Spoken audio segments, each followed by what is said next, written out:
Piker, socialist, communist, radical left influencer, Hasan Piker, dirtbag left, Hasan Piker, pro-terrorism, pro-Hamas, Hasan Piker, Hasan Piker, Hasan Piker, going on this vulgar rant, mocking wounded war vet for losing his eye fighting for our freedom. Have you ever heard someone mention the Streisand effect and wondered what they were talking about? This phenomena is named after actress Barbara Streisand. Sometimes when you try to cover something up, you end up bringing more attention to it than if you had just let things be. He won't condemn Hasan Piker. Remember that shit? The assemblyman will not denounce Hasan Piker, who said, America deserved 9/11, dude. the assemblyman just said in his response, Hasan Piker says America deserved 9/11. There you go. My friends, we have toppled a political dynasty.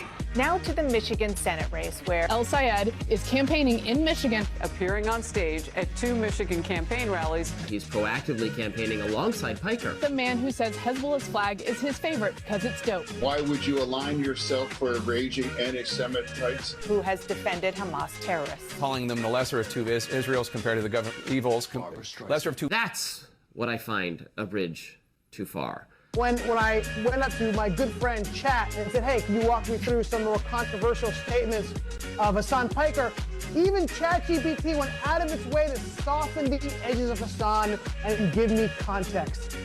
Thanks, but no thanks, ChatGPT. Hasan Piker is campaign poison. Placing yourself on the wrong side of a 90-10 issue is only going to make you look bad. It's going to be good for me. It's going to be good for the candidates that I work with. Turns out it was true. Abdul El Sayed at 27%. Oliver Larkin. Malak Heroes, everybody. Nice to meet you, Hasan. Welcome to the broadcast. Thank you for having me. Oh my gosh. What's going on, man? What's up, dude? Good to see you again. And I really enjoyed it. Yeah. How you been? He's trying to get me out. Wow. What's going on, everybody? I hope everyone's having a fantastic evening, afternoon, pre-noon, no matter where you are in the world. I'm Hasan Piker, and this HasanAbi broadcast coming to you live from sunny California, Los Angeles, folks. We're live and alive, and I hope all the boys, girls, and MBs are having a fantastic one, because today's a beautiful day. Today's a wonderful day. Today is, American flag blue suit day, American flag blue tie day. Now, I will tell you something very funny about this tie that I'm wearing. This tie is both green and blue. I'm not even kidding. It changes color. This is one of those unique ties. My dad got it for me. He brought it from Turkey. And this tie, unironically, is both green and blue. It changes color depending on the light hitting it. Okay? I'm not even kidding. Shut up, newsboy. We want Kaya time, please. Okay, well, Kaya time is all the time. Anyway, so in honor of the reflecting pool being both American flag blue and also maybe, according to liberals, green, I just wanted to wear the mood. I wanted to wear the mood perfectly. So it's just one color? Yeah, technically one color. Anyway, ladies and gentlemen, boys, girls, and MBs, we're live. We're live 77 degrees and sunny here in Los Angeles, California, stolen Tongva territory. I'm Hasan Piker. It is Tuesday, July 14th, 2026. We're almost a week out from my birthday. Going to be 35 years old. I am really feeling it. I played basketball this morning, and I feel it in my bones. This TRT time, baby, is coming up. Redditruetide, TRT. You know what I mean? 93 in Florida, fuck you. Well, I live here. It's you guys are underwater, we're on fire. So that's just the gamble. That's the calculation we both individually made. Do you have matching pants? Yes, I do. You can see my matching pants on my Instagram stories. Maya is waiting for what? I'm 41. Get ready to get bald. Took my Reddit last night, baby. I'm 6'9", former college hooper. If your team needs a center, hell yeah. I don't know what team we're setting up, but okay. You've been looking skinty. Thank you. Very nice of you to say. All right. So ladies and gentlemen, boys, girls, and MBs, this is part of the broadcast where I tell you about my personal news, but you already guessed it. I'm a chud-ass loser. And therefore, as a chud-ass loser, I did nothing. Absolutely nothing. I'm just hanging out with family. I'm just hanging out with family, baby. I'm 46 with a hairline like Zeus. Nice. That's all I do. That's all I do, baby. Why are you saying same suit? When's the last time I wore the suit? I feel like I rotate it sufficiently. Do I not? It's been like a week. Yeah, it was when Nick came on, which was when? Last week, right? Around this time last week? Flexing family on us is crazy. Yeah, that's how it is, baby. I'm flexing. But yeah, chud ass loser. You already know. Not much going on in my life. Went to sleep early. Woke up early. Played basketball. Did an interview with a Chinese outlet. And that's it. And I'm here. And I'm ready. And I'm early. And I'm feeling good. Burnout speedrun. Oh, yeah.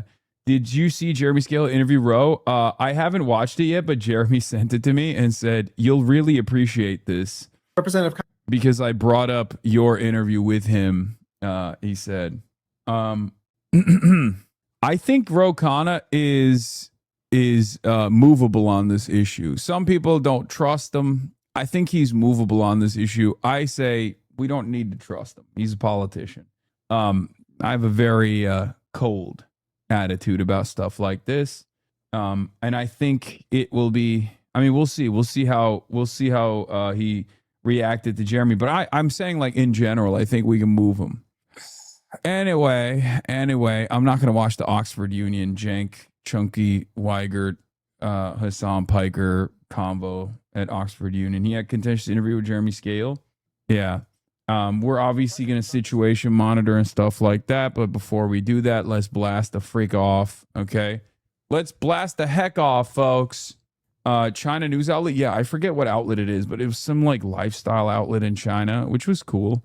I do stuff like that from time to time. Countdown episode claiming Ethan Klein's lawsuit against DEMS has officially been dismissed without prejudice. What the heliante? What the hell? What is this? Just showed up on my timeline. What the hell? Okay, we'll take a look at that in a second. Is that good news? Anyway, we'll blast off. Toby Durden was asked about you. Shut up. He was not. Shut up. Shut up. That's not real. Who got me? Zyn packets are carcinogenic. Wait, what? Check Zyn health news. Wait, hold on. Zinbert, am I dead? If Zyn packets are carcinogenic, I'm done. I'm fucking cooked. Daddy's so hot without the glasses. Yeah. Well, I can't see without them. So sometimes I should just take them off because it's better that I don't see. It's better that I don't see the nasty business that you guys get into in the chat. The color combo today is great. Thank you. Thank you. I worked really hard for it. Anyway, where was I? All right, let's blast off. We got ICE killing in Maine. Obviously, we're talking about that. Memorandum of Misunderstanding Ceasefire over situation monitor straight closed. Right-wing Dems panic in Michigan. They're coming after our boy Abdul hard. Get in now. I've seen enough. What is this? Zyn nicotine pouches without knowing that what they were made of, says former agency scientist. FDA authorized it. Toxicologist says agency failed to consider whether the pouch material could shed microplastics. Oh, shit. Oh, then it's fine. It's making my mouth gay. The microplastics have been making my mouth gay this whole time without me knowing. This person says, fuck me, please. No. But also, do we have a blast off meme? There's an MMA fighter called Cody Durden. Who's this imposter? Who's this imposter? My main man, Toby. And now they're trying to be like Toby. Cody Durden, get him the hell out of here. Get him the hell out of here. Only one Durden out there that I know and recognize, and God dang it, his name is Toby. Not Kobe Dirty. Is that good? Did you guys get it out of your system? I certainly did. All right, let's blast off and let's continue. All right, we got the blast offs here. We got Zoran and Mario Kart style situation. We got Israel comes to me in my dreams. Anyway, blasting off. It made me more anxious for some reason. What are the odds that the Senate rams through the NDAA and then after that we're fucked with that? They say Mitch is dead. I don't know anymore, man. I feel like we're kind of fucked no matter what, you know? Not to get too discouraged here, but the Israel-American military merger thing is probably one of the most black-pilling things I've seen American Congress try to pull off, because we're at the precipice of a turning point with America's relationship with Israel. This is an 80-year relationship at this point, and it's gotten it's gotten so out of hand. Some account named Potato is spreading misinfo about you as being signal boosted by bad empanada. Please stop. Who cares, man? Let them fucking chirp, please. They're just I'm done. I'm done with the schizo left. We got the American Congress straight up merging its military with the Israeli military, and you're over here being like, hey, there's this schizophrenic Australian guy who has made it his life's mission to just fucking slander your reputation. It's like, get in fucking line, man. Get in line. You know what I say to that? I say, what gives? At least every moment that he's doing that, he's not being like weirdly racist for some fucking strange reason. What gives? You know what I say to that? Behind me is the Gordie Howe Bridge. And right here is the Ambassador Bridge. One was built by Trump's biggest donor, Matty Maroon. Trump's biggest donor, Matty Maroon. What gives?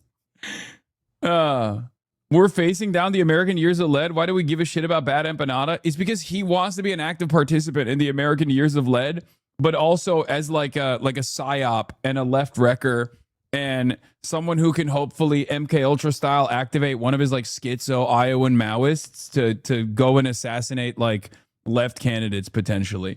So yeah, that's part of the reason why it's fucking annoying. Matty Maroon. Okay. I think you're a funny guy, Hasan, or maybe I'm just stoned. I think American politics it can be funny. I mean, think about it this way. We have a plague doctor responsible for like American health all together, okay? All around. RFK Jr. is basically the manifestation of illness and disease, and now he's in charge of the HHS, right? And what has he done?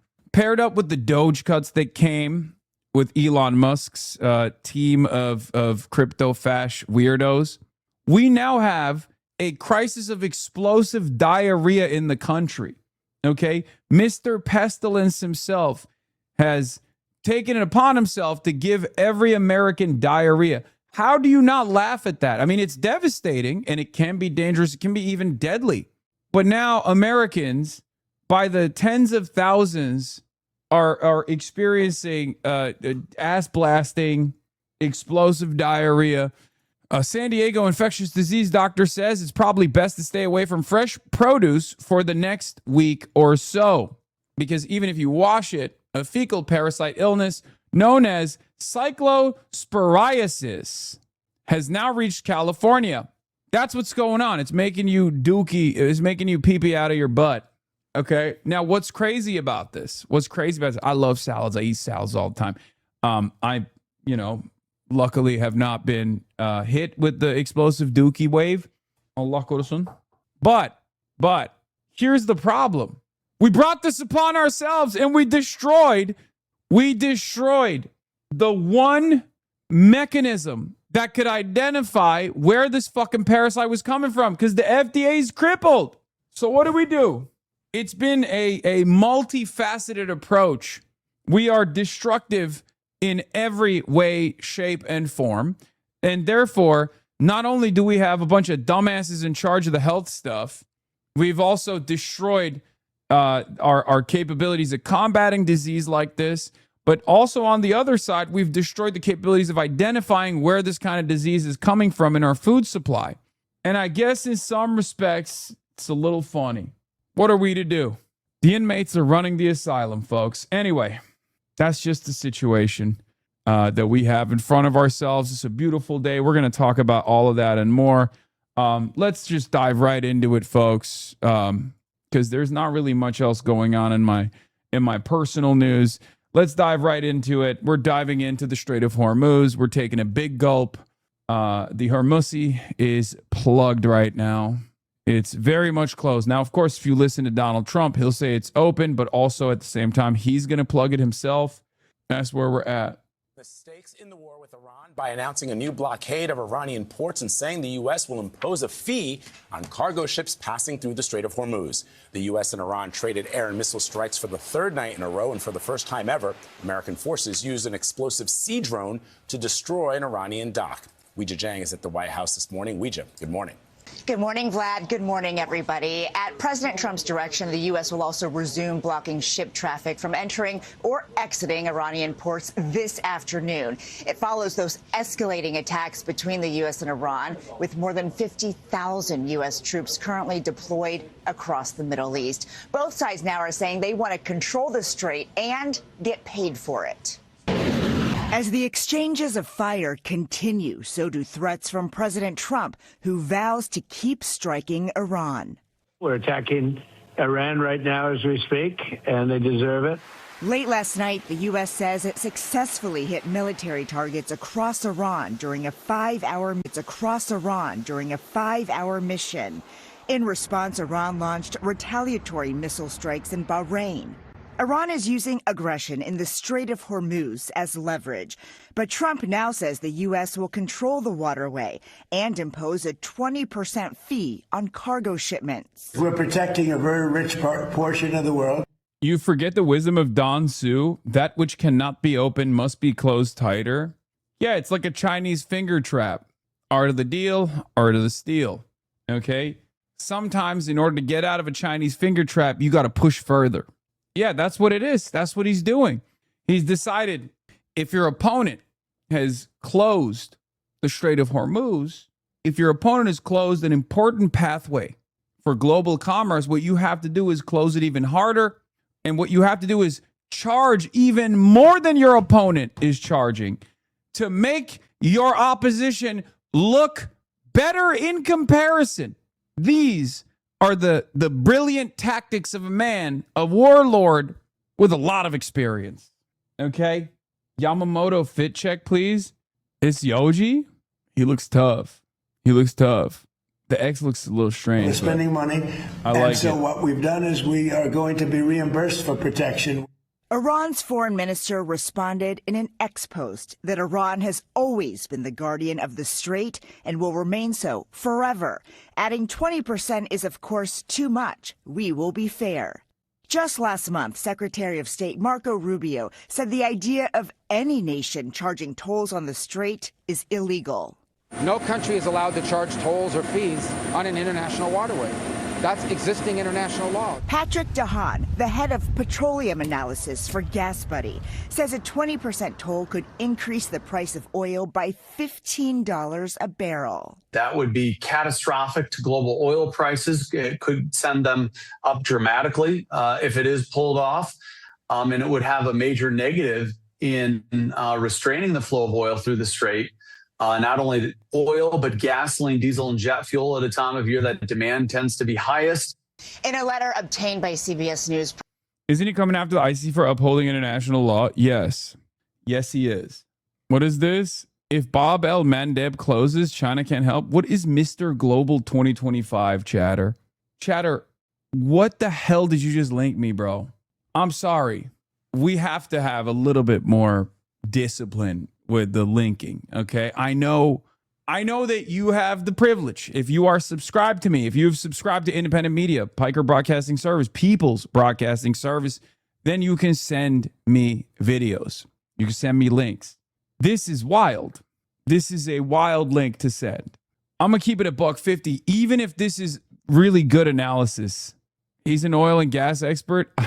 Even if it's really, really good analysis, I can't get over the Mr. Global 2025, especially because the PFP and the Thumbo have the same face. No, Mr. Global is actually a valid industry source. Okay, fuck it. We're watching it. God damn it. Well, the war between the United States and Iran is now a war involving, 10 countries now? Man, I would rather read, man. Stop. I would rather read. Just give me something to read, man. That's too much. My dad loves this guy. Hell yeah. Did you see Jeremy Scale go beast mode this morning? I did not, but apparently there's a follow-up to my interview with Congressman Ro Khanna from our boy Jeremy Scahill. who identified some of the inherent contradictions in Ro Khanna's messaging, where he, on the one hand, is trying to be a bold and sometimes lone voice against Israel in Congress, but also on the other hand, probably doesn't want to be like assassinated or something, or, you know, I guess like wants to maintain a posture that is like J Street appropriate. And that's an inherently contradictory position. So Ro Khanna asked him, not Ro Khanna, sorry, Jeremy Scahill asked him some questions about, some of the statements that Congressman Ro Khanna had made on my broadcast. Let's take a look. I want to say, like, I think objectively, a lot of people who have been deeply concerned about the apartheid state of Israel, the genocide in Gaza, find it refreshing to hear a member of Congress speak in this way, and the fact that you also have used this opportunity to try to highlight specific cases of Palestinians. I want to ask you, though, what you think the consequences for Israel should be, not just of these actions, but also for the mass murder of documented roughly 80,000 people. It's probably much higher than that in Gaza, a significant portion of whom are children. I've heard you talk about sanctioning individuals. I've heard the framing that you and Bernie Sanders offer about offensive weapons or weapons that kill civilians, but I've also heard your defense of Iron Dome.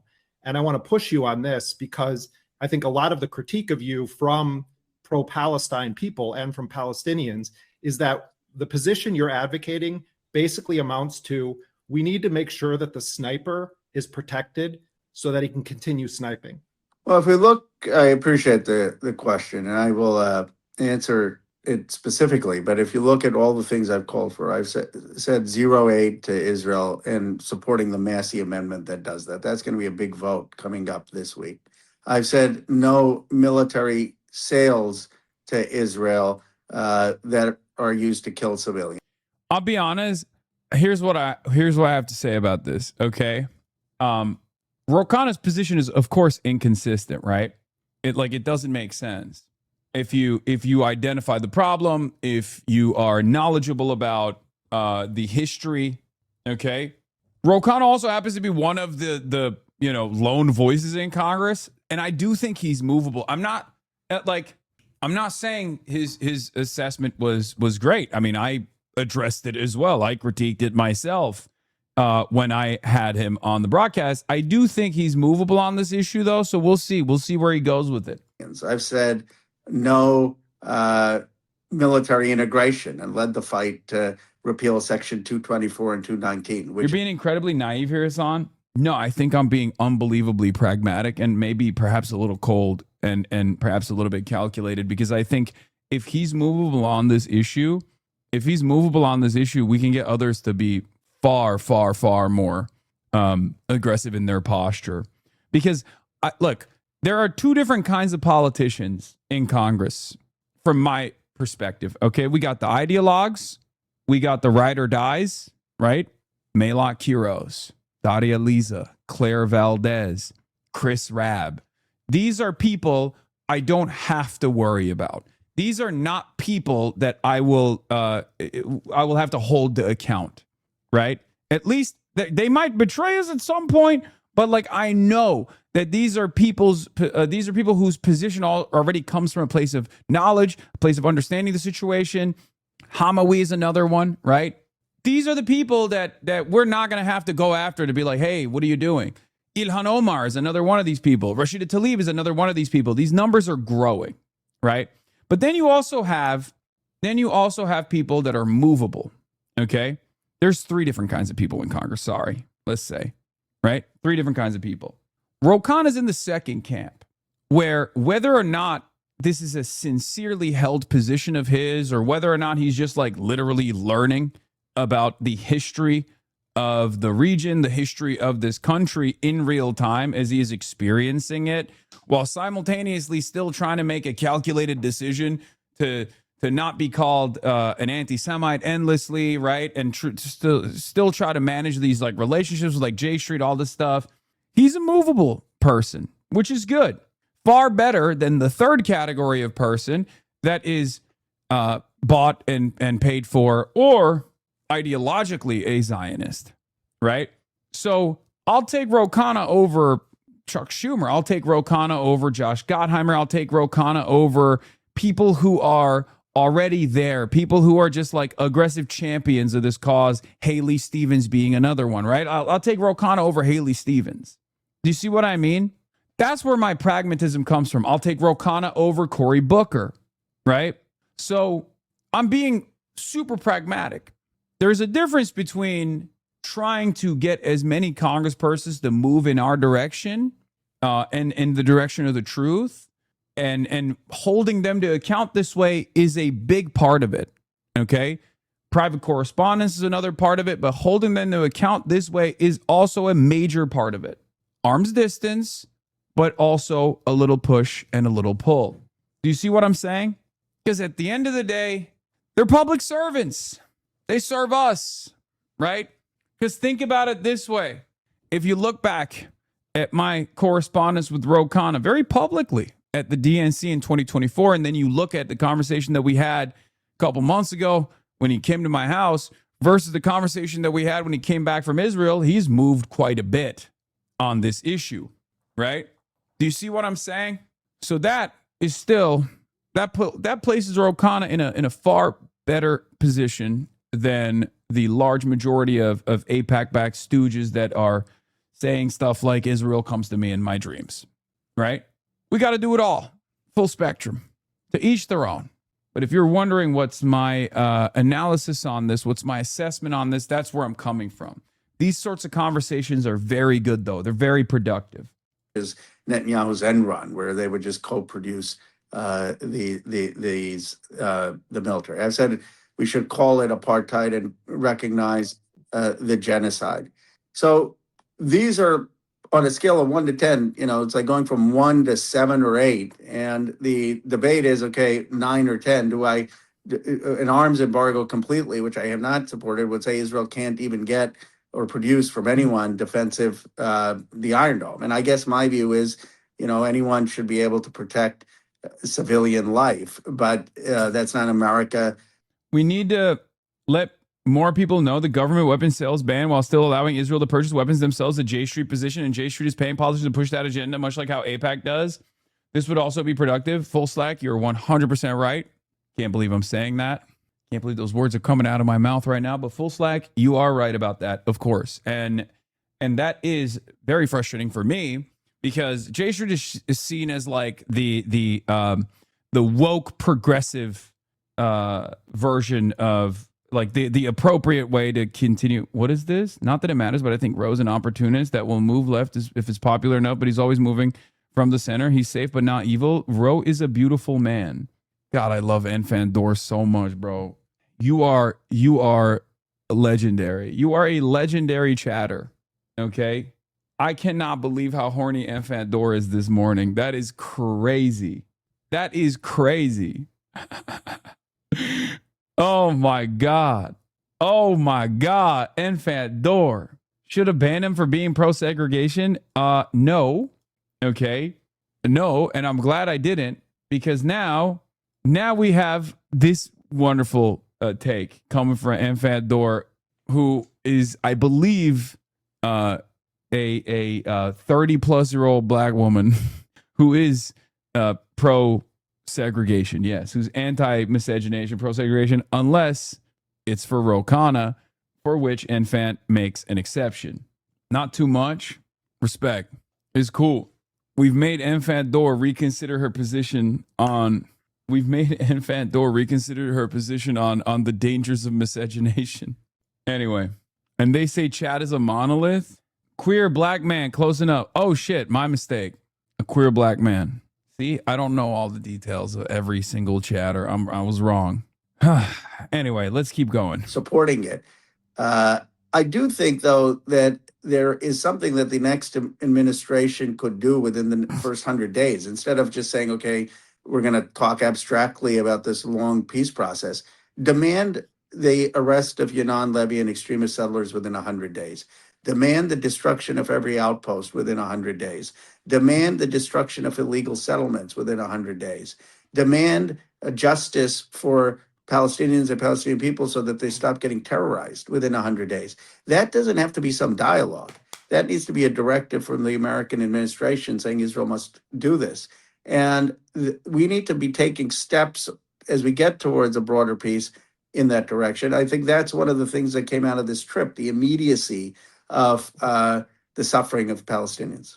I still don't think this is answering the question. I mean, tell me where I'm wrong here. What you're advocating for, we are talking about not just Netanyahu. You know, Sanders always says Netanyahu and his extremist right-wing government. But if you look at public opinion polling, there is widespread support for open genocidal policies. In fact, Netanyahu is often criticized by his political opponents for not having finished the job in Gaza or in Lebanon or elsewhere. And I want to know why it is that you are stopping on this, because so much of what you're saying, it's one of the clearest recognitions of the issue that you could hear from an American.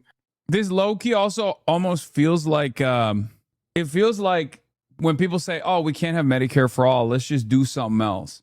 I don't know what it is about politicians, but it's just like politislop, okay? It's the reverse of sloppyism. We got to find a term for it. You know how like some people will say, oh, it's sloppyism. We need a new term for it where like politicians will look at an issue and then we'll be like, well, you know, don't let perfect get in the way of good, right? Like there is a version where politicians will do it no matter what. Well, they'll be like, I saw the apartheid. I experienced the racism. I understand how fucking evil this shit is. But also politics is the art of possible. It's like, okay, well, you still move the needle. You still have your moral conviction, move the needle, and be a political leader. Now that you have established credibility in this space as someone who like experienced it, right? And no one's gonna yell at you for you know, getting the needle across halfway, right? Do you see what I mean? Like it doesn't matter if you're pushing for an embargo, but then you're fine with half measures along the way to like advance those. It's good to advance those demands even if you're not going to get them, right? That's my attitude on it, and I don't understand why these guys won't do it. They won't push for it. Politician, and yet you still are saying, but the sniper needs to have protection. It's not the sniper. It's saying that that we're not just so we have. There's no ambiguity on my position, which is also the position of Sanders or AOC or others, as I understand it. It is. I think also Ro Khanna doesn't realize that there's like a whole world out there, like far beyond AOC and Sanders. Like people like myself are kind to AOC and Bernie Sanders, and a lot of people will yell at me for it, but it's somewhat of a tactical decision as well, because I think like it's important for people like AOC to like move the conversation forward. And not everyone grades politicians on a curve in the way that I do, but like I have my own personal convictions and my own personal positions that go far beyond AOC and Bernie Sanders on this issue, right? So, you know, Jeremy's not gonna be like, oh, AOC said so, then I guess that's fine. Jeremy is another one of these people who understands the necessity, understands the history of it. That we have zero military aid to Israel, that we have no military sales that are used to kill military weapons that are used to be killing civilians. So that's the drop. I would argue Iron Dome is used to kill. I would argue Iron Dome is used to kill civilians because it allows the Israelis to have this American backing to operate with impunity by openly saying that I support this military technology for Israel. What you're saying is that when Israel attacks other countries who have a right to fight back, that my position is that sniper, I wish he wasn't doing the sniping, but that sniper has a right to have the United States defending their sniping. But I don't think that that's the case if we're stopping all military aid and we're stopping giving them the weapons to kill others, and we're stopping protecting them at the UN, and we're demanding the actions in terms of justice. I don't think that their policies, whether it's Netanyahu or another Israeli government. Would you say this about apartheid South Africa? I've heard you talk well, about because I think give me another example where you say it's okay to continue any level of support for an openly genocidal society that has mass murdered 80,000 people, more than 300 media workers, has invaded Lebanon, has bombed Iran, and you're saying, oh, but we need to protect civilians. This isn't about protecting civilians. See, look, it's a little push, a little pull, okay? Jeremy pushes, I pushed a little bit, and then I pulled a little bit. Jeremy's pushing further. That's good. This is a healthy and productive part of discourse, okay? Greatest threat to their civilians is their policy. And so I don't. Sure you did? What do you mean? All the fucking clips that circulated, and part of the reason why Jeremy's pushing further on this issue is because, at least, you know, what he told me is like he's expanding on the conversation that took place where Ro Khanna revealed his positions a little bit further, where he said like, oh, you know, the I'm in favor of an Iron Dome for the Palestinians potentially. I'm not in favor of like taking away the Iron Dome from the Israeli civilians. Understand why you have even one qualified shred of support for a sniper mass murderer masquerading as the. Yeah, for AOC, we don't know what. Like, I don't think AOC's ever been pushed on her full spectrum position on this stuff. Like the last time DSA DSA basically petitioned her to demand a change in her position or a clarification on her position, she came out and she said, no aid, defensive, offensive, no distinction, it doesn't matter. And that made that the new progressive standard bearer. However, that's still a problem because that's the J Street position where, like, look, for people that don't understand, the entanglements that we already have with the Israeli military are far more comprehensive than what you assume, than what you would think, than what you know about. And I even addressed that with Ro Khanna, if you recall, because like we're currently talking about the NDAA and how the American military and the Israeli military are slated to merge with one another, right? That's a huge problem for a million different reasons.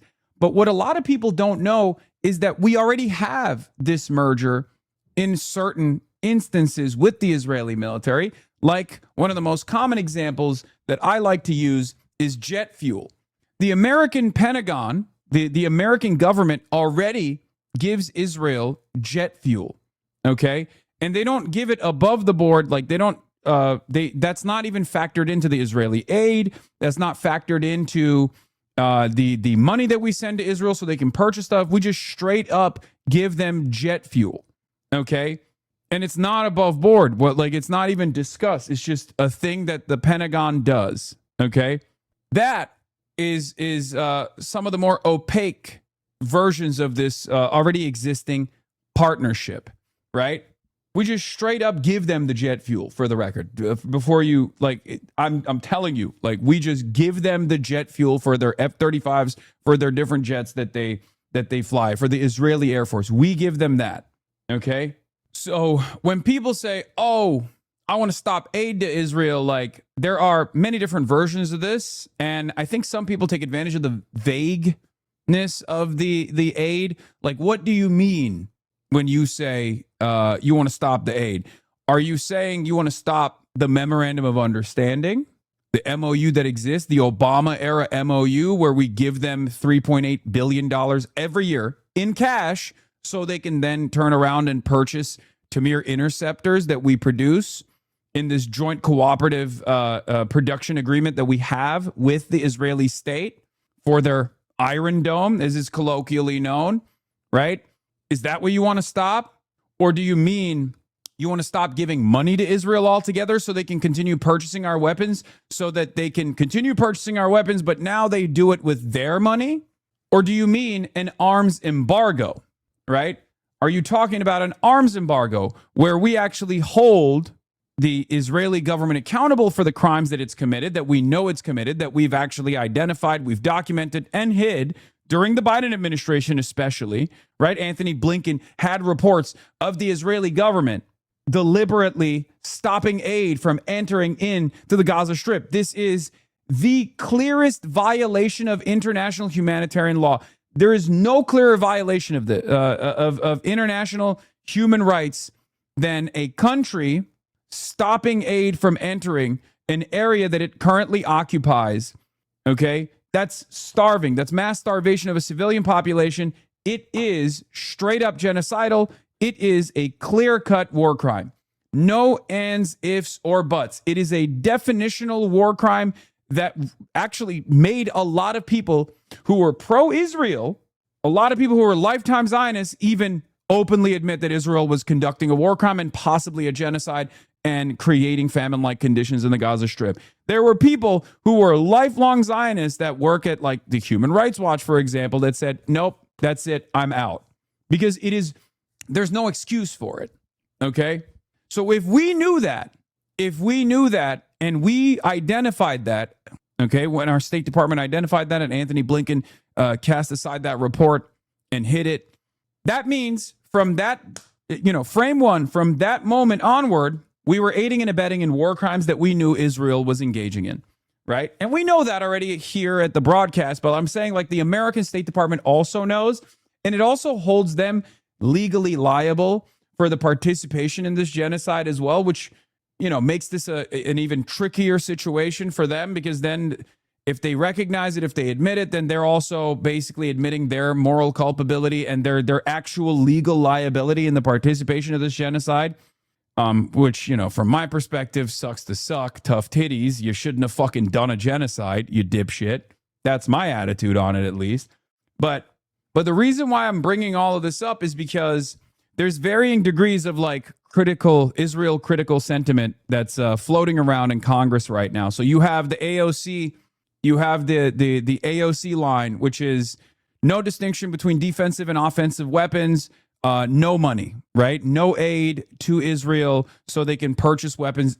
But does that mean Israel can now purchase weapons from us still? Weapons that they use to kill children, weapons that they use to continue bombing Lebanon and killing children in Lebanon, while they're purchasing those weapons with our money, with their money. Is that the distinction? Or is it further beyond? Is it a full-blown arms embargo? Is it full-blown sanctions? If you're interested in sanctioning the country of Israel or some of the financial institutions within the Israeli state, how comprehensive are you? How far are you willing to go? Almost every single candidate that I have endorsed and campaigned with, actually, I think every single candidate that I've endorsed and campaigned with has been in favor of a clear-cut definitional embargo, okay? They want an embargo. They want to stop all arms transfers to Israel and hold them to account for the genocide. Every single one of them has pushed this position. Ro Khanna clearly is uncomfortable getting there right now. And I don't know if AOC is comfortable getting there, but the reality of the matter is Jeremy Ben-Ami, this is Adam Johnson reporting all the way back from April 16th. Jeremy Ben-Ami is the president of J Street. J Street's cut off military aid PR gambit changes nothing, says Adam Johnson. He wrote about this on therealnews.com. Love Adam Johnson, as you guys know. But this basically shows the PR move here, right? The PR move that J Street is playing here, where they, and I covered this at the time, I was very critical of it, where J Street's position now is, stop giving money to Israel to purchase weapons from America. They should purchase it with their own money. But that's not going to stop the issue, is it? That's not going to stop. Adam Johnson has some issues, none that I know of. And that's very strange that you're saying that, because he's been, I think, one of the most reliable media critics since I've been around. Probably one of the best posters. He just recently wrote a book as well about how to sell a genocide. But, J Street backs phasing out all U.S. aid to Israel by 2028. However you feel about J Street, anyone who's still saying they're indistinguishable for AIPAC is either unintelligent or a bad faith actor, wrote pollster Adam Carlson. Democrats are coalescing around ending military aid to Israel, boasted Executive Vice President of Center for International Policy, Matt Duss. At first glance, this move may seem like a major shift left for the liberal think tank and the broader Democratic Party consensus around Israel. But upon closer inspection, it's clear that this talking point is mostly a sieve, a PR tactic that provides a pseudo break from Israel, but does little to alter the material reality of apartheid and genocide, all while buying time for a Democratic leadership increasingly at odds with their base, 71% of whom now support cutting off military aid to Israel. This narrative that Jay Street and leading Democrats more broadly are all getting behind cutting military aid while strictly accurate under certain interpretations of the word aid is deeply misleading. The effort is explicitly aligned with a broader right-wing program to move from direct funding of the military to co-development and co-production of weapons, and is designed to provide Zionist Democrats a superficially appealing talking point that looks Israel critical while doing nothing to materially change the status quo. This goes hand in hand with the merger plan that we were talking about. So if the Israeli military and the American military merges and they have more comprehensive defense production strategies, then all of a sudden it makes it far more difficult to cut off weapons transfers to the state of Israel, which is why I brought up this problem to Ro Khanna as well. Okay? So the J Street attitude, the J Street strategy works in tandem with the Benjamin Netanyahu strategy here. Benjamin Netanyahu himself has said, "Oh, we're no longer gonna need aid from the United States of America." I mean, he's been saying that since the 80s, or since the 90s, sorry, but it doesn't really matter. I don't know if it's actually going to happen. But my point is, J Street also even mentioned Benjamin Netanyahu openly stating their desire, whether it's real or sincere or not, doesn't matter. They even mentioned Benjamin Netanyahu wants to cut off aid. You understand?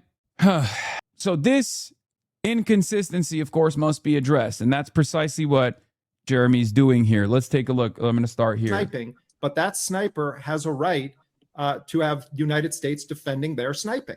But I don't think that that's the case if we're stopping all military aid and we're stopping giving them the weapons to kill others, and we're stopping protecting them at the UN, and we're demanding the actions in terms of justice. I don't think that their policies, whether it's Netanyahu or another Israeli government. Would you say this about apartheid South Africa? I've heard you talk well, about because I think because I give do me another think example where you say it's okay to continue any level of support for an openly genocidal society that has mass murdered 80,000 people, more than 300 media workers, has invaded Lebanon, has bombed Iran, and you're saying, oh, but we need to protect civilians. This isn't about protecting civilians. The greatest threat to their civilians is their... What are these reservations for? I don't get it. He's not bought. It's an inconsistency. Of course people are going to fucking address this inconsistency.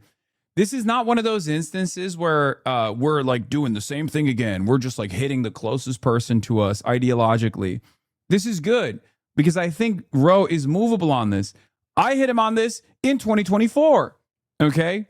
Like this conversation didn't start last year. Okay. Ro Khanna has had a significant transformation on this issue, and you can literally map it out from our conversations in person from 2024 at the DNC all the way to like this past weekend where I talked to him when he came back from the West Bank. Okay. That's why I think he's movable, whether it's because of his personal ambitions, of his personal aspirations to run for president or not. It doesn't matter because he is a public servant at the end of the day. So for me, what matters is his output. And what matters is the growth he's shown. What matters is the positions that have changed in real time. Okay. And that's a good thing. And I'm going to give him credit for that, regardless of what the reasoning for it behind his change is. That means he's at least like a room reader, right? As opposed to many of these other people who are not, or refuse to read the room, refuse to go to the room. Okay. This doesn't mean, offer full-blown unconditional support to Ro Khanna, but it also means you should recognize the value that we can derive out of a public servant like Ro Khanna, who is movable on this issue, because he's not like Daria Lisa or Claire Valdez or Chris Rabb or all these other people who are already there. They're knowledgeable on this issue. They have their ideological convictions. They have their moral convictions. They're already there, right? They're already there. That's literally the bad empanada position, but you shit on him. Brother, the bad empanada position is just mass harassment of people in my community, my fans, and people that are closest to him ideologically, at least self-described, whatever his self-described ideology is. He's just an unproductive LARPer and a little bit mentally unwell. Not even a little bit, very mentally unwell. I don't care about whatever fucking bad empanada is doing. Okay, give it up. Gucci bag. give it up. It's over. Okay. Policy. And so I don't understand why you have even one qualified shred of support for a sniper mass murderer masquerading as the only democracy in the Middle East.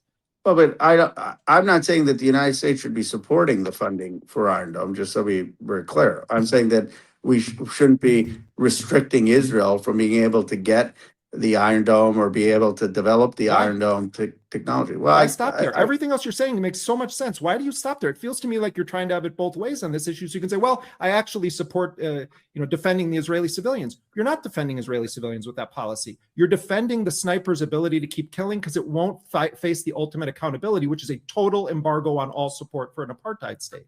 Yeah, I don't think you have to put at risk. You would agree, there are innocent civilians in Israel, right? Including 20% being Arab Israelis. I mean, I just don't think that you have to put their lives at risk to achieve the ends of stopping the apartheid, stopping the occupation.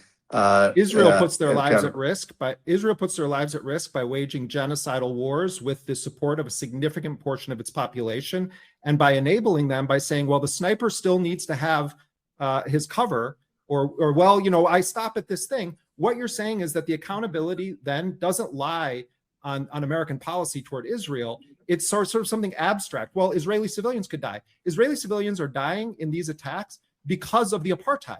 Palestinians have a right to kill Israeli soldiers, Congressman? On October 7th, when they attacked the military bases in the Gaza envelope, did the Qassam brigades and Soraya al-Quds have a right to kill Israeli soldiers? Yes or no? On October 7th, did Palestinians have a right to attack Israeli military bases in the Gaza envelope? Yes or no? I mean, I think October 7th attack was a terrorist attack, so I don't justify. Was it a terrorist attack when the first targets that were hit on the morning of October 7th were... I mean, he should have done something. Look, Jeremy is my king. He's a legend. And of course, the answer is yes, the Palestinian resistance does have a right to militarily resist against the Israeli military. It's an occupation force. Of course, it's legal, right? I think the better way to ask this question is, does Hamas have a right to kill Israeli soldiers inside of Gaza? Okay. For the record, the answer is yes, like unambiguous. It's not even a question. Does Hezbollah have a right to militarily resist against the Israeli occupation inside of Lebanon? Answer is unambiguously yes. Okay. When you move into offensive postures inside of the Green Line, it's going to be a tougher one for an American congressman to say, to openly say yes to. But that's what's so crazy about this, the situation is that, like, they literally do have an internationally recognized right to do that. They have a moral and legal right to do that. But of course, unfortunately, we live in the United States of America, and of course, no one's going to say fucking yes to that. Or the people that do say yes to that, myself included, will get yelled at endlessly, and they'll say I'm anti-Semitic. But that is the tougher one to answer, in my opinion. Multiple military bases. Did Palestinian forces have a right to attack those military bases? I am not for violence again in any way. I mean, I am for making sure that we end. Yeah, this is why I was saying like the one that's a gimme. The one that's a gimme is the way I framed it. This one's even tougher because no congressperson with presidential aspirations whatsoever is ever going to say at least parts of the October 7 military operation were technically legal under international law. They're not going to say that. It's just not going to happen. Do they have a right to do it, Congressman? Do they have a right to attack Israeli soldiers? No, I'm not going to say that Hamas had a right to attack Israeli soldiers or kill Israelis. Like I don't think that advances peace or advances Palestinian statehood. Does Israel have a right to drop a single bomb in Gaza in response to October 7th? I believe Israel had the right to get people. Nope, wrong. Again, wrong. Under international, I mean, dude, I said this on October 8th, 2023, and people never let me live it down. But no, wrong. Israel did not have a right to militarily occupy or bomb or do any violent military action in an area that it is the belligerent occupier of. Gaza is technically occupied by Israel. So no, Israel did not have a legal right to drop a single bomb on Gaza, whether it was post-October 7 or pre-October 7 on numerous sieges that Israel committed. They do not. They do not have that right at all. It's crazy. Ro Khanna's position as expressed here is that Palestinians do not have a right to self-defense because they don't have a state. He states this in the Obama-esque framework of selective pacifism, which is profoundly insulting to say the least. But more concerningly, he's looking for the off-ramp that allows the status quo to continue while making space for his own personal disavowal. You either think it's a genocide and apartheid that the U.S. is directly complicit in and support whatever it takes to that end, or you don't. I don't know. Maybe I just like am occupied. Maybe I'm in a fucking weird space by myself where I am like my moral convictions and my position and what I'm trying to advance is the understanding of international law for every single American, recognize our moral culpability. But then also on the other hand, when it comes to elections or when it comes to politicians specifically, I try to move them as close to my position, the position of truth, as fast as possible. Okay, that's what is so frustrating. That's the reason why there's a lot of friction between myself and people who are who present themselves as further to the left of me. It's ironic because like we don't even disagree on basic facts about this issue. Like the Palestinian resistance have a right to militarily resist against the Israeli occupation. It's fucking clear. I've said that always. Okay. This is the reason why the ADL and all these fucking advocacy groups hate me. Not because they perceive me as being anti-Semitic or whatever the fuck. No, it's because of this. Because there are no major influences in American politics that will openly say the truth, that the Palestinian resistance, the Lebanese resistance has a legal right to resist against Israeli occupation, militarily resist, right? People who killed the civilians, but not in the way they went about it, which I've said is genocide. But the Palestinians don't have a right to attack the very military bases that are running the killing operations on October 6th, 2023, or October 5th, 2023. It's a double standard. You're saying there are ways that Israel should be able to kill Palestinians, but there is never a condition under which Palestinians can attack armed, uniformed soldiers of a force that is still considered an occupying force under international law. I don't make it make sense to me how those I two come things from are a not tradition total of hypocrisy. King and Gandhi. My grandfather was in jail. I'm aware of your family history. Do you think King would say, "Well, they can attack the Viet Cong, but I don't want them to kill"? I don't think anyone. I don't know what Gandhi would say. I don't think my grandfather would say that the Palestinians should have armed resistance to Israeli occupation. I think they would argue for a much more nonviolent approach. But America, I think, in ending aid, in ending military sales, in not being a defender of Israel in the UN, just vetoing resolutions against Israel, would make tremendous progress. I mean, maybe we're on a scale of 1 to 10, and you think you're Again, look, the most charitable interpretation of this is he doesn't know. The most charitable interpretation is he does not know that the Palestinians have done that for fucking 75 plus years, 80 years, and that has led to nothing, right? No, this isn't a defense. This isn't a defense. There's a difference between someone not knowing, learning about it, and then changing their perspective versus someone who does know and is deliberately trying to reframe the conversation in a way where they're trying to get you to understand their position. I think that there is a sense of opportunism here. Okay, there's a sense of opportunism here for sure, but also there is a clear-cut lack of knowledge. You're literally sheepdogging here, piece of shit. Oh my fucking God. I'm not even defending Ro Khanna's position. I'm literally saying Jeremy Scale is cooking. Guys, Jesus fucking Christ. All I'm saying is he's movable. If he doesn't move, then he's oppositional. Fuck me. It's not defense, it's analysis. Why are you guys so fucking brain broken? I hate this.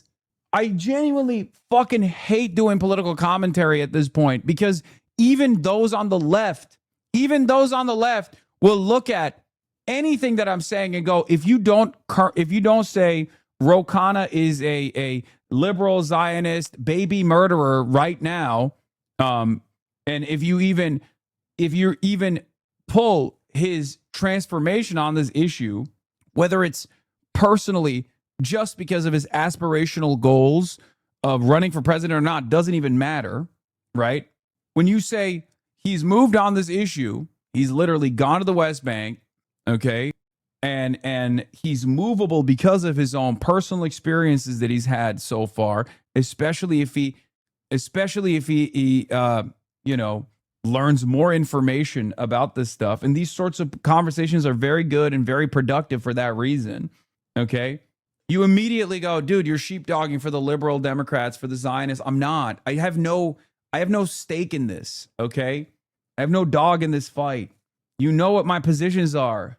It's so goddamn annoying. Anytime we talk about like American politics and American Congress and congressional representatives, and I analyze it from the framework of like where the rest of Congress is versus where Ro Khanna is, and then I tell you where he used to be as opposed to where he is now, immediately people go, shut the fuck up, you're sheepdogging. It's so fucking annoying.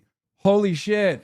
Ultras have become a plague on online discourse. I honestly don't know why I didn't expect them, but it feels like we're closer to making some change in this country the more insane they get. Please. Let us interpret things as they're taking place, okay?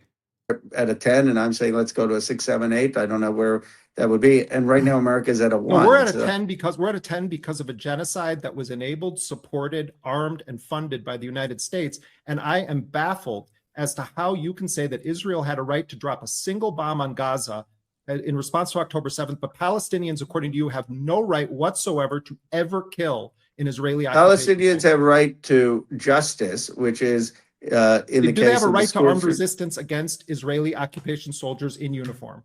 Do they ever have a right to kill an Israeli soldier? I think if it's say it inside of Gaza, say it. Do Palestinians have a legal right? Well, it's not even a question at that point because it's just the truth. It's just a matter of law. So it's not even like an interpretation of the law. It's just do you know the law at all?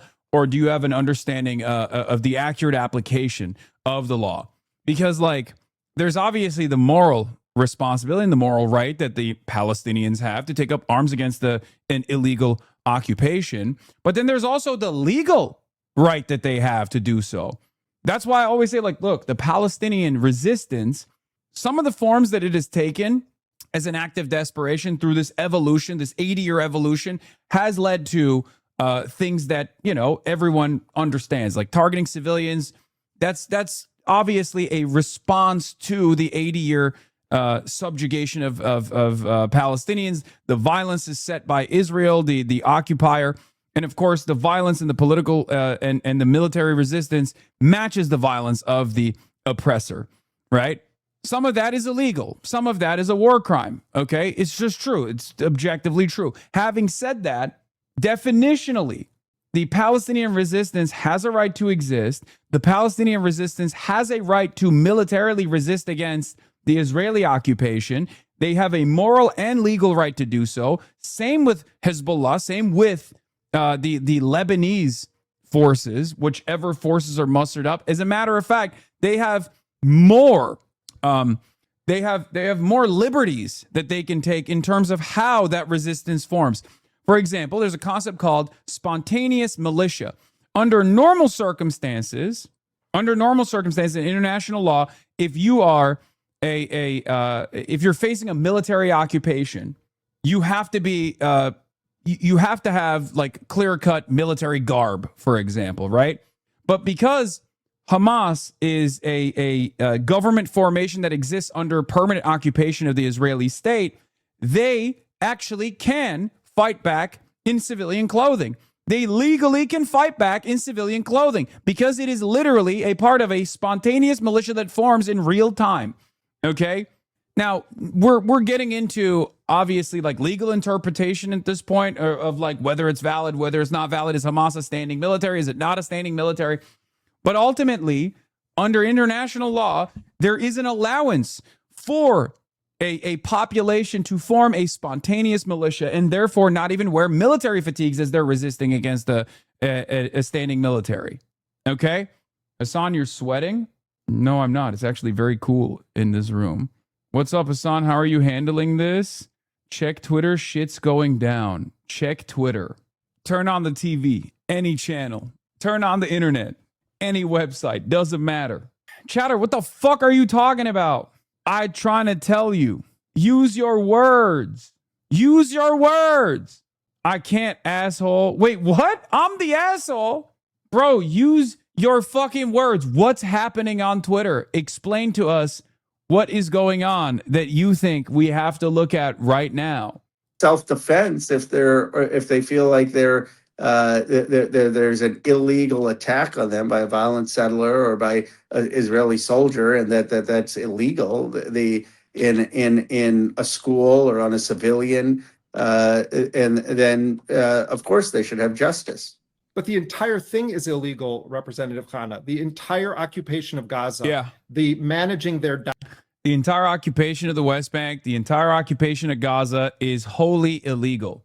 And yes, whether people want to admit it or whether people want to say it, especially if they have aspirations for higher office, it doesn't matter. If we're having a real conversation about the legal and moral rights and responsibilities that the Palestinians have versus the legal and moral rights and responsibilities the Israeli government has, there's one side that is engaging in a whole lot of illegality, and there's the other side that is responding to it legally and also at certain instances illegally, in the rare instances illegally. But if we're looking at the broader responsibilities of the fully fleshed out state that is supposed to be beholden to international standards, rules, regulation, restrictions, Israel has never, in its entire existence, Israel has never abided by international rules,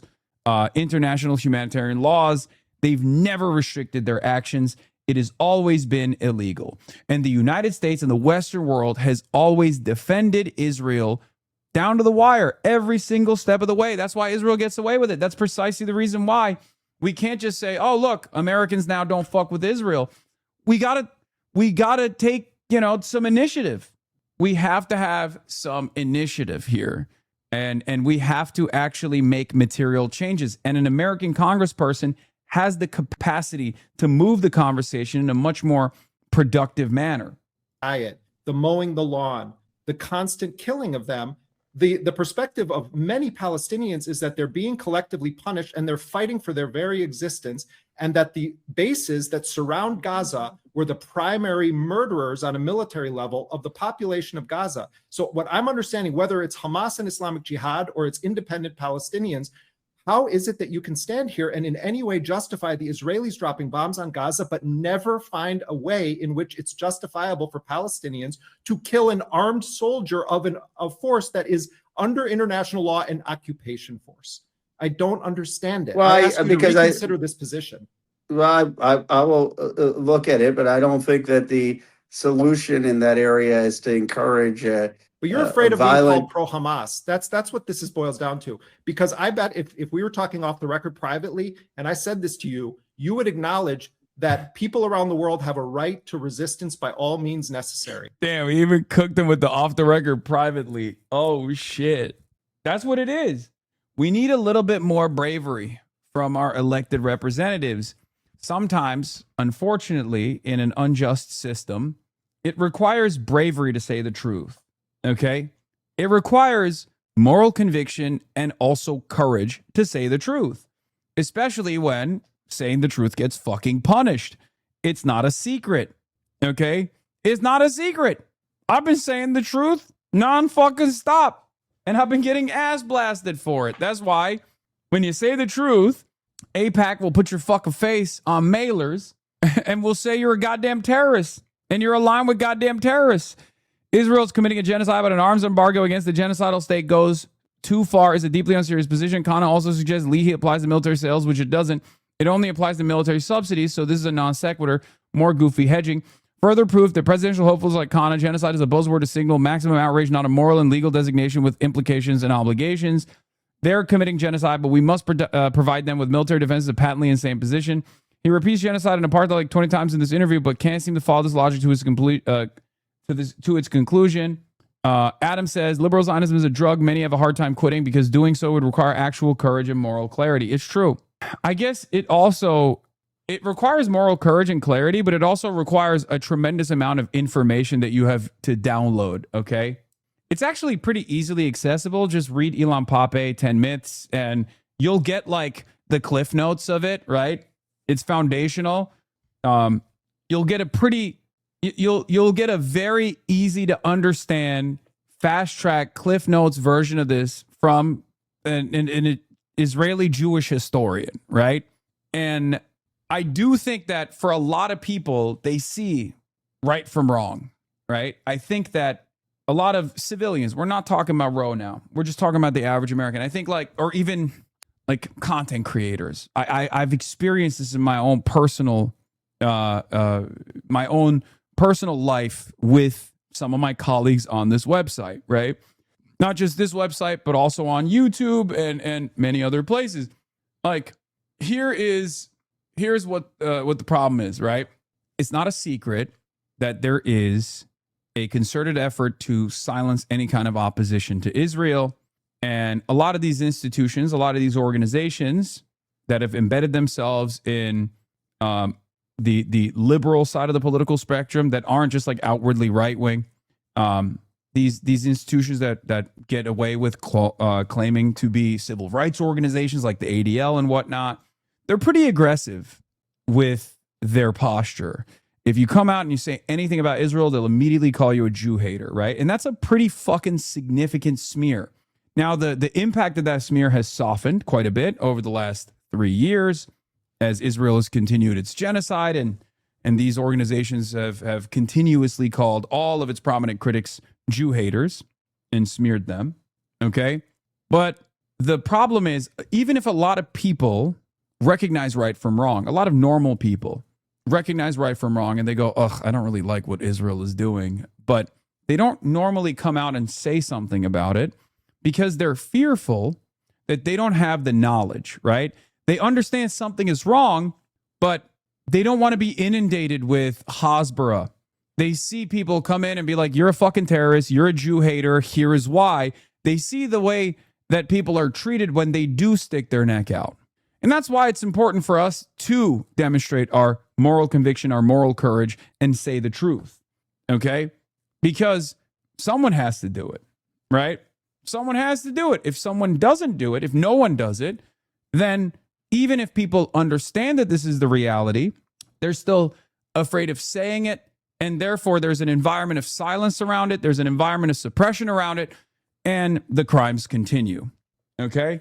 But remember, not all of this is born out of malice, okay? Not all of this is born out of malice. There are a lot of people out there who recognize right from wrong, who might even have experiences with the Israeli government, who are still worried about not being able to hold their own in these conversations because they just don't have access to all the information, and they don't have they haven't taken the time out to learn about it. That's why I always stress there's a difference between Daria Lisa. There's a difference between Daria Lisa and Chris Rabb and Claire Valdez and even someone like Zoran, who toes the line of liberal Zionism from time to time, but he does so in a way where he's basically dog whistling. He knows what's up. He knows the truth, right? And I know he knows the truth. That motherfucker started his Students for Justice for Palestine chapter in Bowdoin, okay, in Bowdoin College. So there's a difference between guys like that and guys like Roe who are learning about this in their older age as the passage of time continues. Okay, how do you reconcile grading on a curve with moving their positions? As more and more people move, like when AOC came out and said no distinction between offensive and defensive weapons, now that's the bottom. Now that's the bare minimum. So now we got to push everyone to that bare minimum standard for the progressive side.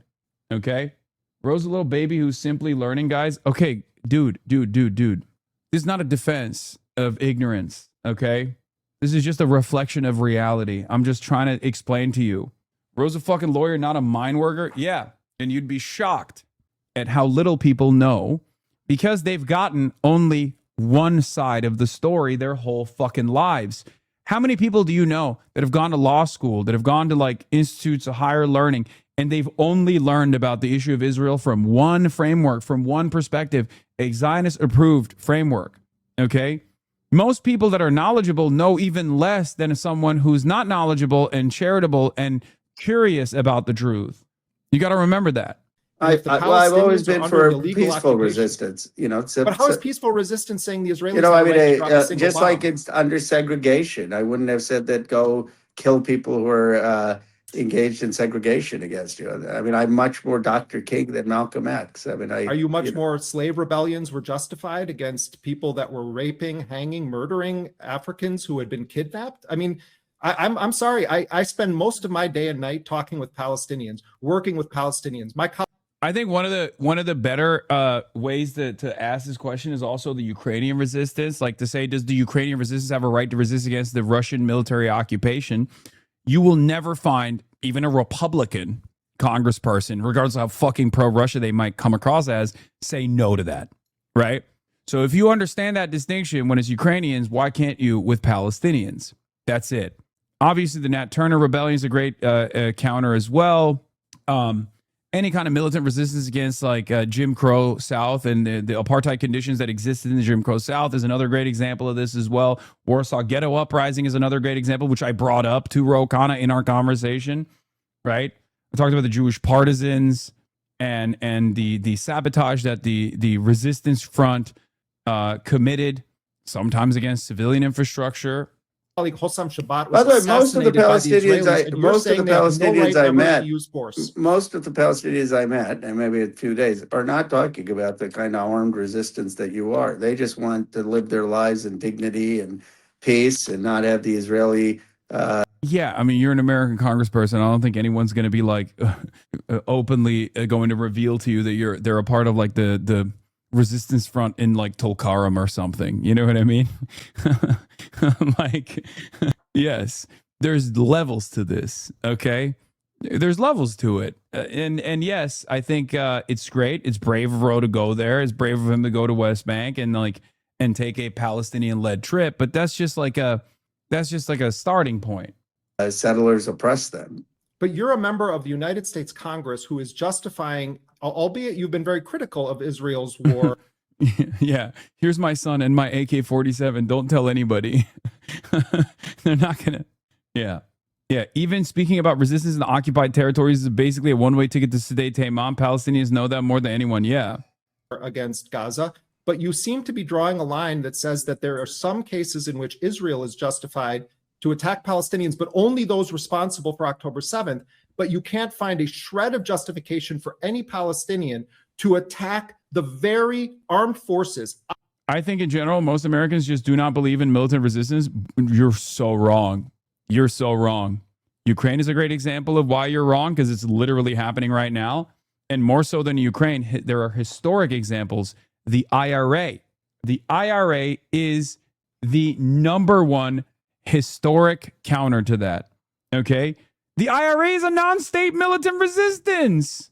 The IRA is non-state militant resistance. The American congresspersons were illegally sending weapons to the IRA.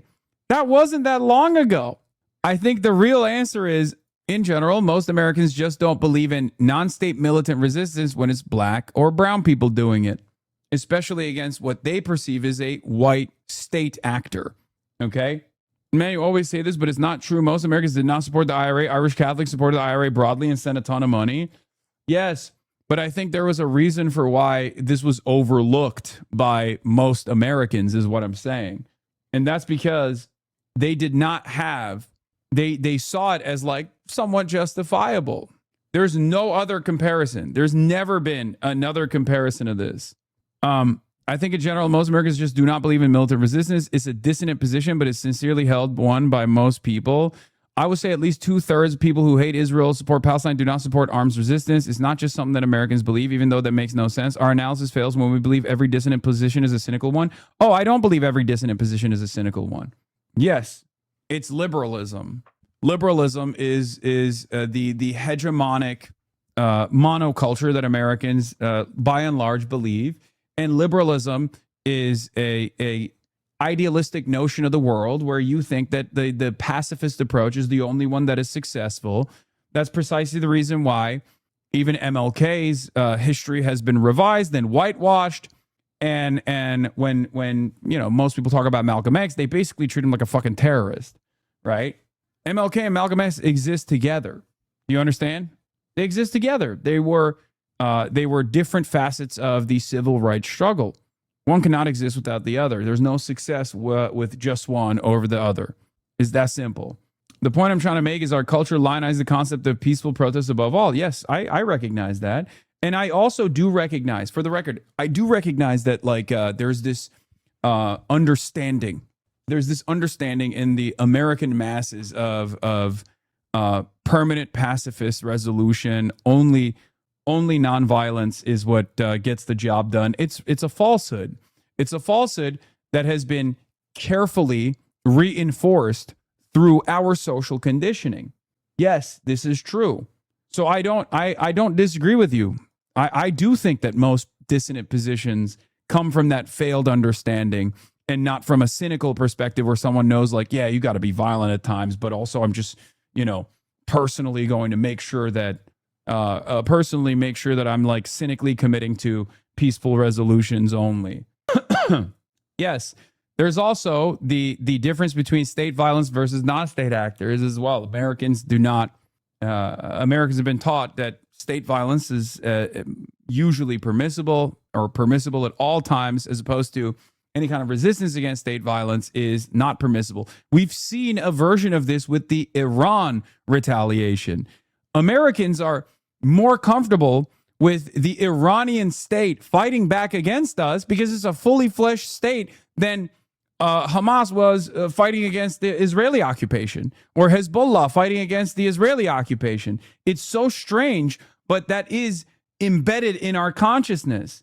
It's a very strange system. It's a very strange reality where Abbas Arakshi can go on NBC and speak convincingly about why the IRGC is fighting back against the American state, and yet no such permission exists for a Hezbollah commander. There's no Hassan Nasrallah goes on Meet the Press and delivers a convincing speech as to why Hezbollah must rise up in arms against the Israeli occupation.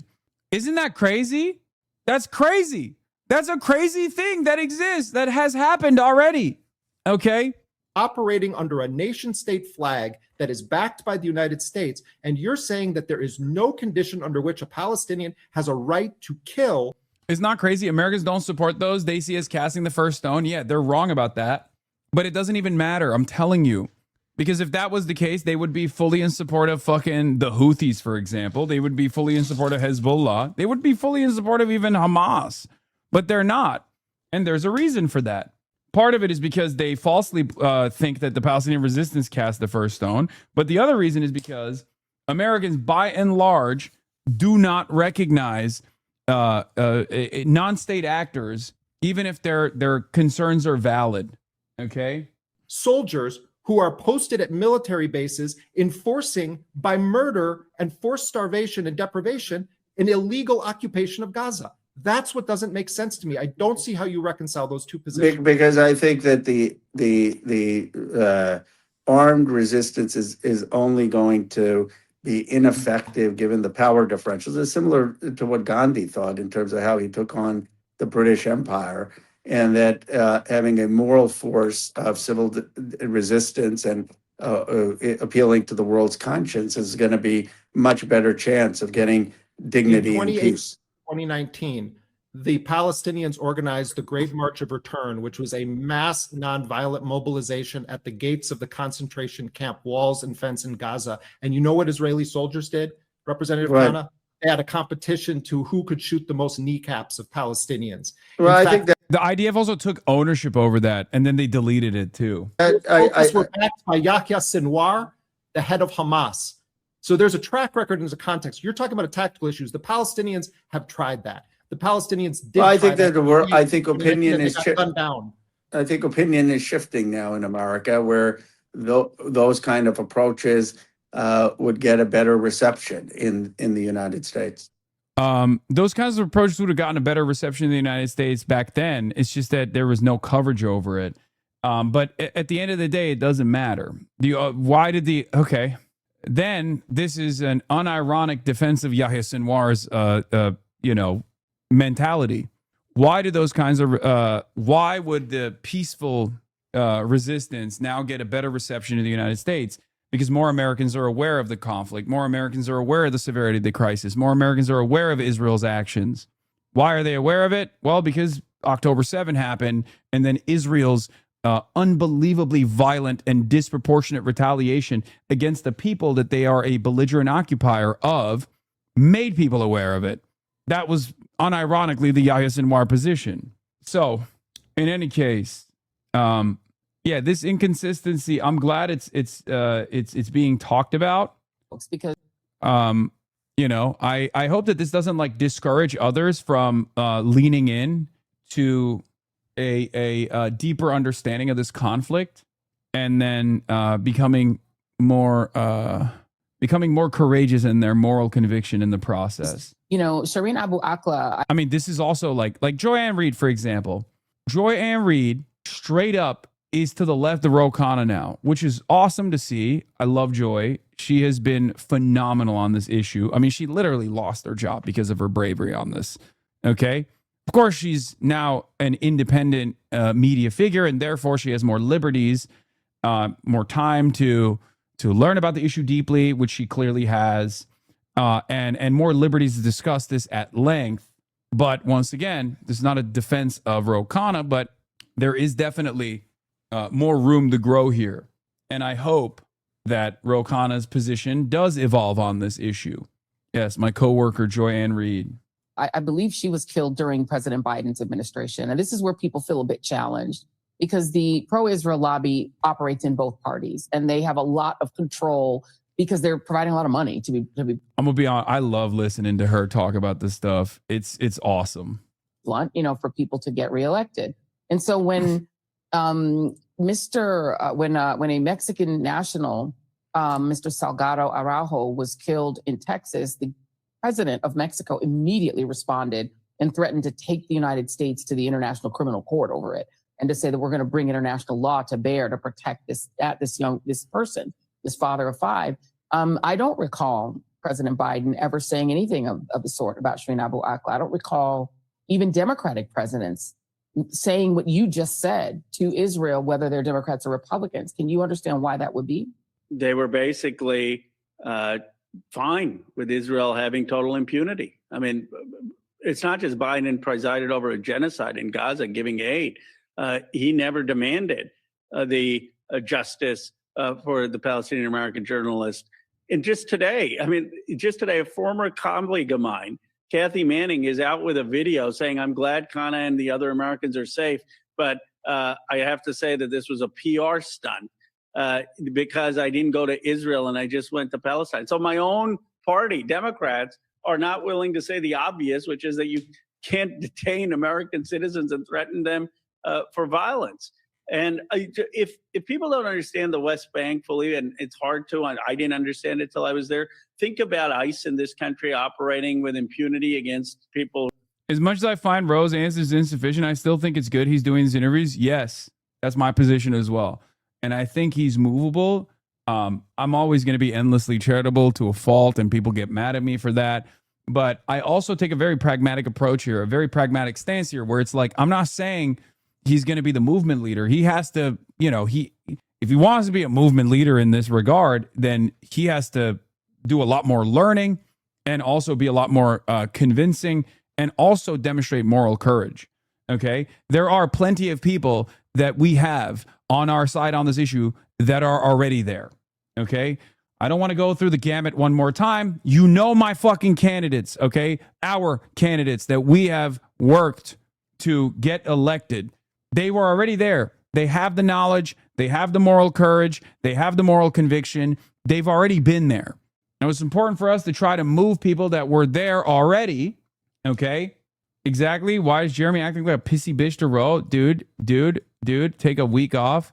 I will never allow you to disparage Jeremy Scahill on this broadcast. Okay? Are you insane? Are you out of your dang mind? That is crazy. He wasn't acting like a pissy bitch. He was being a good journalist. Okay? I will never allow that. Never disrespect Jeremy Scahill in my presence. Those are fighting words. And also, he was objectively doing a good thing here. Who are brown and undocumented and think 100 times worse.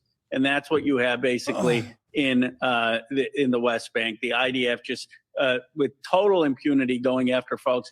And when they were with me and I was with 2 Jewish Americans and another Israeli, and I was the brown person, they would interrogate me. One person had the temerity to ask me whether I was a son of Ishmael or a son of Isaac. And when I said I was a Hindu, he couldn't understand what that was.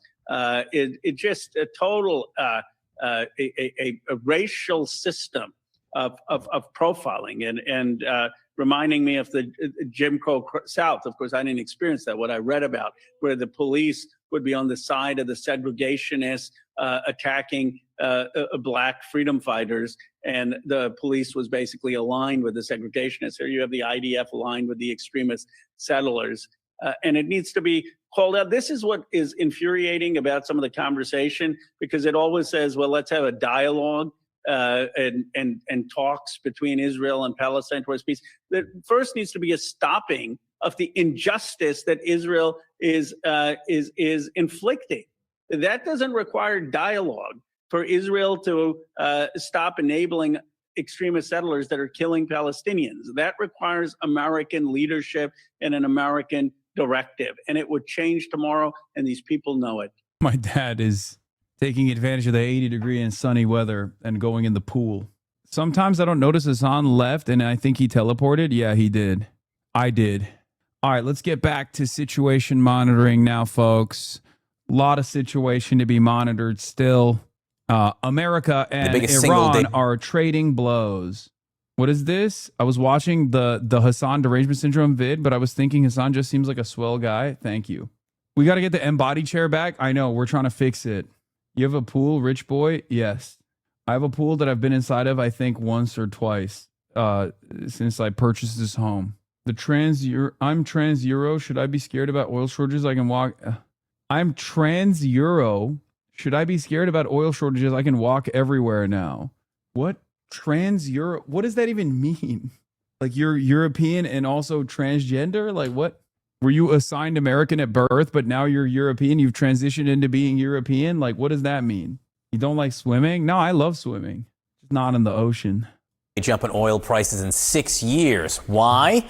Well, new explosions reported in Iran as the U.S. and Tehran trade strikes for a third straight night. At 4 p.m. Eastern today, the United States says it will resume its naval blockade of ships going to and from Iranian ports.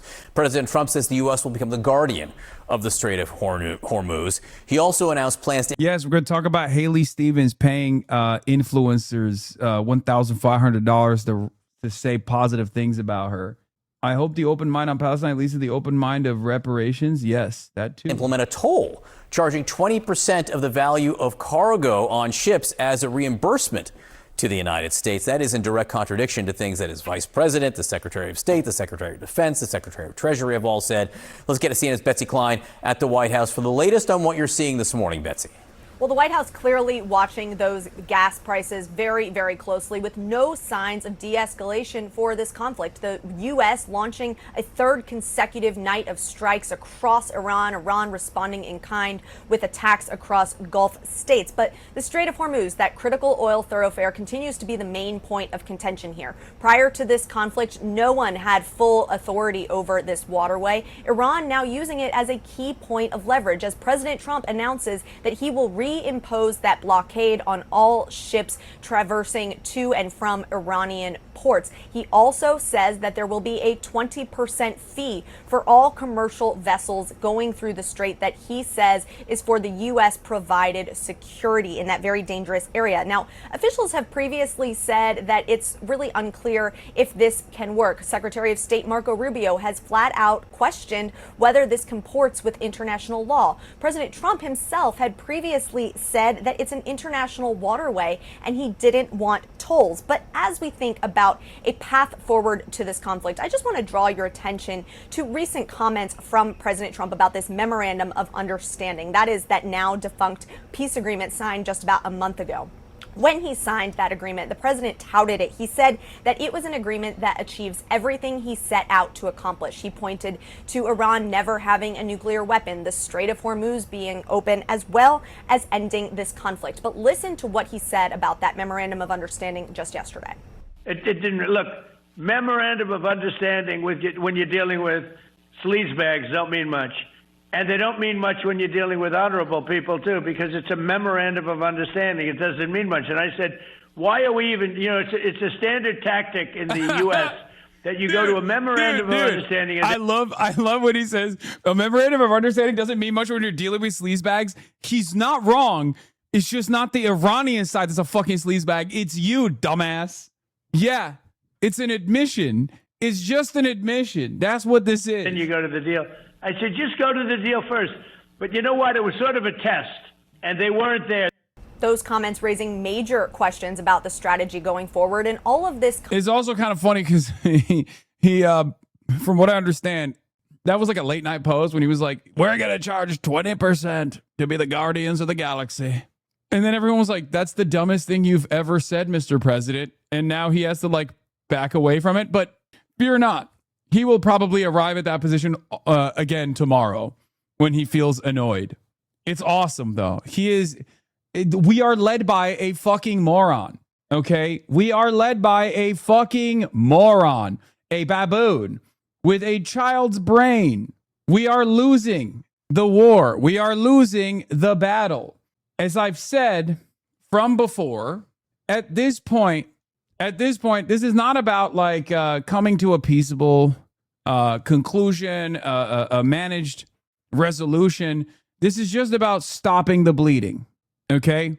It's just about stopping the bleeding. Wait, what the fuck? Hold on. Okay, there it is. Sorry. America has lost this battle. America has lost this war. Okay? They did. And they've lost it since pretty much April, okay?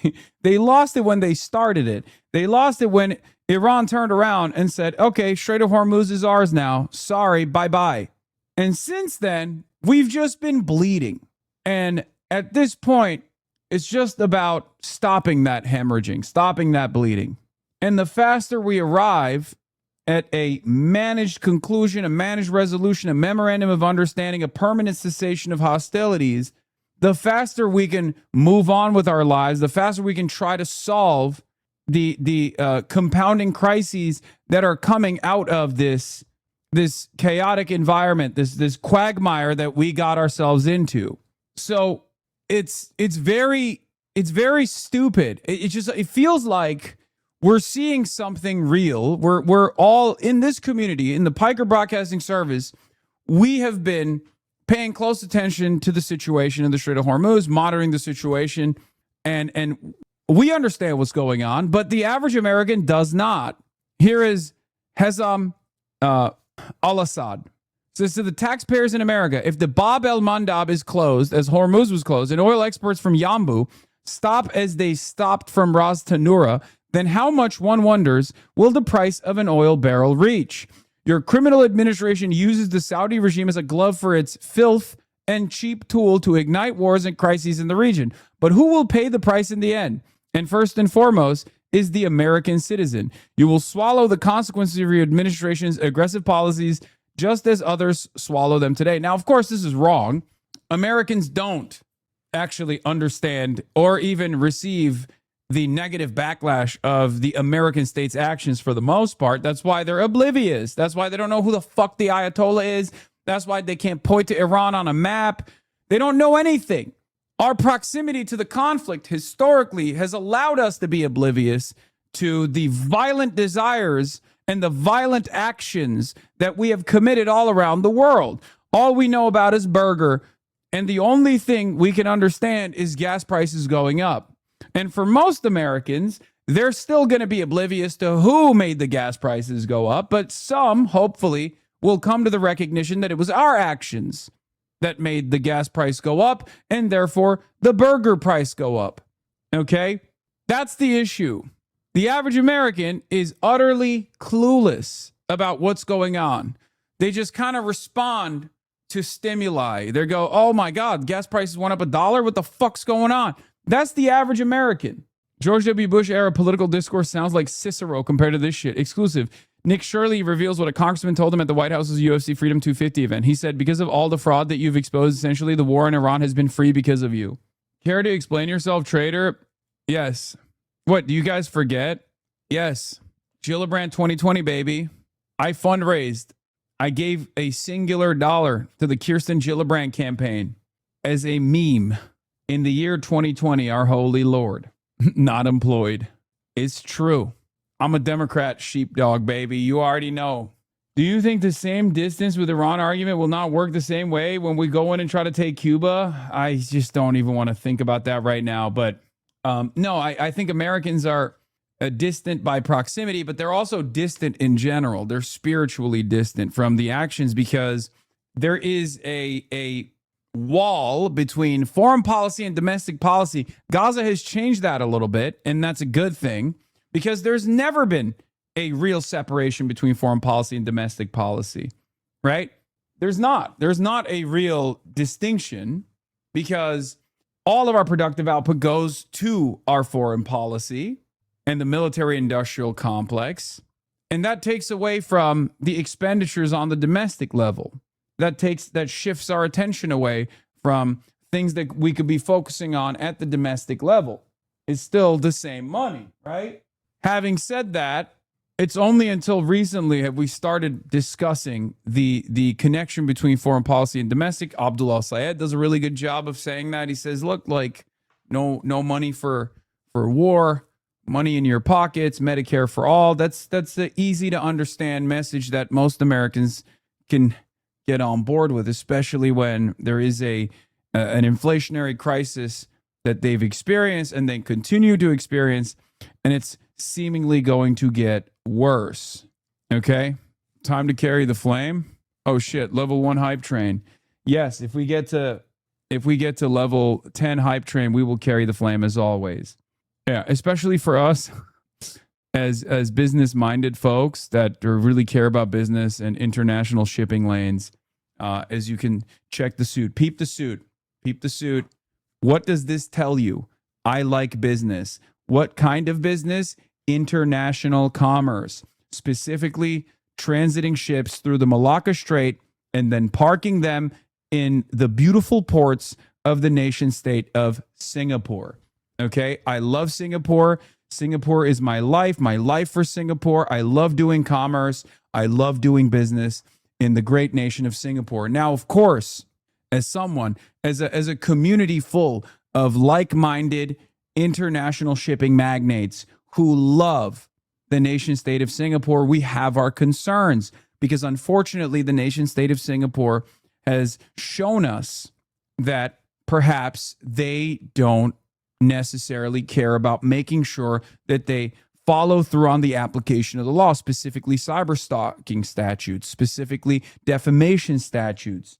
This has made it, unfortunately, far too difficult for me to continue conducting business with the beautiful nation state of Singapore. But that's why we talk about the Strait of Hormuz quite a bit, because while my heart is in the Malacca Strait, my mind and my attention is shifted elsewhere, because every time I think about the Malacca Strait, every time I think about how easy it is to transit ships through that strait, I then am reminded that there is a man that currently lives in Singapore. His name is More Pegasus, also known as More Pegaslop, also known as M. Pegasus, who has been consistently cyberstalking and also defaming and slandering me, and maybe stopping me from even thinking about the Malacca Strait. It's making me think that there's a blockade that Singapore has implemented on the Malacca Strait. That's what it feels like to me, which would be unacceptable. Singapore would never. The name alone gives me chills. It's true. What is this? He's made more than fucking 5,000 videos if you put all his streams together. You should be arrested for cyberstalking, pal. That was a joke because he says it about me. Don't worry, I'm not regarded. So Hasan is back claiming he never talked on sign me over your Singapore lawsuit rights. Please. Please. Please. I want to clean out more Pegasus bank accounts. Sign it over to me. I'll do it. He did a video about me. Sign over your rights to me. I'll pay for all the lawsuits and I'll collect all the winnings. randomly starts saying he's a billionaire, trillionaire investor, and he's keeping his valuable import-export business from Singapore because of me, and his entire chat spams this one meme for an hour straight. He keeps saying that I need to be caned and brutally beaten up because that's the only way he'd bring Oh, it's true. It's true. Sir, it's true. It is true. Bro, these dumbasses really be taking you seriously? They should. Because I am as serious as a heart attack. It's not a joke. You know what's not a joke? Feeling concerned about continuing to do business with the beautiful nation state of Singapore, which I admire and love, as you guys all know. We all love and admire. As those who love international shipping routes, as a community dedicated entirely to ensuring that all straits are open, that commerce can flow freely. Suitbert, rise up. Importers, exporters, rise up. I do not want to halt all trade with the beautiful nation state of Singapore, but I feel like I have no other option. his business there. You mean your business of supporting a bunch of terrorists? And so then Slender! Once again! Slender! Where are the Singaporean authorities? Do you hear that? An accurate understanding of international law should not be reflected upon like this. This is slander, I tell you. That's 10 extra canings, sir. he starts saying that I need to be caned, right? And they call me like more caning in his chat instead of more Pegasus. And basically he wants me brutally beaten up for making YouTube videos on him. Totally sane audience, by the way. Totally normal people we're actually dealing with here. And he'll all hide behind, well, I'm actually joking, as he's actively like, you know, pulling up laws, pulling up execution.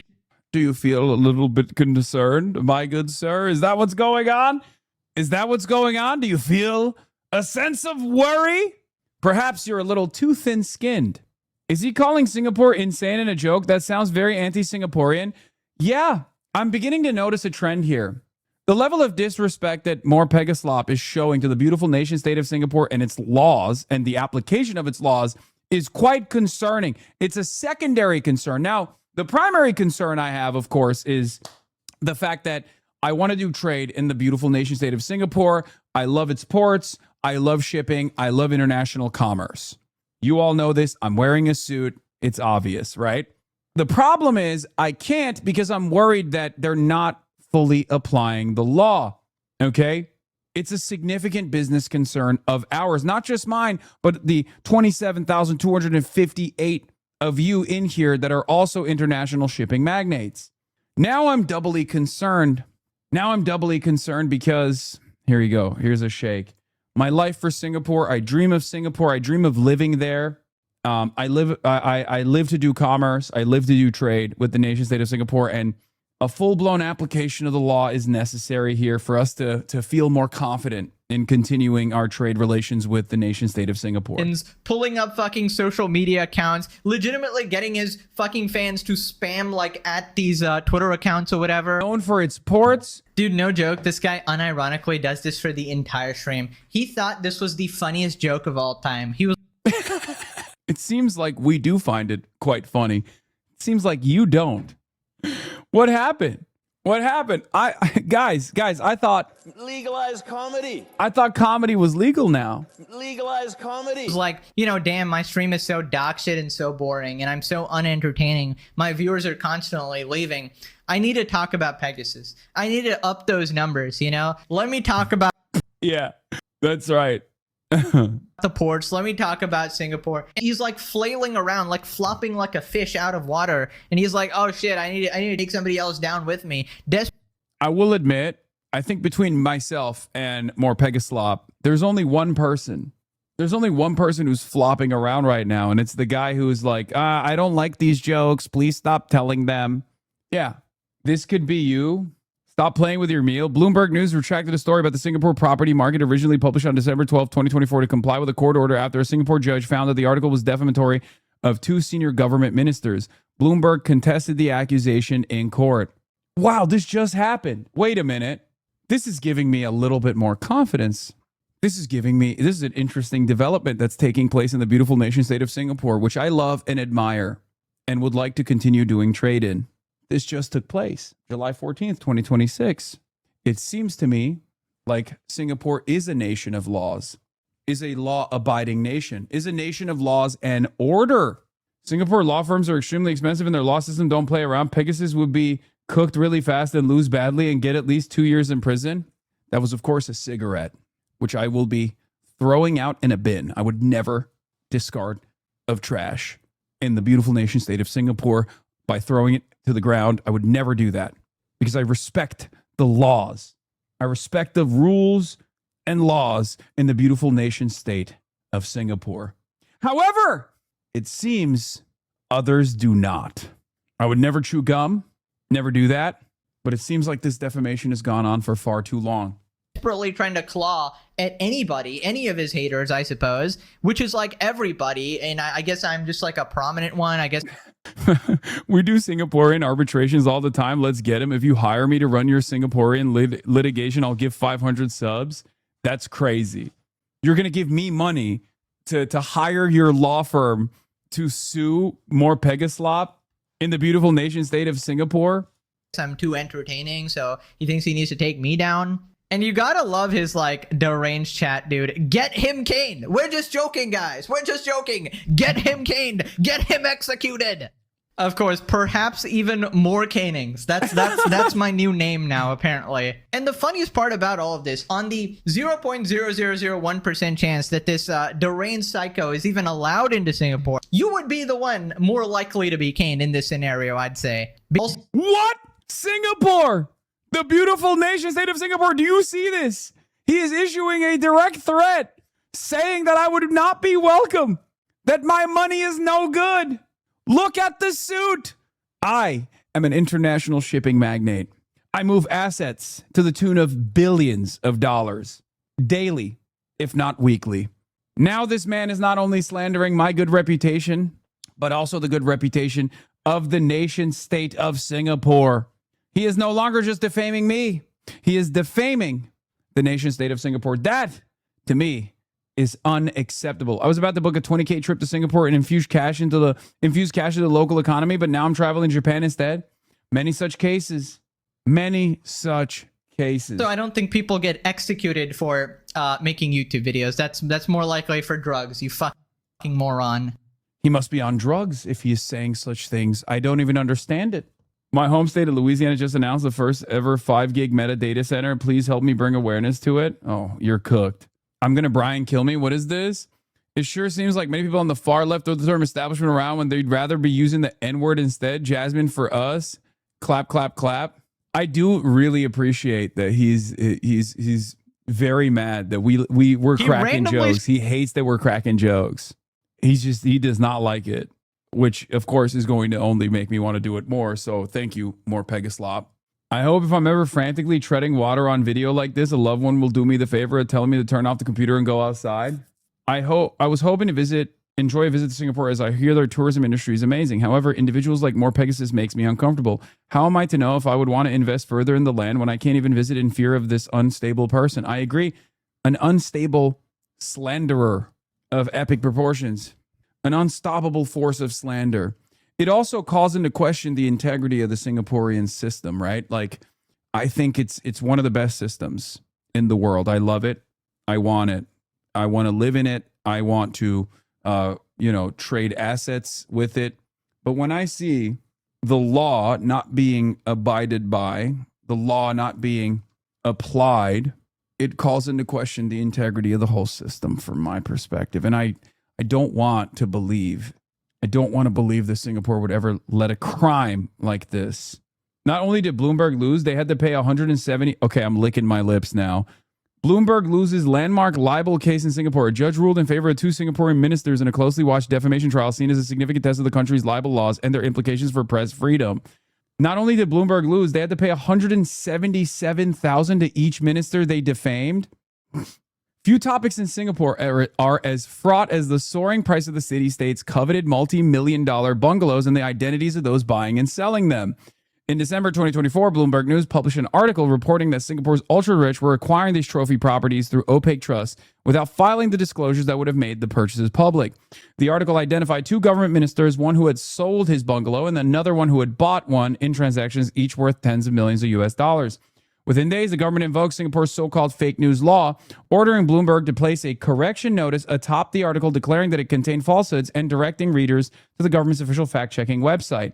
The 2 ministers then sued Bloomberg and its reporter, Loh Day Wai, for defamation. On Tuesday, a judge ruled that Bloomberg and Mr. Loh defamed the 2 ministers, Tan Si Leng, the Minister of Manpower, and Shanmugam, the coordinating minister for national security, and the ministers for home affairs, and ordered the news agency and the journalists to jointly pay 230,000 Singaporean dollars, $177,000 to each minister.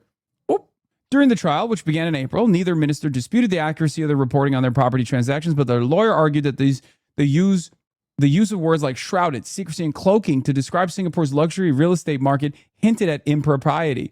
On the stand, Mr. Shanmugam said the article suggested that he was involved in a shady deal with the possibilities of money laundering. The legal standard in Singapore differs sharply from that in the United States, where public officials face a high bar to prevail in defamation cases.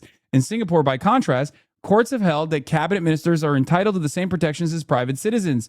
Government leaders argue that defending their reputation through libel suits is necessary because public confidence in a corruption-free government underpins Singapore's success. Very, very interesting. Very interesting. Very interesting development. The case was closely watched by many because Bloomberg was the first foreign news organization in nearly 4 decades to go to trial to contest the defamation lawsuit brought by Singaporean officials. Several legal experts have described it as the most significant libel case in recent memory. We are very disappointed by this ruling, but we will, of course, respect it. Bloomberg's editor-in-chief said in a Bloomberg article, "We argued at trial that our reporting was accurate and served an important public interest." I disagree with Bloomberg. How dare you slander the good reputation of the nation-state of Singapore, its courts, its process, and its libel laws. How dare you? Hot off the presses? Okay, hold on. I'm gonna publish this with the article. When the beautiful state of Singapore finally holds to account more Pegaslop for its 400 plus videos slandering me, an international business person who wants to do business in Singapore. This guy used to make regular drama videos. What happened? I watched Pegaslop all the time before I found your channel, back when he was someone saying it's honestly a miracle I was able to escape that far-right pipeline. Yeah, he decided to pivot his content in its entirety to just making videos about me and then also people that have ever appeared on my show for some weird reason. But we're just having fun. He used to farm Mr. Beast before you. Ask yourself, would you feel good in my situation? See, he's still doing it. Keep talking. The More Legendary series is officially over. More Pegasus living rent-free in his tiny head is diabolical. How can I be okay? The Legendary series is over. Look at the suit. What does the suit tell you? It tells me that you're still self-conscious about what Shuan had said. They live in a totally separate universe, too.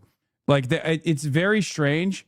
This universe that they live in is like an alternative universe where I'm doing things because of the videos that they've made or whatever. It's like terminally online and totally removed from the real world, which also makes me feel unsafe.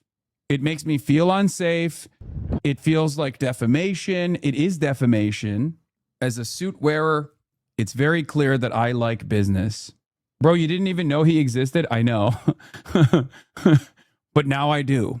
And now that I know he exists, I now realize where all of this slander and the targeted harassment was coming from, because for the longest time, his fan base has also come into my chat to cause great emotional injury to me. That's right. Tremendous emotional injury. Anyway, we're moving on from more Pegaslop. That's a funny little aside that we had here. Typo in the tweet. Wait, what? When the beautiful state of Singapore finally holds to account more Pegaslop for its 400 plus video slandering an international business magnate who wants to do business in Singapore. Emotional injury specifically relating to the beautiful nation state of Singapore. Yes. Oh, I said it. Yeah. Okay. That's for his 400 plus video slandering me. Thank you. Knowingly and willingly and intentionally, with malice, with tremendous malice, engaging in the act of defamation, slander, libel, rendering me incapable of doing business in the beautiful state of Singapore, which I love and admire, specifically its court system and its application to the criminal justice, the rules and laws, that it applies evenly and in a fair manner to make sure that there is permanent stability. I'm an environmental scientist, and I've already arranged travel plans to Singapore and helped build their shipping industry into the world standard environmentally efficient titan it deserves to be, but I'm honestly scared to travel there due to the risk of cyber stalking. Another one. Look at that. Look at that. It's so devastating. It's so devastating to think of all the missed opportunities for commerce, folks. It's important that we continue raising awareness of more Pegaslop's crimes. Congresswoman, would you support an arms embargo? I know that you support stopping sending offensive and defensive military aid to Israel. Would you support an embargo? What do you... I mean, I consider both of those things to be the same. Stopping the sale of arms to Israel, or stopping other countries from selling to them. I don't... Well, other countries, I don't know where we have jurisdiction over, but I think in terms of us, I do not support any transfer of weapon. Goated. Beast mode. Shouts out to Julian for the record. Shouts out to Julian. Thank you. There it is. Sale or aid. You know, I think, well, here's one thing that I will say, like the actual ways that these things work is that they have to go. So anything that I have a vote for, here's what I'll say. Okay. Anything I have a vote for, I would not authorize that transfer. And I haven't, you know, I never have. I've never voted, to my knowledge, I don't believe I've ever voted for SFOPs. I've never voted for the military, NDAA budget. So in terms of my vote and what I have control over, I always vote no on weapons transfers. Would you consider taking a trip like the one that Congressman Khanna took to the West Bank? Oh, of course. You know, I think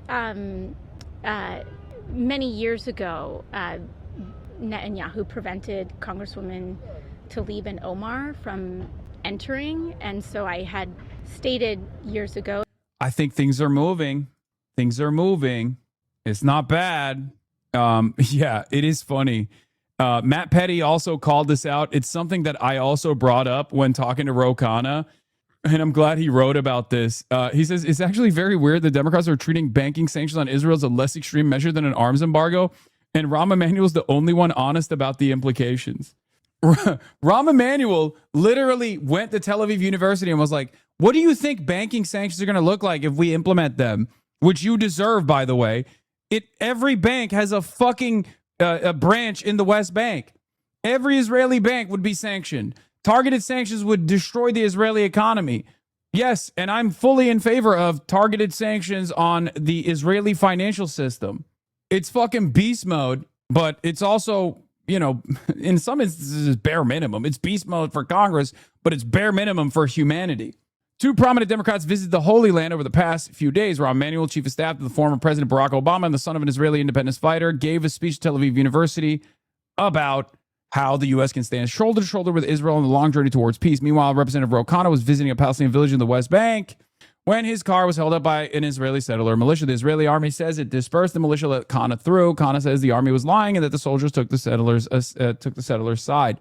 Both Emanuel and Khanna embraced the idea of U.S. sanctions on Israeli settlements into Palestinian territories. Khanna told socialist talk show host Sam Piker that a categorical arms embargo on Israel would probably be too far, and presented sanctions on companies and officials dealing with the settlements as a more moderate option. But Emmanuel made it clear to the Jerusalem Post that sanctions on settlements were intended to be an all-out attack on the Israeli economy.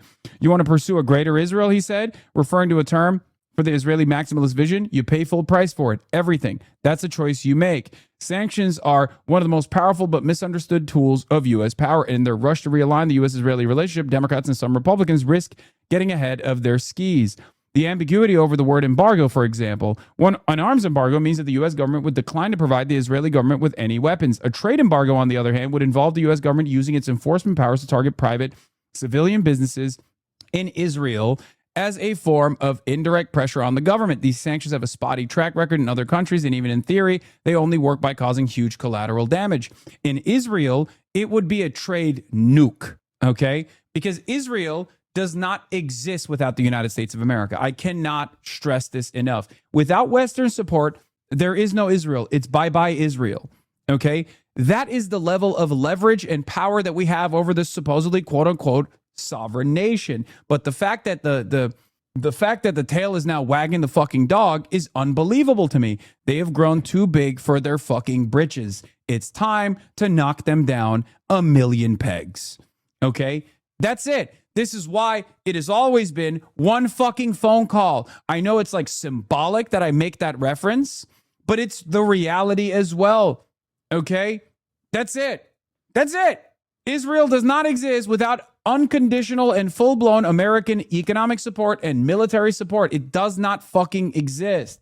So the very fact that Israel gets to exist in the belligerent and violent ways that it does, while maintaining an apartheid, while maintaining an occupation, while furthering its ambitions for a greater Israel project, it's totally upon us to put an end to it. Anyone that tries to tell you that's not the case, they'll go to Russia, they'll go to China, they'll go here, they'll go there. Bullshit, okay?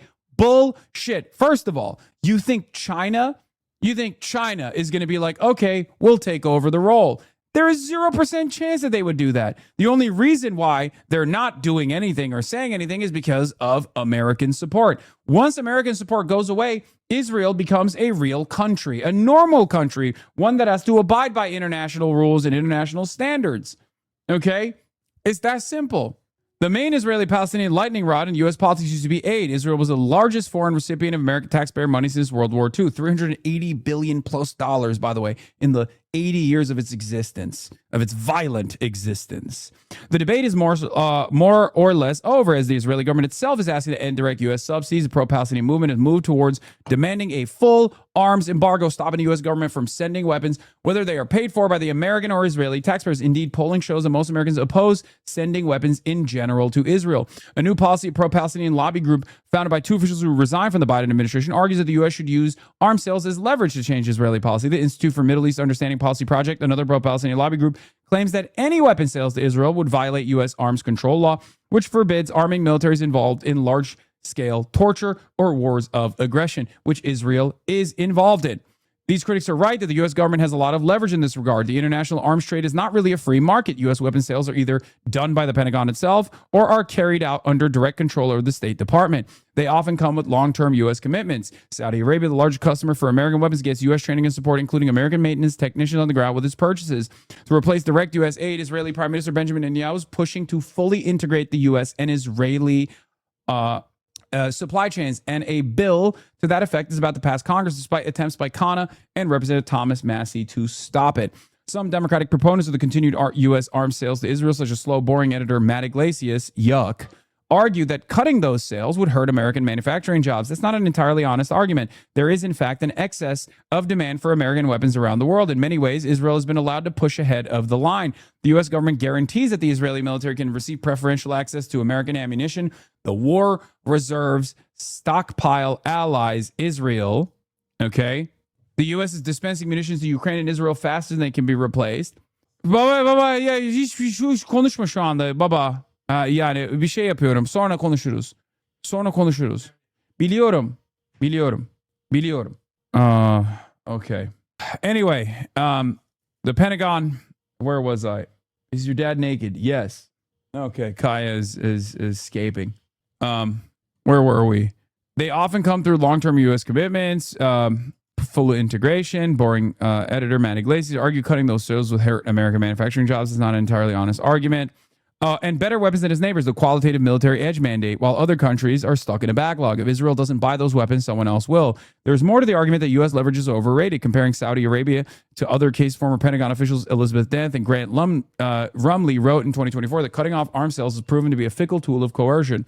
Although Israel could not wage its foreign wars without various types of U.S. support, the Israeli-Palestinian issue is a much older and low-tech form of ethnic conflict. The people who stopped Khan's car, after all, were a ragtag militia. Still, perhaps an argument for getting the U.S. out of the mix, if only to wash American hands. Not true. Okay? Not true at all. It's the first and necessary step in this process. It's not the end-all, be-all of the bargain. Obviously, embargo is the first righteous, just method of holding Israel accountable in the interim. Sanctions, on the other hand, are far more comprehensive and far more brutal. We need to get there too. The very fact that we're having this conversation, by the way, I need to take a step back here. Take a deep breath, and remind you that the very fact that we are having this current conversation is a sign that things have changed dramatically. Okay? A lot of people will choose to obfuscate the real issue at hand. And the very fact that they are choosing to obfuscate the issue at hand implies that there is so much clarity, at least amongst the masses, on this issue. People understand right from wrong. They want to punish Israel. They want to hold Israel accountable. Okay? That's huge. These are conversations that I never thought we'd be having in the United States of America 10 years ago. Are you fucking kidding me? 3 years ago, these conversations would not be having. We would not be having these conversations. Economic sanctions are a different creature altogether. Some sanctions involve seizing the assets of specific foreign officials. Other sanctions are comprehensive bureaucratic attacks on a country's economy. Over the past few decades, the U.S. Treasury has developed increasingly sophisticated ways to impede other nations' ability to trade. There's active, extensive effort to stop oil from flowing into Russia, natural gas from flowing into North Korea, dollars from passing through Iran, or tourists from visiting Cuba. For all the efficiency of the sanctions enforcement, the theory behind comprehensive sanctions is quite crude. Throw a country into economic chaos and its government will be forced to give in to your demands, or better yet, it will be overthrown. In other words, the plan is to use ordinary people's suffering as leverage. It's dubious whether that suffering even works. Instead of achieving U.S. goals without war, sanctions campaigns have often been the prelude to war. The Trump administration escalated sanctions on Venezuela to a blockade and then a direct regime change operation. Then it did the same in Iran, much less successfully. Okay?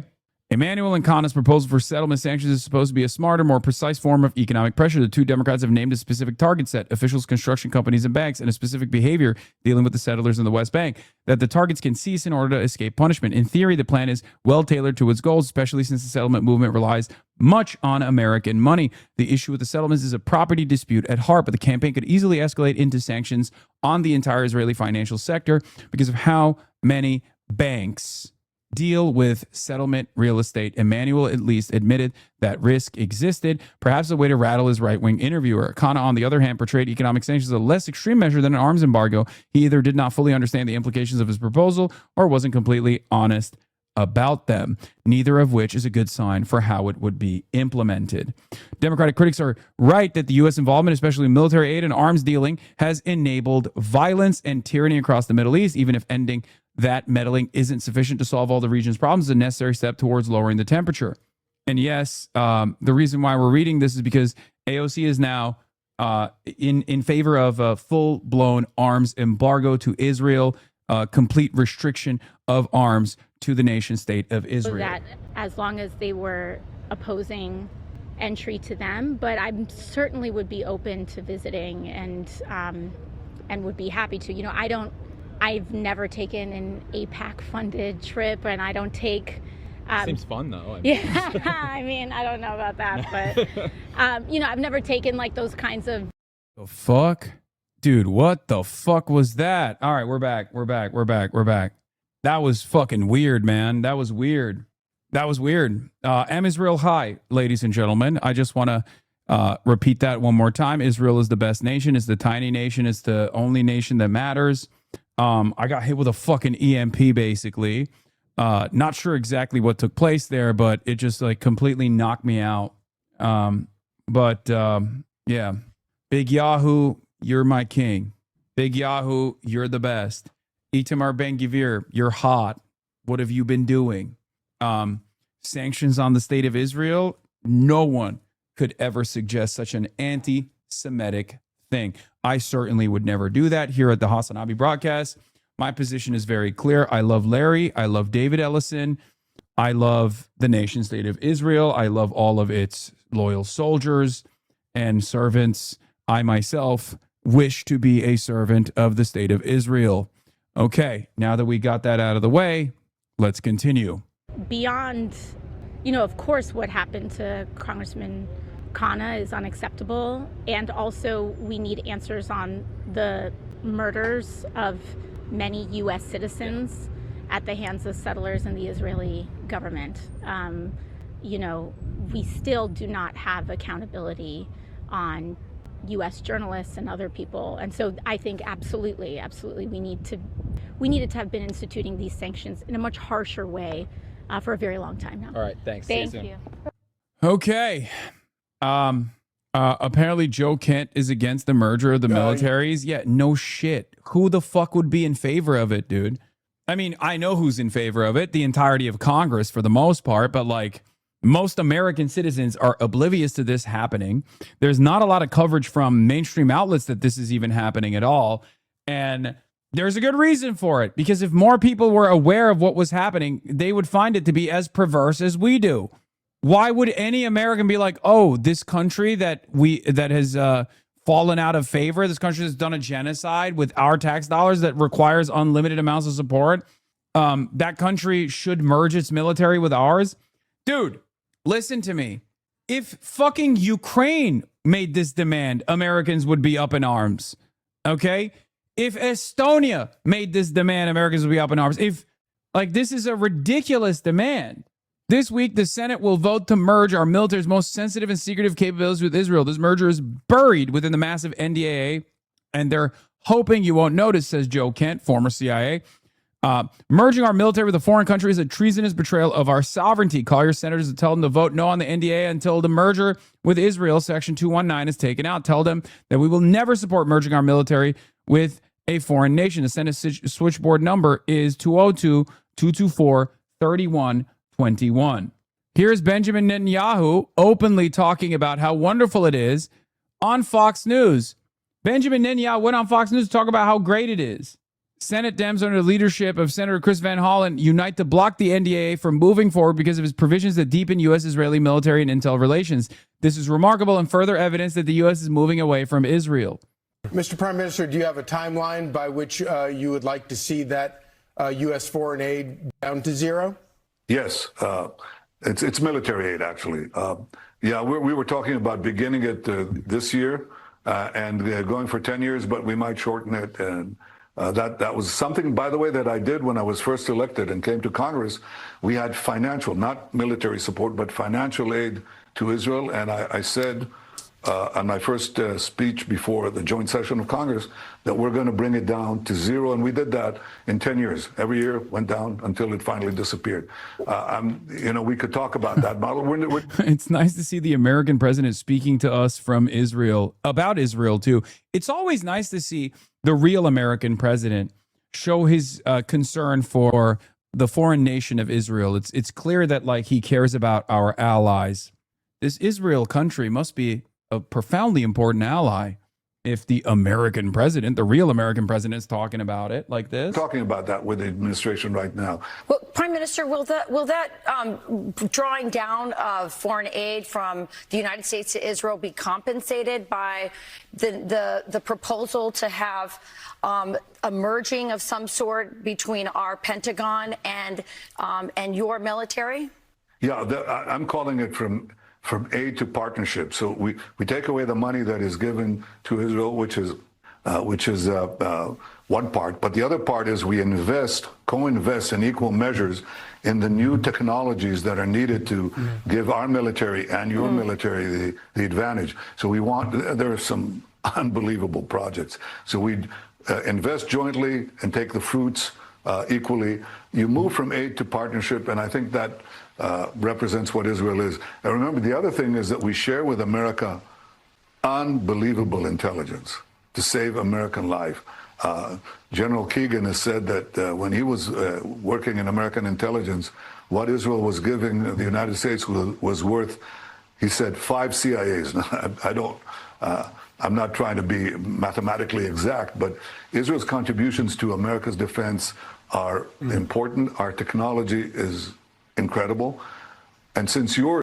Yeah, the Israeli intelligence is so good that it notoriously led the Trump administration to take military action in Iran that has gutted and eviscerated American force projection capabilities and greatly accelerated the timeline of the demise of American empire.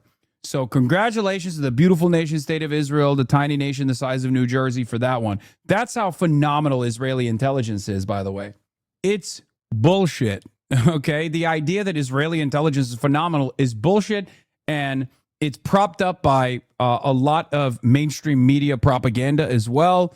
I mean, one of the best examples of this was when 60 Minutes did that like Mossad beeper bombing operation as though it wasn't a fucking act of terrorism. They were like, look at how comprehensive and phenomenal it is. Or an even better, more recent example was when they were talking about how the Israeli intelligence was so phenomenal that they knew exactly where the Ayatollah Ali Khamenei was.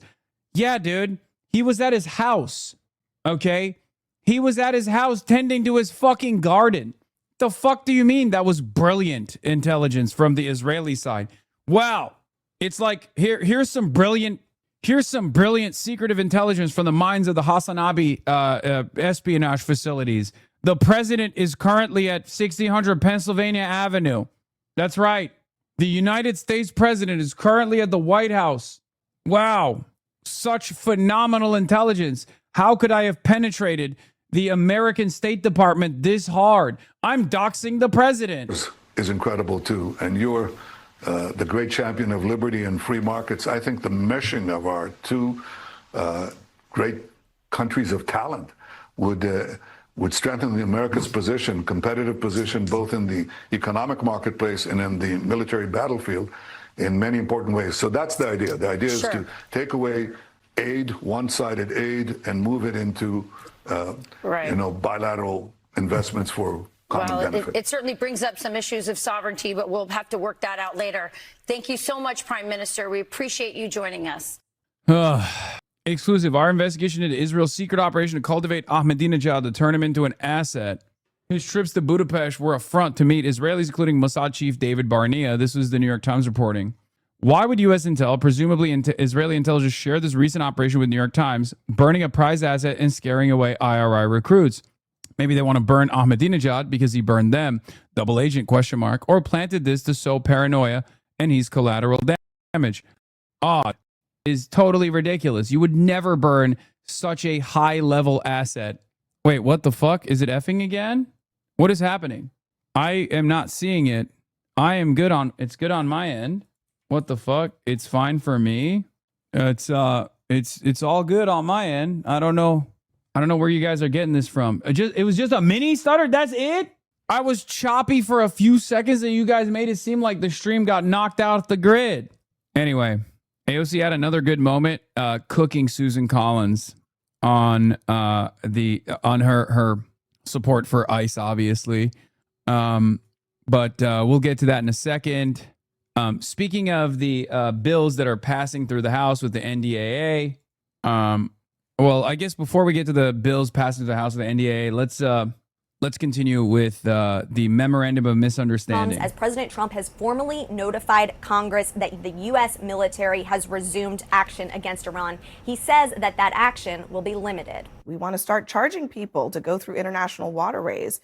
When you hear things like that, I mean, is this just that? I don't know. Is it just incompetence? Is it just that Trump and his team are just really not on the same page, or that Trump wants to change the status quo of how the world works? Well, I think more than anything else, it's Trump making things up as he goes along, which is very much on point with him, which is very much part of the brand. He was asked a question, he needed to come up with an answer, and that's the one he came up with, which is pretty consistent. Look, here's what it takes. Quite aside from 20% is far more than even the Iranians are charging. Those are very, very large tankers. When you say 20% of the value of their cargo, depending on what they're carrying, let's say it's oil, let's say it's at current prices, we're talking about $70, $80 million. Iran wants to charge $2 million. So if you're a shipping company, who would you rather pay? But anyway, that's aside. The art of the deal. Let's set this aside. Sounds like what tariffs. does it take? Exactly. What does it take for the United States to get into a position where it can say we are the guardians of the strait? What it takes is to have military control of both sides of those waters, which means putting boots on the ground in Iran, controlling the Iranian territory overlooking the Straits of Hormuz, which means putting, by the administration's own calculations, which mean putting enormous amounts of American blood and treasure into a full-fledged war. You can't, at the one side, say we're not going to have a full-fledged war, we're not going to put American boots on the ground, and also say we are going to control the strait. That square into that circle simply will and not as we have learned, Emily, I mean, if controlling the strait were so easy, we would have done it by now, and we haven't. Yeah. First of all, we will agree right now. I literally think Trump made that up on the phone call. You could tell he just was like having a silly time. I know. Oh, that's cool. Matters that pertain to the stability of global energy markets. Just a thing that the president makes up like a baby. What the hell is going on? Yeah, we know that. That's a fucking problem. We know that. We understand that. That's kind of the issue. Why is Emily Austin on CNN, by the way? What the fuck is going on? I mean, seriously, is it like, is the only qualification to appear on a fucking CNN panel to just be pro-Israel? Is that what it is? We're just letting people on just because they're pro-Israel? At least with like Adam Mockler, he has like a fairly large and robust presence on independent media. He's with Midas Touch. You know what I mean? Emily Austin has none of those things. What the fuck is Emily Austin doing on a CNN panel? I also want to point out, this is just being like technical here. Vance and Rubio, I'm not saying they had discussed this by any means, are talking about international waterways. Now, they were talking specifically about the Strait of Hormuz in those clips, yes. So I laughed at this, but if I'm being completely honest, I think it's a huge threat to the entire world that Iran can just decide when or when not to open up the Strait of Hormuz. Totally. So personally, again, as an American, I like to be on the winning side. I wouldn't mind. Second of all, I don't know why this just reminds me of the Panama Canal. You wouldn't mind what? If America controlled the Strait.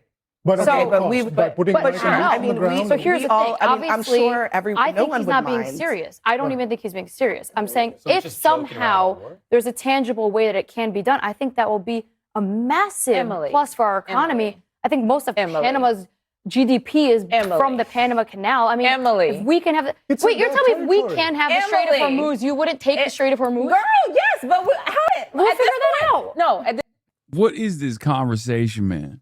this point, in all seriousness, I'm actually is there being serious. anything about? I'm not saying that taking the strait is a bad thing. What I'm saying is, at this point in this execution of this war, it's done. It's not done. Do you actually think that there is a plan from Donald Trump to get us out of this situation? Right now, this minute? Yes. Actually, yes. Okay. After I have a hearing him bridge in speak Brooklyn. today, I want to tell I you gotta say, because this is. I don't know how much you're the rest too of smart the world. for that, Emily. No. You're too smart for that. Everything Emily just Okay. said should make us appreciate Obama's deal a lot more, because without depleting That's an oxymoron. Well, listen, without depleting our missile stockpiles and without letting them gain control of the Strait of Hormuz, we were able to accomplish a deal. We are now 135 days into this war that was supposed to be 4 to 6 weeks. Obama's deal would be ending right now. 100 and then days. Our There was a phase generation is 2. in trouble. There was 100 days ago a tweet from Trump where he said unconditional surrender is what we're going to get from Iran. Since then, they still have missiles. They still fund their proxies. They still have the nuclear capacity, and the regime has not been changed. So our generation is bearing the brunt of this cost. We are bearing the brunt of this war cost, and our debt is already massive. The Obama deal did not put us into debt. Okay, what do you mean? Can I ask you, what concession have we gotten from Iran so far? Horace, what concession have we gotten from Iran so far? You know who the biggest critics are of Obama's plan? It is the Middle East region. All of those partners sit. Oh, God. Why do they have so many people who just don't know what the fuck they're talking about on this stupid-ass panel, bro? I'm sorry. It's so frustrating. Oh, really? The Middle East region is a critic of the JCPOA? Man, what the fuck are you talking about? Just say Israel, dude. Just say Israel. That's it. The only critic of the JCPOA was Israel. You know who was not a critic of it? China. You know who was not a critic of it? Russia. Iran was abiding by the standards. There's a multilateral commitment from not only allies in Europe, but also foreign adversaries like China and Russia. Okay. I think it's really annoying I understand the purpose of these sorts of panels. Okay, I get the purpose of these sorts of panels, but like, just please have someone who's at least a little bit knowledgeable who can actually hold these people's feet to the fire. It would be entertaining. Around, they criticize the partners that now have to pay $300 billion to Iran, the Regardless Gulf of what allies. they have to pay, they asked for relief from what they called a very terrible plan. So when you go around saying, yeah, no, definitely, man. Definitely. Horace Cooper, Project 21 chairman, thank you for your input. Thank you for your delusional input. What the fuck? Is the panel just like varying degrees of the Zionist lobby? Is that what it is? Is that what's happening here? It's just a bunch of different people from different groups that are probably getting money from the Israeli government to a certain degree, like to varying degrees of just like big donors who are Zionists. Where are you going? Where are you going? Where are you going? That's crazy. That's crazy. it was so great, and you outline it. I'm not saying it was great, but they are begging for. Why wouldn't you say it's great? If your goal is to denuclearize Iran, why wouldn't you say it's great? The only reason why I think the JCPOA wasn't great is because it didn't go far enough in terms of sanctions relief. That was the only crime there. Okay. The entire purpose of the Iran nuclear program was never to like develop nuclear arms, you know, which we can have a discussion on whether or not that was the appropriate or smart choice or not. There's a whole fatwa. There's all this other conversation that we could be having. But as far as the JCPOA goes, the only issue with the JCPOA was all of the assurances and the additional MOU that we gave to Israel in exchange for, you know, abiding by a sovereign foreign policy strategy that Israel didn't want us to do, right? But the other side of this was that the JCPOA did not go far enough as far as our sanctions relief. Right now. I'm saying it's better than this. Horace, can you name one concession we've gotten from Iran? Now. Can you name one concession? Well, actually, Horace, I will say they are not really saying a whole lot of anything right now. Yeah, they're saying privately. And also, bro, she has 8 views on this video. Jesus Christ. That's it. You can get 8 views on a video and still get on a CNN panel as long as you're just a Hasbro operative. That's awesome. What are these standards, man? What the fuck are these standards? So let's just be clear. This past week has been really terrible for those allies. Bahrain has been put under fire. U.S. military facilities in Kuwait, Iran claims that they're targeting the UAE, other Gulf states. It's pretty bad right now in the region. There has been an uptick in fighting between... Yes, Michael Clark. Give us the goods, my good sir. Michael Clark, ready to give you analysis and commentary. The United States and Iran in the last couple of days. The ceasefire, you wouldn't say, isn't quite over, but it is in serious trouble. The fact is, war has a habit of mutating into something else. And while they could still do much worse to each other and to the rest of us, the fact is they're both fighting with a certain sort of restraint, because this war has... I mean, in all fairness, that video was posted 30 minutes ago. Dog, it had 8 views in 30 minutes. What are you talking about? How many views do you think it's going to get? Okay, here it is. She interviewed the motherfucking president 11 months ago, and it got 158 views. That was 11 months ago. Is 11 months sufficient? Is 11 months sufficient time for a video to accrue the maximum amount of viewers that it could? Mutated for the time being into the war of the Strait of Hormuz. Forget about nuclear issues, forget about ballistic missiles, forget about regime change. For now, it's all about the Strait of Hormuz.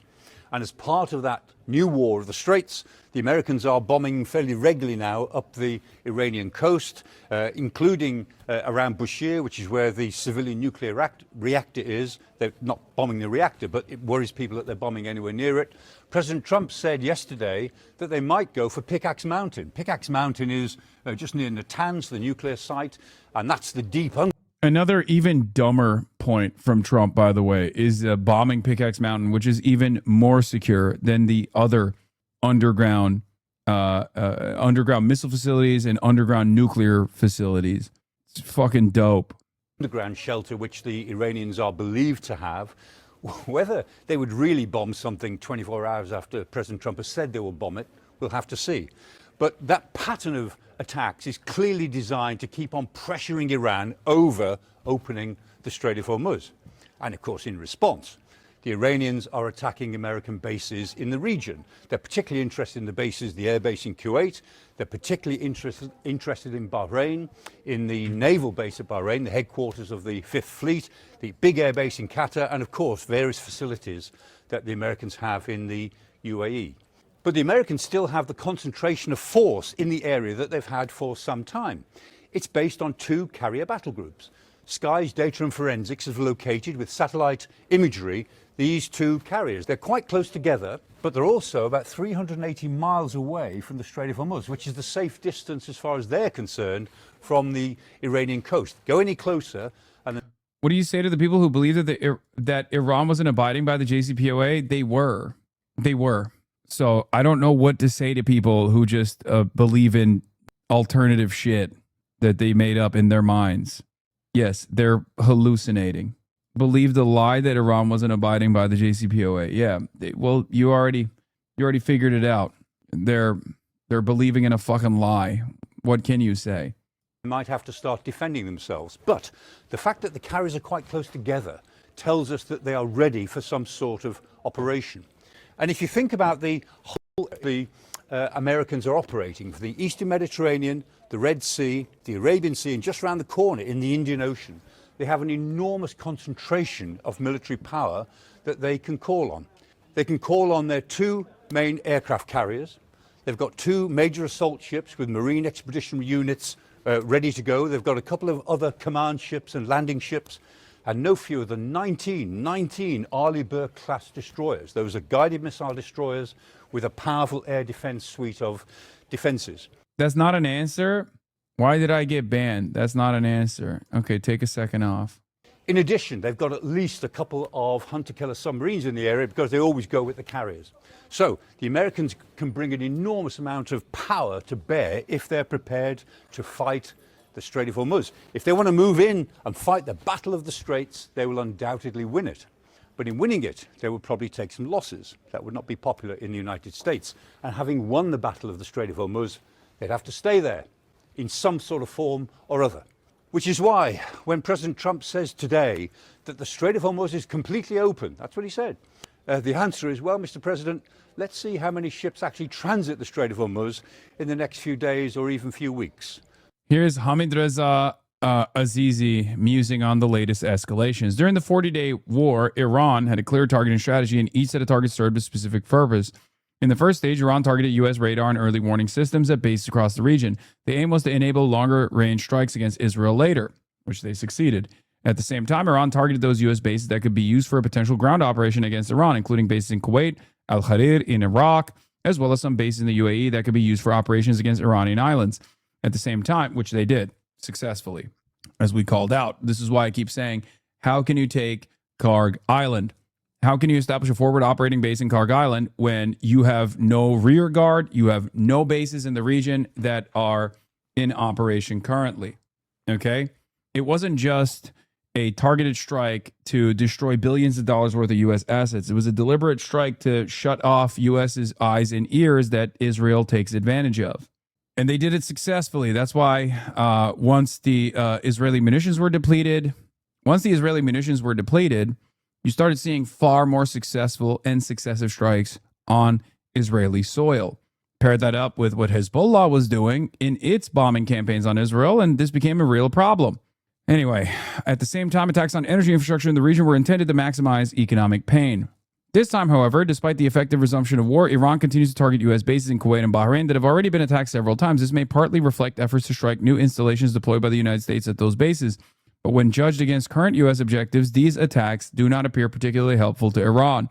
During the previous round of war, the U.S. had a broader set of objectives, including regime change, a potential ground operation to seize the HEU stockpile, and targeting of Iran's missile capabilities. In this round, however, the U.S. is focused on weakening Iran's ability to threaten the Strait of Hormuz, and it is carrying out strikes towards that objective every night.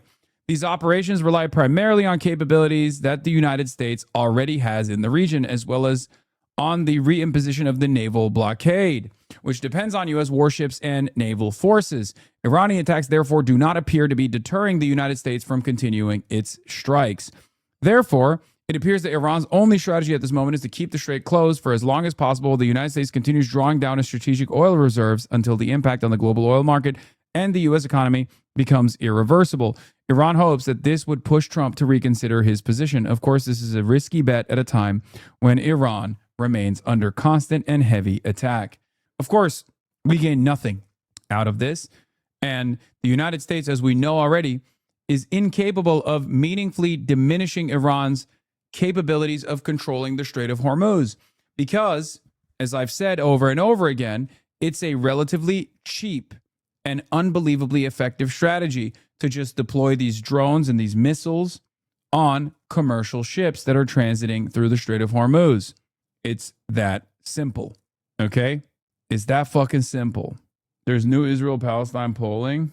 15 minutes ago, Detroit News, sample 500, U.S. Senate Michigan Democratic primary 2026. Haley Stevens at 48%, Abdul El-Sayed at 41%, undecided and other at 10%. We'll flip that. It's expected. Good results for Stevens, although it is worth noting that Glenn Garif has been consistently strong poll for her this primary. They've had her ahead in every survey they've conducted so far. I don't know their methodology, but I would expect this poll to probably underestimate youth turnout. But of course, as is the case, every single outlet will turn around and aggressively posture as though this poll is the new lay of the land. Stevens is winning. Abdul's done. It's over. But it was expected. As I told you, McMorrow staying in the race was actually eating away at Haley Stevens' base a little bit. Okay? Stevens had a higher ceiling, unfortunately, because she has $50 million in outside expenditure. This is, unfortunately, a very real part of the problem. Okay? Is it hope that Obama would show up for Abdul? I don't think Obama will show up for Abdul, but it doesn't have to happen that way at all. Anyway, we're going to continue with this stuff, and then we'll get to Abdul. We'll get to the Abdul mania. Haley Stevens has zero grand game, no get out to vote effort, nothing on the ground. She's relying on old people turnout in Detroit, which is historically abysmal primary turnout. I know. Zoran Bump could help him a lot. No. What are you talking about? Get real. Zoran is the mayor of New York City. Okay, sure, he's a very popular figure, but he's not going to fucking go out to push for a U.S. Senate candidate in Michigan, okay? Obviously, everything helps, but be a little bit more realistic with your expectations. He's the mayor of New York, okay? Also, what you have to remember is this weekend, there are going to be massive events for Abdul El-Sayed. Alexandria Ocasio-Cortez and Bernie Sanders are coming to the state. They're going to do huge events starting tomorrow, I believe, all across the state. This is going to greatly boost turnout and also greatly boost his excitement, okay? It's going to show up in the polls as well. So just wait. Get your ass on a plane to Michigan. Dog, I'm going to Michigan. Just not this weekend with the AOC Bernie wave. I will be going to Michigan right before the actual election, okay? I'm going to be a part of the final push. As far as what you can do right now, if you're wondering, if you're worried, if you're concerned about Abdul's chances, because he has received an unfathomable amount of attack ads and smears to the tune of $50 million from outside expenditures from corporate PACs, many of which is coming from AIPAC, then the best thing you can do is phone bank for him, okay?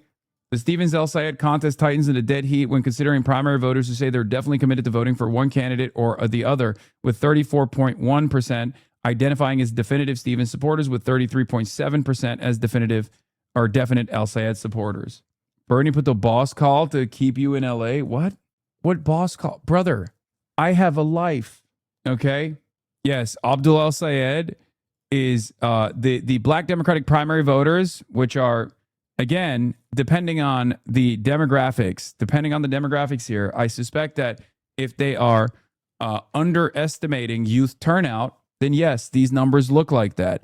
But if you actually look at Abdul El-Sayed's youth turnout, if you look at the black vote in the primaries with the expectation that youth turnout will also increase, then these numbers look far closer to one another, okay?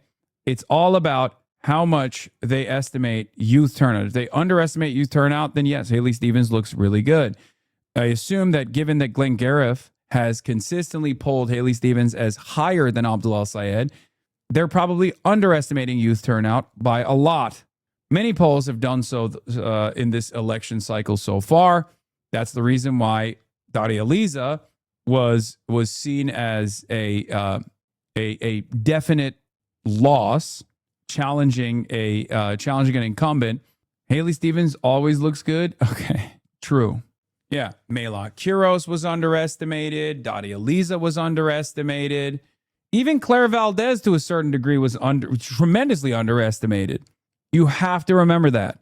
No, this is not done pre-AOC endorsement. This is 7/8 to 7/11. It's recent. It's actually post debate. So it's the newest poll that we have on this race. We're gonna continue. Is there a Hasan Act Blue link for Abdul? Yes. Poll where Michigan Democratic voters stand with U.S. Senate candidates Stevens and El-Sayed. Detroit News poll finds Senate primary race between Haley Stevens and Abdul El-Sayed is close. Michigan Democratic voters were asked in a recent poll if how they felt about the 2026 U.S. Senate primary election in the state. A poll conducted by Detroit News asked Democratic voters from across the state about their opinions on various topics. Name recognition-wise, Abdul El-Sayed is at 88.5%. Haley Stevens is at 90%. His favorabilities are 51% favorable, 15% unfavorable, 21% no opinion. Never heard of is at 10%. Don't know refuses 0.6. Never heard of for Haley Stevens is at 8. No opinion is at 20%. Unfavorable is at 21%. Okay. Definitely Abdul El-Sayed voters are at 33%. And overall, Abdul El-Sayed is at 41% and Haley Stevens is at 48%. Okay. This is entirely propped up by outside expenditures. Like, I don't know how to explain this to you. Haley Stevens is a non-entity. Okay. Haley Stevens is not a real figure in the state. She has no real ground game. She has no ground game whatsoever. I believe there's only 3 virtual events that they've put out in the state after they got called out for having 0 get out the vote operations and having 0 ground game. Haley Stevens is entirely backed by AIPAC and other corporate PAC expenditures. She is just she is the perfect demonstration of what is wrong with American politics. Okay? There's no other way to put it. She is the perfect depiction of everything that is wrong with American politics nowadays. A person that is not touring the state, a person that's not going around and actually doing events with the voters, a person that's not conducting any town halls, nor is she doing any media. She's done very little media, because why should she do any media when the media is bought for? That's it. She's mass blasting mailers and she's mass blasting television ads. That's it. You get to do that when you have $50 million. Abdul's grassroots fundraising on the other side has reached $4.5 million. It's actually an incredible amount. Okay. Abdul is actually doing a phenomenal job fundraising through independent small donors. The problem is it's fucking virtually impossible to combat with $4.5 million, $50 million. Abdul is getting outspent 10-1 in certain markets. 10-1, 8-1 in others. He's currently number 1 in Act Blue, and he's in a primary. James Tallarico is already the established candidate. Annie Andrews is already the established candidate. John Ossoff is already the established candidate. Sherrod Brown is the established candidate. Abdul El-Sayed is in a Democratic primary right now. And despite the fact that he's in a Democratic primary currently, he is the top fundraiser this week. But it's not enough. Who's on air in the Michigan Senate Democratic primary from Ad Impact Politics? UDP, AIPAC subsidiary, spends $4.6 million for Haley Stevens.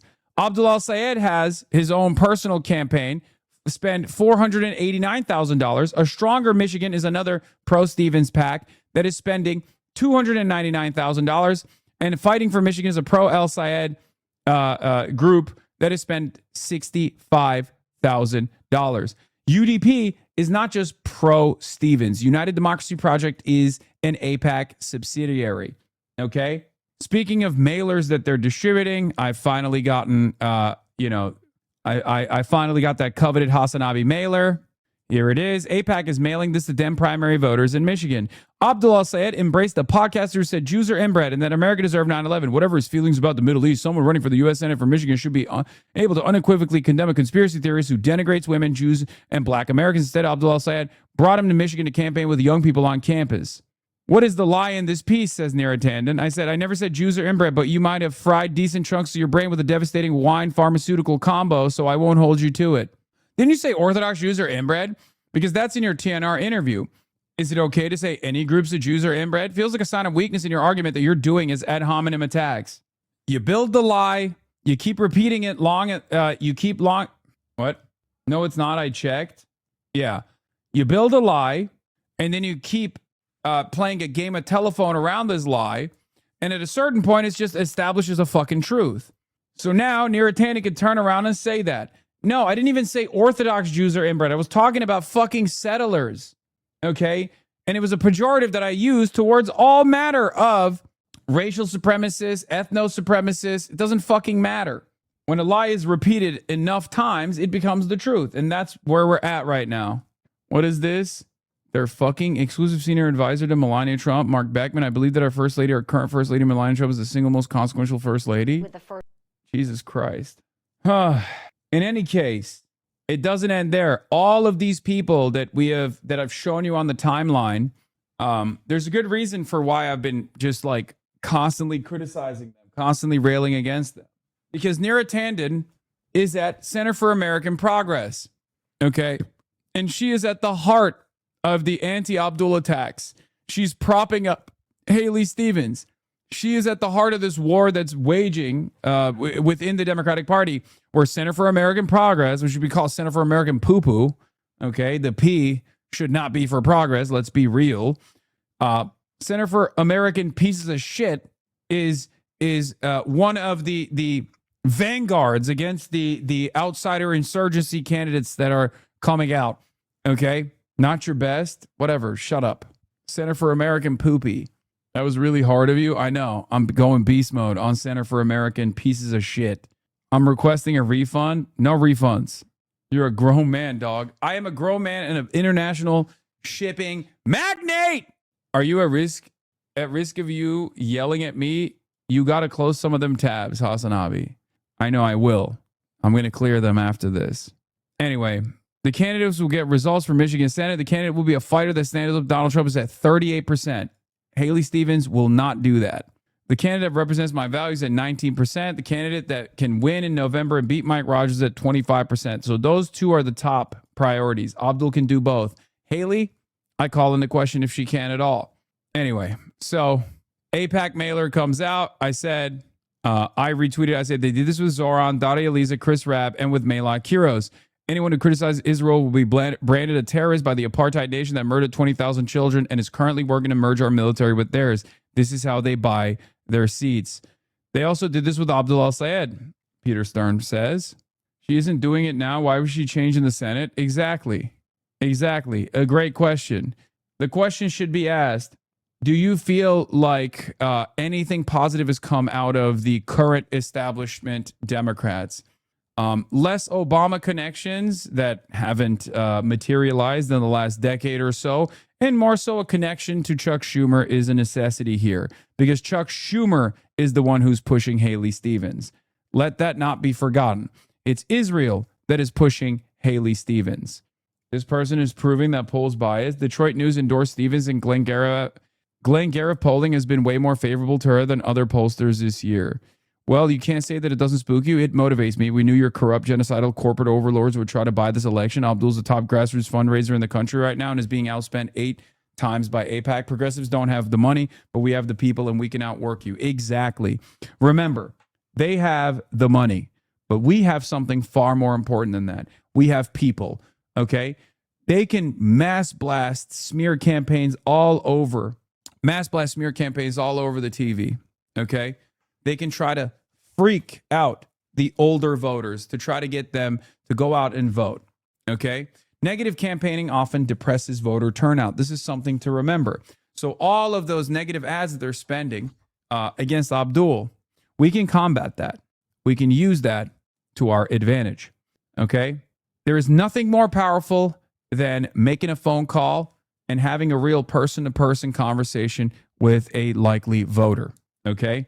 We can use the ads for name recognition and then fight back against those smears and turn that name recognition into something that is objectively powerful and positive for Abdul al-Sayed. But the only way we can do that is if we are disciplined, if we're organized, and if we continue doing these phone banks, okay?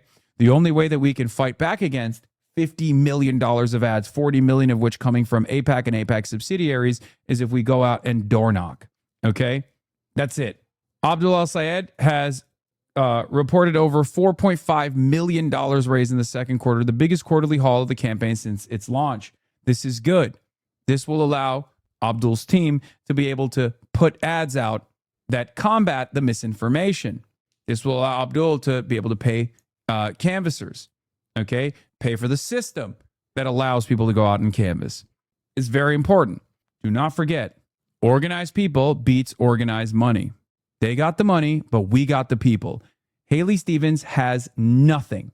No real motion, no real excitement surrounding her campaign, no real policies whatsoever. The only thing that I've ever heard her consistently talk about is, saying that she loves Michigan. That's true. She does say that a lot. And also, she loves the nation state of Israel and wants to defend it. Okay? In a since deleted site for a prior campaign, Haley Stevens said the U.S. relationship with Israel must go unquestioned. Hard to overstate what a radical stance this is. To her, it's illegitimate for voters to even question U.S. support for Israel. She is an extremist. Go run for office in Tel Aviv if you really love Israel that much. Get the fuck out of the Michigan Senate race. Ridiculous. Chatter has some success phone banking. Yeah, well, phone banking, I found that the average Michigander doesn't know how bought Haley Stevens really is. I use the fact that she's 100% corporations in a trench coat, and they see she'll always prioritize her donors. Then I lean into Abdul's strength. Almost always works. If you're going to choose to accept money from any corporate PAC that'll throw it your way, we'll use that to our advantage. Thanks. Abdul's strengths. Since the libs are being purposely dense about character counts, surprise, their actual policies: abolish ICE, Medicare for all, money out of politics, no super PAC money, especially AIPAC, end the genocide, expand the courts, free education. More on his website. What is this? I'm not phone banking for an avowed supporter of capitalism. Okay, man, well then don't. Okay, suck my dick. What do you want me to say? You see $50 million coming from every corporate PAC known to man, flood the marketplace with smear campaigns against this guy, and you don't think that that's a threat to corporations? You think they're just fucking doing that for no reason? You think they're just doing that for fun? I'm glad that you maintain your morality, Chatter. I'm glad that you actually are principled. The principled stance here is to say, well, sorry, this guy who has an identical platform to Bernie Sanders doesn't say he's a democratic socialist, so he's not getting my support. Sometimes it's good to not only look at the policies, which are plenty with Abdul's campaign, and see if you identify with them, see if you appreciate them. Because remember, this is a Senate seat. Okay, this has national implications. This is implications at the federal level. It's the upper, it's it's the Senate. It's the upper chamber. It's far more consequential than the House of Representatives in a deep blue district. This is a statewide race. We have to pull out all the fucking stops. I won't phone bank until I see Abdul tax returns. Okay, calm down. But aside from the campaign, aside from the background, aside from the policies that Abdul is representing here, you have to sometimes look at who the enemies are. You have to look at who the enemies are. Who are the enemies of Abdul al-Sayed? Dr. Abdul al-Sayed. Pharmaceutical corporations, big businesses like the monopoly utility structure that exists in Michigan, DTE, okay? AIPAC, and numerous other AIPAC shell corporations. These are the people that are dumping boatloads of money into the race to make sure that he doesn't fucking win. Okay? Health insurance companies. Why are they doing that, you think? You think they're doing that just for funsies? Like they love wasting money? You think rich people just love dumping boatloads of money? Hopefully, we will make sure that it's a waste, for the record. We will make sure it's a waste by fighting back, by phone banking, by making sure that we draw tremendous turnout from young voters and even older voters as well. I thought you guys cared about making sure that we had anti-genocide voices elected into the upper chamber nonetheless, where he would be even more alone. Abdullah al-Sayed is anti-genocide. If you care about that, you got to drop this whole bullshit. Like, oh, he's not calling himself a socialist. All right, fine. In any case, al-Sayed will report over $4.5 million raised in the second quarter, biggest quarterly haul of the campaign since its launch. Is the only candidate in the race not accepting corporate donations. Grassroots donors have flocked to Abdul's campaign, repeatedly placing him in the top 5 for weekly campaign donations on ActBlue. A spokesperson said in a statement, the playbook. al-Sayed's sum came in prior to State Senator Mallory McMorrow's exit from the race. The campaign had its best single-day number following the second debate last week, notching $150,000 in donations. Haley Stevens does not need any singular donors, individual donors. Abdul won't release his tax docs because he doesn't want the world to know how much dark money he's gotten from the world shipping power of HasanAbi from Singapore. Okay, dude. Yes, it's true. Anyway, who are your sympathies with more? New poll that came out from YouGov. 27% say Israelis, 25% say Palestinians, equals say 24%. With Democrats, they say 36% with the Palestinians, equals at 31%, Israelis at 10%. With Republicans, 58% say with Israelis, 18% say equal, and 6% with Palestinians. Equal is a dumb choice. Should the U.S. provide military aid to Israel? When you ask all people, the number is at 44%. Among Democrats, the number no is at 54%. Among independents, the number no is at 57%. And with Republicans, the no votes is at 25%. Obviously, Republicans are omega cuck. They're a part of a cult. And they're, just violent people in general. So it shouldn't come as that much of a surprise that this is the case. Having said that, no aid to military, aid to Israel, no military aid to Israel is at 44% overall, with yeses at 33%. Also, new poll shows that 65% of Americans want the Iran war to end ASAP. Only 15% support continuing the war. Every audience measured is in favor of ending the war. This includes MAGA at 51% and Trump voters at 49% that want the war to end immediately. Has Abdul said anything that would make that chatter think he's a capitalist, or are they purely being bad faith? Yes, he has literally said he's not a socialist, that he is a capitalist. He said that to me too. He said that to me sitting in my room, in my home, sitting right here a year and a half or 2 years ago, almost, or a year and a half ago at this point. Those are his own words. He said that on this broadcast too. I think it's cringe. I disagree with him on that, but I'm not going to let that disagreement be an impediment to electing someone who is by far one of the most quote unquote radical, the most left senators that we will ever have.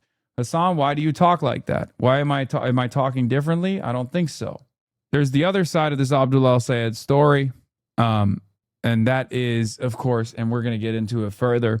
A lot of these tweets from Emily's List and other pro-Israel voices on here came out before the AIPAC ad was announced. Did they get a heads up? As I noted 2 weeks ago, the attacks from Shannon Watts and Emily's List staff seemed timed up just before the first AIPAC ad launched.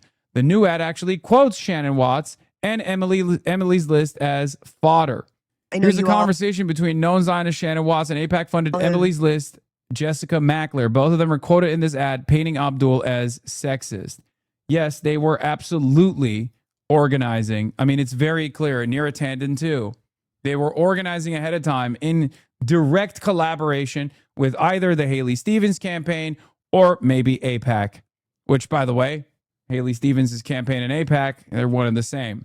I know you all have endorsed Haley Stevens in Michigan. Yeah. And I'm getting so much grief over that. Again, I think it's a great example of a show horse versus a workhorse. Yeah. It's not easy to stand up as a woman for other women. I think there's something unbelievably sinister about making it seem as though, you're doing this for quote unquote feminism. There is something so nasty about being in favor of a candidate that is almost entirely propped up by pro-Israel dollars. To claim that you're doing that because of not just your own personal career ambitions, but because you're doing that for feminism is disgusting. Okay? Nasty business. Men, especially online, like the blowback is swift and furious. And that's obviously sexism. Like, how do we... It's not sexism to say, Shannon Watts, that you made a career out of trying to combat school shootings from taking place in the United States of America. And now you've decided to take your career to a new level where you are actually allowing more school shootings and school bombings to happen elsewhere. Okay? I've said this from the start. I stand by it. It is one of the nastiest things I've seen this person do. Okay? What a nasty individual she is. Garnered so much goodwill by being an anti-school shooting advocate, an advocate against gun violence, only to turn around and demand more gun violence and bombings to take place in places like Iran, Lebanon, Gaza. That's what it means when you're pro-Israel. That's what it means when you join forces with AIPAC. How is this any different than joining forces with the fucking NRA? How do we do this online? Push back on these narratives that aren't true about who we are and what we. Yes, this attack on Abdul was coordinated. Steven sent out this memo here a few days earlier. Yeah, this is her red box basically. Okay, this is their memo. This is how they coordinate. This is a loophole to coordinate with PACs. This is how it's done. Technically, until the recent Supreme Court decision that also made it legal to coordinate with PACs and campaigns, you had to do a red box. You had to do a messaging blast, technically, to interested parties. There are real vulnerabilities for Abdul al-Sayed in the Michigan Senate primary, and only once Democratic voters learn more about his record, they move away from supporting him in the primary election. This is bullshit. He's vulnerable for having backed the uncommitted movement that helped Donald Trump win Michigan, and the Democrats also do not like that he has a history of disparaging women, in particular women they know and like. I'll say I was a prominent backer of the uncommitted movement. This is what they've been doing, okay? This is what they've been doing over and over again. Abdul al-Sayed, remember, literally endorsed Kamala Harris before Haley Stevens did, okay? Can you stop using the word nasty to describe a woman? Is this 2016 in a Trump-Hillary debate? Wait, what? Dude, what am I allowed to say? What am I allowed to say about a fucking pro-Israel consultant? What words? Can you tell me what the appropriate confines are? Can we do that? Meanwhile, these guys are literally being like, see, Abdul's Muslim, dirty Muslim, who may or may not have voted for Kamala Harris. We don't know. You know how those Muslims are. Really? You don't see me fucking complaining about that shit. What do you want me to do? I know this is how it is. If you disagree with a powerful woman in politics, that means you're a sexist, right? That's what it means. What is this? Name what you find it is that she's doing that's nasty. I already did. Being a fucking pro-Israel stooge. It's the nastiest version of politics while also tying that up to femininity and feminism. What the fuck? God, I hate this shit. Now they're going to say even your fans call you out for being sexist towards Stevens like Abdul is. I know. And guess what? They're right to do so because some of you are fucking brain dead. Okay? Some of you are unbelievably brain dead. It's true. Ridiculous. El-Sayed has a history of insulting women. He called Michelle Obama's ideas uninspired and ineffectual. Like, what are we doing? What is this weaponization of the most hollowed out version of white feminism? You kind of curated the chat though. Oh my God, I'm going to fucking lose it right now, dude. This is my least favorite version of chat culling that I every now and then have to do when a dumb fuck comes in here in the process of me disciplining my chat to do a little bit of community rearrangement. And they go, well, you did this. Well, don't worry. I'm curating it right now. You got the ass whooping first. Does anyone else want it?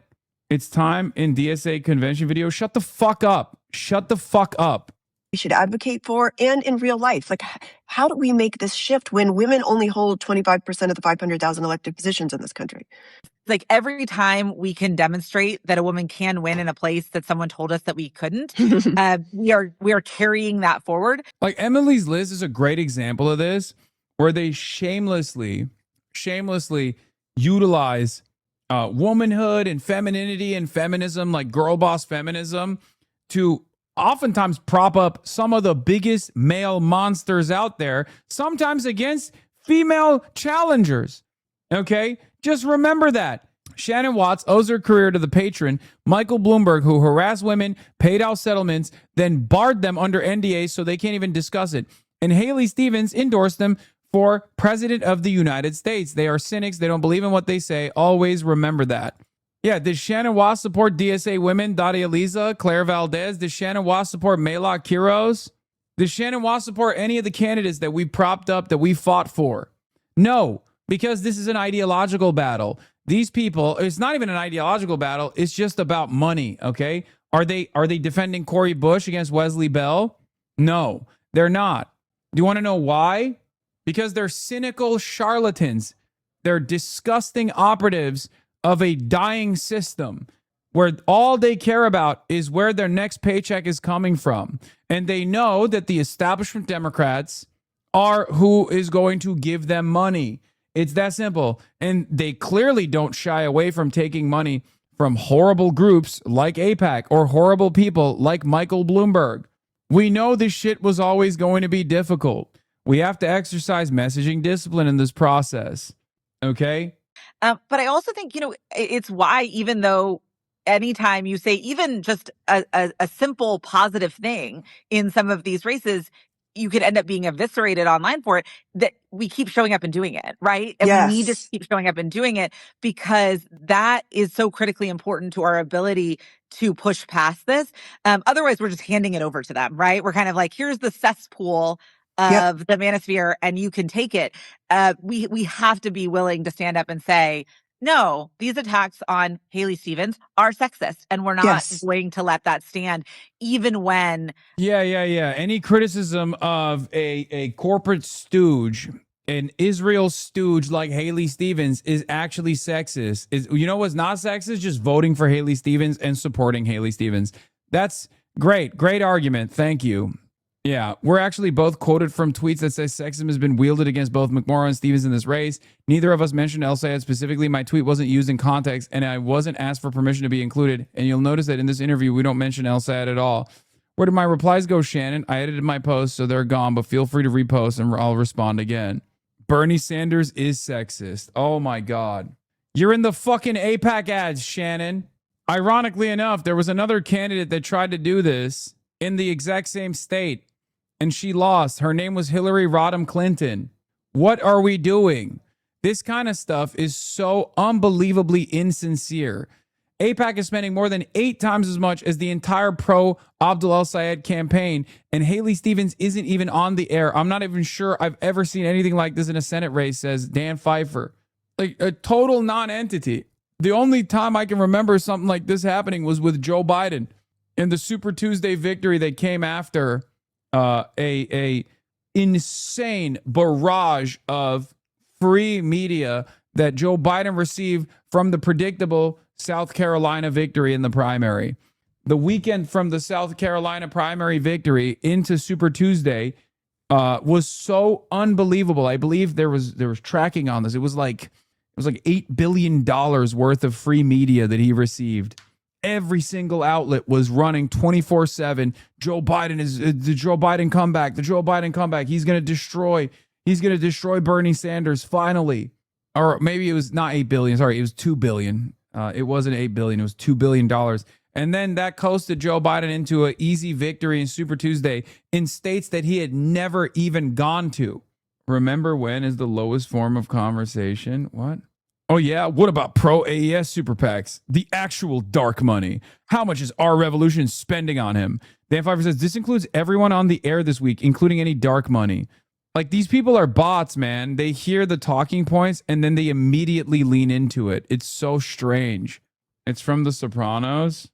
Okay, whatever. I don't care about that right now. Speaking of which, if you're frustrated by all of this, here's a funny story. Breaking, Haley from Michigan is paying influencers $1,500 per post and asking them to sign NDAs. David says stuff on IG. I received a confidential influencer brief from Haley Stevens' Senate campaign. The interesting part, it says it's covered by an NDA, but I never signed one. It's a confidential document. It's covered by an NDA. The only problem is I never actually signed an NDA. So, shh, let's not tell anyone. Let's go through it together. It's an influencer brief from the Haley Stevens Senate campaign in Michigan. Right at the top, it says that the rate for this video is $1,500. So apparently, that's the going rate for a do-nothing candidate. Okay, so let's quickly get to the goal. So our job is to educate I didn't even think about that. All the women that were running, they said nothing about Quiroz, Bush, Daria Liza Valdez, or any of the women candidates that lost their primaries. What did they say? Nothing about those candidates? Or did they tweet about all the attacks Daria Liza got during her primary? No, of course not, dude. Of course not. If they ever talked about any of those women candidates, it was usually in the negative because these guys are bought and paid for. The whole like feminism shtick is nothing for them but a goddamn weapon to wield cynically. That's it. And show Michigan Democrats that Haley Stevens is leading the way to fight against Donald Trump and MAGA. Okay, so let's see what we got. So the first instruction says, share a proof point where Stevens has stepped up to fight MAGA. So sure, so just like Trump, Haley Stevens says that we can't afford universal health care, affordable housing, student debt relief. But when Congress had a chance to put limits on how long the president could keep U.S. involvement in Israel's war, she voted against those limits. Meanwhile, American taxpayers have paid at least $29 billion, with a B, supporting Israel's war. Funny how we're always broke until it's time to fund another war. Great fucking, by the way, great video from this guy. So the next instruction says, make this personal. Why does stepping up to MAGA matter to me? This is fun, isn't it? Not signing an NDA and blowing it up? Love it. So it matters to me because I believe politics should be about earning people's support, not renting it for $1,500 like Haley over here. So if you're really the fighter in this race, you shouldn't need to pay influencers to convince people. That's crazy. Okay, you have to look at this. Sorry, I have to show you this right now. It's so funny. Okay, so she propped open the door. She propped open the door and started barking at the door because I got food delivered. She's still staying in here, but she's monitoring the situation. She's making sure the situation is good and monitored. She thinks she's a fucking guard dog. It's crazy. It's crazy. This dog is out of her dang mind. Can I get chopsticks and the sauces that I have for the fridge, but chopsticks for sure. Situation has been sufficiently monitored by Kaya. You should be able to beat Abdul on your record. Abdul is talking about healthcare, affordable housing, getting money out of politics, and taking on corporate power. Haley's campaign is sending out influencer briefs that require an NDA. So now on to my favorite part. You do not need to endorse Stevens. So think about that for a second. They're basically saying, we don't need you to believe in Haley. We just need your followers to think you do. They're not buying your vote. They're leasing your credibility. And that's really why I wanted to show you this document. Because if your record speaks for itself, you don't need influencer briefs. You don't need talking points to sign an NDA, a rate sheet. You need supporters. That's the difference. Vote Abdul. He is a person that will represent you, not corporate interests and not Israel. Hell yeah. Beast mode. Beast mode, beast mode, beast mode, beast mode. Anyway, get ready for the most annoying victory laps that Haley Stevens will absolutely take over this new poll that came out. If they haven't already, the campaign hasn't put that out yet. They're desperate. This TikTok is anti-Semitic and misogynistic. Yeah. Anyway. Donald Trump today welcoming Iraq's new prime minister to the White House a day after he proposed his latest solution to the crisis in the Strait of Hormuz. Blockade Iranian ports, guard international shipping, and charge a 20% levy on all cargo passing through. That last bit not surviving into a second day. The president posting, I've decided to replace the 20% United States reimbursement fee with trade and investment deals that the various Gulf states will be making into the United States. Those investments will be massive. From the Oval Office, further elaboration. A round of calls from predictably unsettled allies in the Gulf made the difference. I put it out yesterday. I thought it was good. I was called by different people, different countries, kings and emirs and all of the people that we all know and we all love. The Gulf states are going to invest a tremendous amount of money into the United States, and that was very satisfactory to me. I think it's actually much better. It certainly has the advantage of not obviously breaking international maritime law, but for now leaves the US and Iran in continued conflict over control of the strait, a non-issue before the war, now the central issue, left unresolved by last month's Memorandum of Understanding between the two countries. This, one of two Emirati supertankers Iran struck last night, accusing them of turning off their transponders using an unauthorized route. In all, Iran's reported to have struck 3 ships last night, a Dutch-Norwegian chemical tanker in the Arabian Sea, and the 2 Emirati oil tankers as they exited the strait. 1 Indian crew member killed in the strikes. Before the war, an average of 130 vessels crossed daily. Since the signing of the MOU in mid-June, crossings did rise, peaking at 77, but the recent return to violence reversing those gains. The impact spreading from sea to air, with the EU's Aviation Safety Agency today advising against flights over Kuwait, Bahrain, Qatar, the UAE and the Gulf of Oman. Iran today launching missile attacks on US bases in Bahrain and Jordan. This afternoon, air defenses also triggered in Kuwait.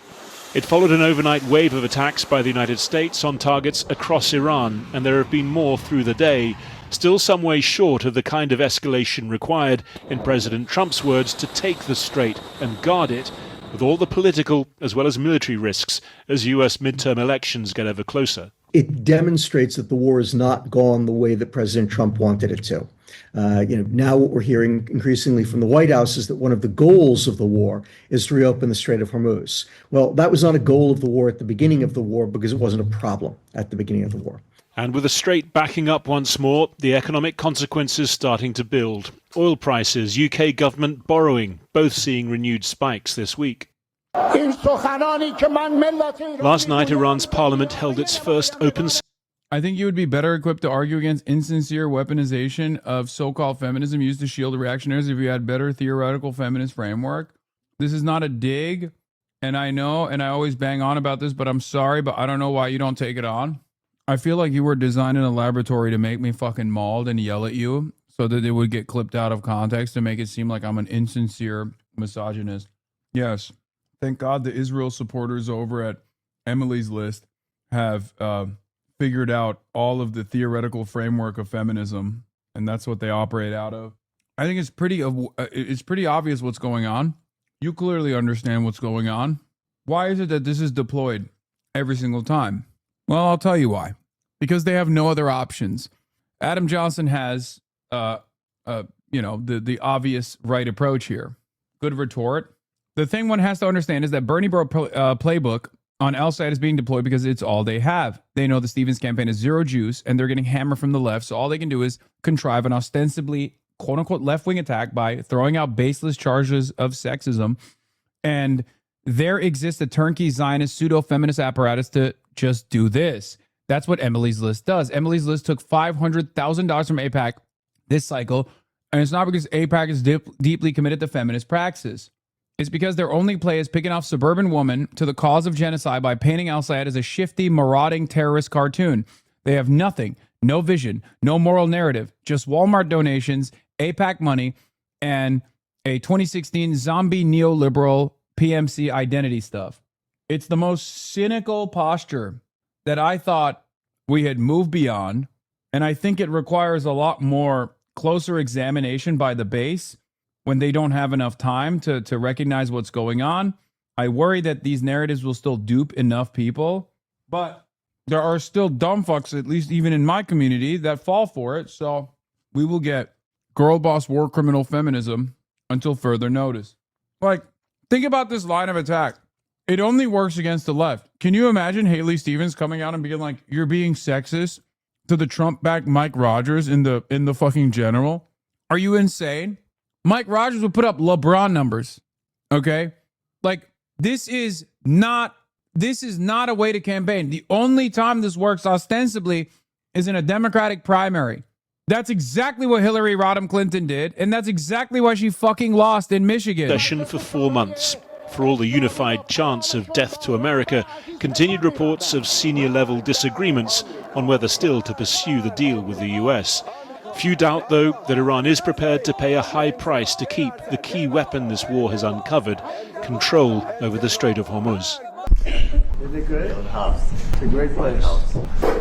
Well, thank you very much. We've had already. I don't care about this. Hi, and welcome to Michigan Matters. You don't need me to tell you we have a red-hot U.S. Senate race going on in our state. Today, we're going one-on-one with the two Democrats still in the race, Representative Haley Stevens and Abdul El-Sayed, who are facing each other in Michigan's August 4th primary. Plus, the roundtables waiting in the wings to talk about that race, the gubernatorial contest, and other things. If politics is your cup of tea, you've come to the right place. Let's get started. Okay, I love this. I'm already locked in. From CBS Detroit, this is Michigan Matters with Carol Kane. Michigan Matters is brought to you in part by Cure Auto Insurance. And we're joined by God, local news is so fucking awesome. Abdul El-Sayed, who's a Democratic candidate for U.S. Senate, who hopes to win your vote in Michigan's August 4th primary. It's great to see you. Honored to be here. Thank you. It's been very busy since the last time I saw you up at Mackinac Island at the Chamber's Policy Conference. Slightly different view, but yeah. Well, this is an incredibly busy week for you. And let's talk about a couple things that happened this week. First of all, Mallory McMorial announced that she was suspending her race and pulling out. Were you surprised by her decision? I mean, we were. She was running an extremely strong race. She looked like the candidate to beat just months before. I'll be honest with you, I don't spend as much time thinking about the horse race of it all, though. You know, there are a lot that she and I agreed on, some things that we disagreed on, but she made her case and fought a great campaign. I reached out to her. You know, I've been in the position where I've lost a primary before. I know how that feels. And so a lot of what we're doing right now is reaching out to the people who she inspired to show them that so much of what she and I agreed on is so much bigger than any of the things we disagreed on, and inviting them to join us. And now that it's a two-horse race with you and Haley Stevens, and Mallory's no longer part of the equation, are you adjusting your campaign in any way, and your strategy in these last few weeks of the primary? So I'll tell you this campaign has been more than a year in the making. We've been to 110 different cities, 450 public events. And across them, I have a simple message. I want money out of politics, money in your pocket, Medicare for all. But the contrast couldn't be clearer. I'm somebody who's never taken a dime of corporate money to run a campaign. My opponent in this race is dripping with corporate money. All of the ads that you've seen in this race have been brought to you by a super PAC or another, mainly paid for by AIPAC. One of them, literally the goal is to send your tax dollars abroad to kill other people rather than to invest them here at home, to invest in us and our kids. Let's move on here. You have a distinguished career in public service, but have yet to be victorious when your name's on a ballot. What's going to make it different this time from your perspective? Well, I've learned a lot, right? 8 years changes somebody. I've grown up, had kids. I've got 2 kids and a mortgage now. My kids are 8 and 3, and they teach you a lot about patience. I've also realized that Michiganders are less interested in the critique. They're a lot more interested in the solution. So if you're somebody who wants your politics to work for you, if you're somebody who believes in unions, like the unions believe in me, the UAW, AFT, National Nurses United, if you're somebody who believes that we need to take on the oligarchs and the monopolies that force us to pay more for the stuff we got to buy, if you're somebody who believes that our money should be spent here on us and you believe that you deserve guaranteed health care, then this campaign is for you. But I'll also tell you that the mood has changed, right? 8 years on, people are just angrier. Things have gotten harder. It's harder to afford your groceries, harder to afford your rent, harder to afford to believe that you could ever afford a home, harder to believe in the school that you send your kid to. And I think in this moment, people are looking for something that does not look like business as usual. Let's talk about a couple different issues. Data centers, very divisive. Some people say it's a great job creator, and Michigan ought to be embracing more of them. Others say it's going to hurt the environment, cause people to spend more and get money for energy and water and the such. Where do you stand, and where do you stand on regulating them? There's a real worry about data centers. And you think about the AI that they're bringing in. I've been very clear about both regulating data centers and regulating AI. When it comes to data centers, we propose what we call a terms of engagement. If they're going to come here, they've got to follow the following terms. Number one, do not increase our electrical rates. Number two, you need to improve our reliability. As we talk about folks literally living under 5 days of darkness now because DTE can't figure out how to keep the lights on. No touching our water. If you promise jobs, they better be good union jobs, and there needs to be a very clear... So you're in favor of regulating them? I'm in favor of regulating. But it's also AI. Right, we've got to be serious about... Yeah, that's a huge issue here, and I know we've got much more to say. I know viewers watching this are going to want to hear about more. Let's talk about one of the cornerstones of your campaign, Medicare for All. How are you going to do that? And what one thing can you quickly say where it's not going to drive up costs? How will that be funded? Well, we're going to pay for it, but we're going to pay a lot less because we're not paying a CEO $18 million a year. We're not paying for that army of billers to figure out how to allow doctors and health insurance to crosstalk. And guess what? We're not going to pay for it in the form of $225 billion in medical debt, which is what we hold in this country right now. This will be cheaper, more durable, and without the pain or the worry about I can't see a doctor, which is too much of an issue for too many people in this country. You represent the more progressive wing of the party, been endorsed by AOC and Bernie Sanders, UAW. Some people think after whoever wins in the primary, the Democrat left standing, taking on Mike Rogers at a progressive is going to be a harder fight. Well, I'll tell you this. I think the real fight is not between progressive or conservative or moderate. I think it's people who are locked out of our politics and the people doing the locking out. Michigan is a place where we went for Bernie Sanders, then Donald Trump, then Joe Biden, then Donald Trump again. And we know Michiganders, they're steady Eddie. It's just that they keep going to the buffet and not finding what they want. So if they know that their opportunity to support somebody who's not bought off by a corporation, who is actually trying to fight for them, I think they're going to choose that opportunity every day. We're winding down here just real quickly. I'm going to give you 20 seconds here to just tell people. Goat status, beast mode. He's very good. He's very good. He is fast, efficient, straight to the point. I mean, what else can you say, man? He's just fucking good. That's why I have consistently said Abdul El-Sayed, I think as far as his background goes, is perhaps one of the most impressive candidates in this cycle, like across the nation. If you think Zohran Mamdani is good because of like his messaging discipline, because of his charisma, because of the impassioned pleas that he can make, and be able to like communicate as a earnest fighter for justice, Abdul has that too, straight up. And unlike Zoran, he also can put up 3 plates on the bench. So people why they should vote for you. I'm going to give your opponent, we talked in the next segment, Haley Stevens, the same opportunity. You got 20 seconds here. I'm the only candidate in this race who's never taken a dime of corporate money to run a campaign. I'm the only candidate who's standing up to guarantee you health care through Medicare for all, who understands that we have to abolish ICE, who's done work in the bowels of government in Detroit. Bro, Zoran can't even do one plate. If you want somebody who is a public servant fighting for you and not the corporations who are buying the campaign, not for AIPAC, who's buying their campaign, I hope that I can earn your support to get money out of politics, put money in your pocket, and pass Medicare for all. Abdul El-Sayed, thank you so much for joining us. This certainly is a race we're going to be watching all the way through here to the end here. Appreciate you, Carol. Thank you. Okay, and keep it right here. We're back with more Michigan Matters after this. And welcome back to Michigan Matters. We're now joined by Congresswoman Haley Stevens, who's hoping to secure your vote in the U.S. Senate Democratic primary taking place in just a few weeks. And my, oh my, what a campaign this has been. It's great to see you. Thank you. Well, the big news coming out was that State Representative Mallory McMorrow decided that she was dropping out, leaving the field of 3 down to 2. My question, were you surprised by her decision? Look, I think Mallory McMorrow ran a very dedicated, engaged, and spirited race, and I respect her decision. And her supporters are welcome into my campaign. I really believe that together we can beat Mike Rogers, tell a story for Michigan, and push back on some of these abuses of power that we see coming out of Washington right now. How does her exiting the race impact you and how you'll approach the campaign in the last few weeks of this primary? Well, look, I'm continuing to get out there to share my message and my story for Michigan. I was born here. My parents are small business owners, and they taught me that value of hard work, and that's what motivated me to work on the U.S. Auto Rescue. This is what's always motivated me to tackle tough issues facing Michigan, fight for us, and win for us. And boy, do we need some. I don't know why she talks like this. I know that that's like a point of contention. It's becoming a point of contention. Like, is she exaggerating it? Does she think it makes her sound more like folksy? Because it does come across as like too exaggerated. And apparently she didn't used to sound like that. I'm Haley Stevens, and I was Chief of Staff to President Obama's Auto Rescue. We saved over 200,000 jobs and strengthened Michigan's advanced manufacturing. Like, that sounds like a normal Michigan accent. I'm Haley Stevens, and I was Chief of Staff to President Obama's Auto Rescue. We saved over 200,000 jobs and strengthened Michigan's advanced manufacturing economy. That's our future. I'm Haley Stevens, and I was Chief of Staff to President Obama's Auto Rescue. We saved over 200,000 jobs. I'm beginning to believe the Haley Stevens body theory, the Haley Stevens body double theories. Like, I feel like she went to Israel and they cloned her. And this is they brought back a new Haley Stevens that just like sounds different, looks different.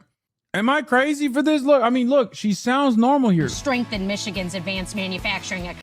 You better believe I'm going to be doing it with a little bit of joy, a little bit of enthusiasm, a little bit of energy, and a little bit of sick it to them.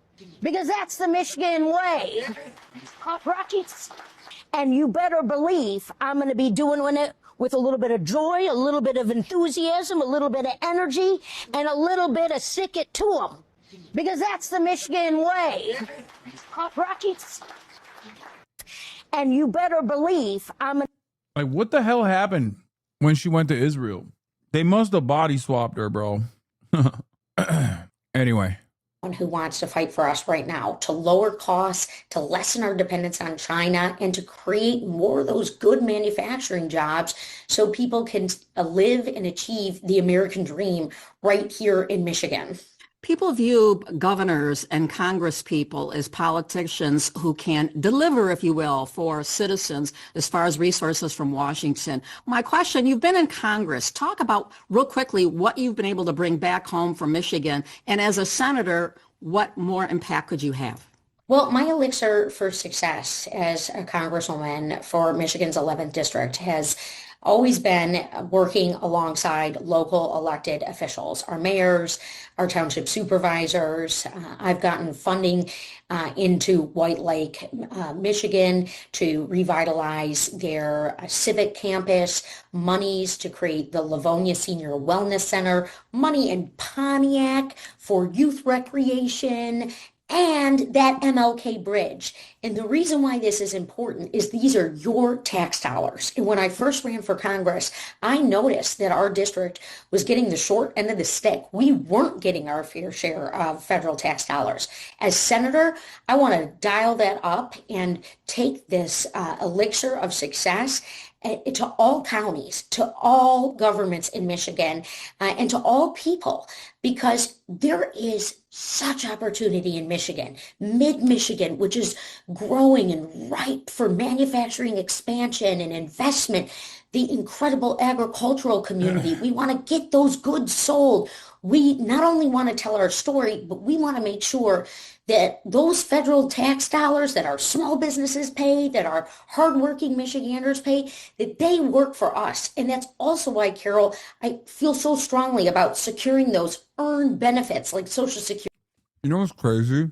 Like, first of all, you're not running for governor. You're not running for like comptroller. You're running for Senate. Okay. And I guess she's really honed in on like what she's going to do specifically for Michigan as a senator from Michigan, which is fine. I mean, obviously senators have tremendous power, but it's all a fucking lie because she's literally talking about how to better use our tax dollars. Doug, you want to send it all to Israel? What the fuck do you mean? You think the best use of American taxpayer dollars is to aid and abet the Israeli genocide? What the hell? And Medicare as well. Right. And I know there's many issues here. One that's gained a lot of attention, could be a huge opportunity, huge detriment, depending on your point of view, data centers or data centers, depending on how you want to say it. Talked to CEO of DTE, Joy Harris, about this. We talked about the costs of these as they're ramping up, being paid by the data center company. However, a lot of consumers and communities are concerned long-term with costs and things like water. What's your quick view on data centers? Look, I think we need to have honest conversations with the owners of these data centers about cutting a better deal for Michigan consumers. You know, these bills that continue to go up and up and up, it is not working for us. And in fact, I just had a mom the other day. Okay, that's got to be on purpose. She's got to be doing it like to come across more sincere, right? It's just very weird. Consumers, you know, these bills that continue to go up and up and up, it is not working for us. And what is this? Oh yeah, they were no longer they met. You know what's crazy about this? Dana Nessel officiated the wedding and they literally met at a campaign fundraiser. Like they met, I think they met at like a super PAC event or something. Anyway, this stuff is annoying. It doesn't matter. It's irrelevant. I don't think we should be digging into this shit. I think people are going to use people coming after her accent as like a sinister line of attack about her person or anything or some shit like that. When the entire conversation should be around her being a stooge for Israel, her being an empty suit for every corporation that will buy her seat.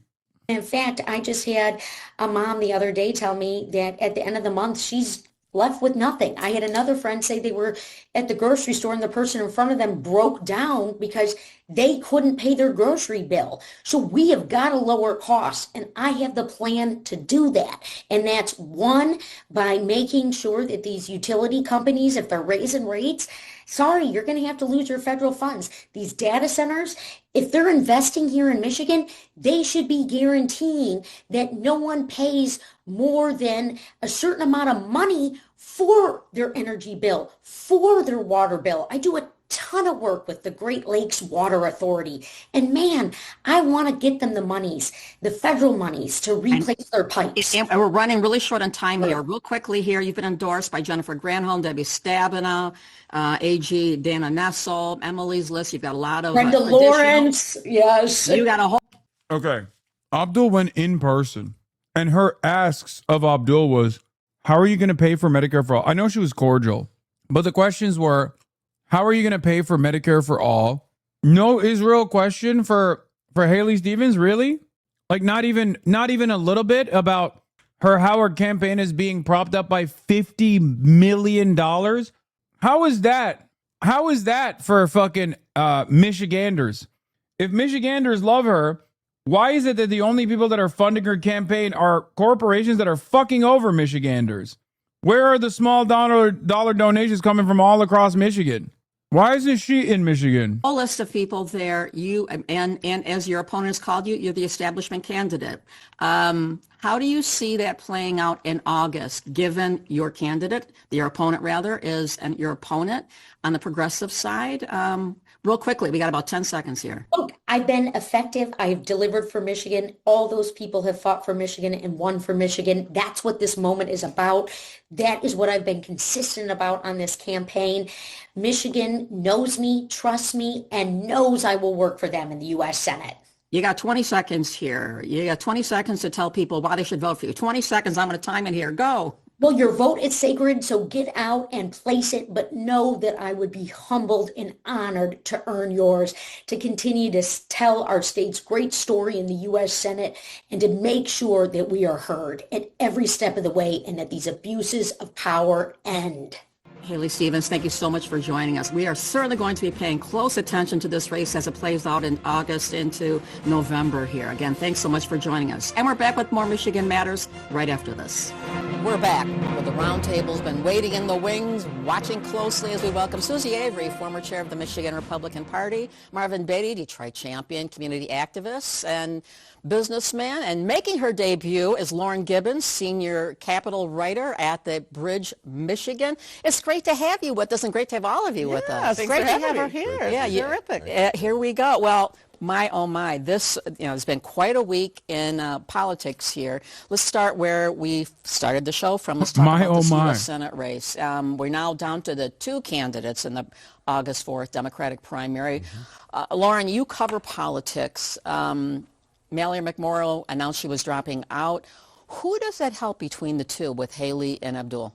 You know, I've talked to a lot of people about this, getting their opinions, and I don't think we know just yet, although we did see some folks coming out of the wings who had previously been on the sidelines when it was a three-person, now coming out endorsing. I think Emily's List, a very influential Democratic organization, coming in support for Stevens, Attorney General Dana Nessel, for example. Yeah. So we did start seeing some Democrats who hadn't yet made a decision start making a decision. I think we'll continue to see that. So when it comes to the voters who are going to support her, and just kind of looking at the selection here, you have almost now a battle royale between the traditional base of the party and also with the more progressive wing of it here. Marvin, you're obviously you've been supportive of Democratic candidates through the years here. How do you see that race? Well, look, I mean, I think it's going to be a tight race, but I think it's important that people understand the dynamics of each one of these candidates. And when you look at Mr. Abdul and you ask yourself, what happened in 2024? Oh. Uh-oh. Oh, no. What is he going to say? Oh, no. Stood down throughout most of the campaign until he realized that I better be a Democrat. and voted for Kamala. And you are a bad person. I mean, he's a fucking casino owner. Jesus Christ. I don't have it in me. I feel like this is gonna break my little heart watching this shit. And the uncommitted people that followed him continued to stay uncommitted. They didn't change their program because he quietly went and voted. So I contend that that is probably the biggest concern that I have about this gentleman, because, look, you can't be a leader only when you want to be. Okay. Susie, you are obviously a card-carrying member of the Republican Party here, and we know Mike Rogers in this race is running uncontested. He's sitting there, and I don't know if he's doing tea and bonbons, but... as far as I'm concerned, he won that debate. I always like to talk about, especially what you're talking about, to quote badly Margaret Thatcher, that, you know, the reason I don't like socialists is because eventually they run out of... being able to spend other people's money. And so with that in mind, I think the Democratic Socialists that have taken over so much of the... You're talking as if Abdul has won this thing. Hey, look. What a great panel. Apex casino owner and Republican. No, I'm not. I'm talking about that part I don't think she's bad. She just didn't say anything about party that was able to get the people out to their nominating convention, the early nominating convention, which basically were kids out of Invention, the early nominating convention, which basically were kids out of Ann Arbor who lined up and paid their $50 to become a Democrat in March.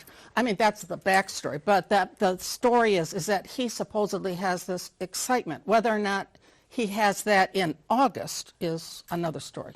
Who is the strongest candidate to take on Mike Rogers in the fall campaign between those two? You know, we've seen a lot of polling that shows Haley Stevens polls better with independents and independents. Abdullah Sayed literally outperforms Haley Stevens in every other poll that has come out. Oh my God. Oh my God, what is happening here? Oh my God, I'm so upset. I'm so upset because I love local news. I love local news, and this sucks. I love local news so much, and it fucking pains me to see this shit. Yeah, Glenn Garrett has been Stevens' best pollster, likely due to his tendency to oversample the Detroit Metro. It shows her lead growing 5 points since McMorrow's exit.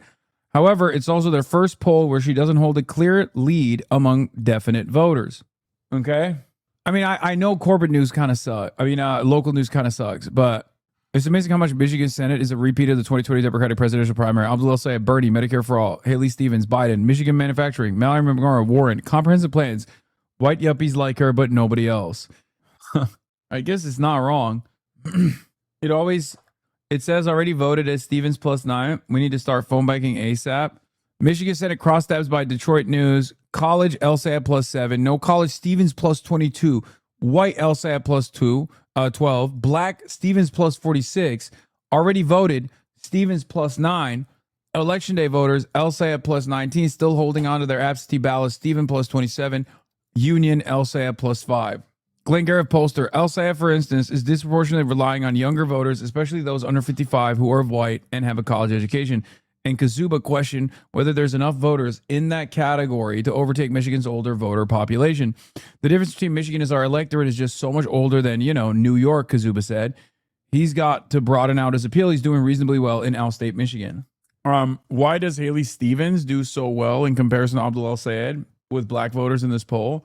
It depends on who they're actually sampling. If they're oversampling older voters, if they're oversampling Detroit and older voters, obviously that's the reason why Haley Stevens is doing better than Abdullah Sayed with the black vote.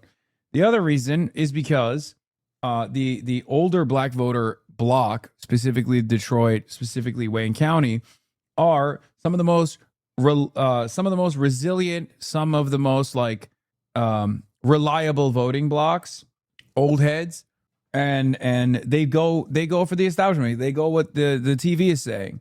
They go by way that the rest of the boomers go. That's it.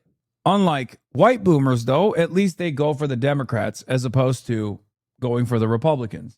I'm hitting up my sources in Detroit, and you were right about younger people. Even older people keyed into the machine politics of little enthusiasm and are easier than ever to win over. Only black people who are riding for Stevens are the actual machine. Debunking the Obama endorsement line is super important in winning them over, though.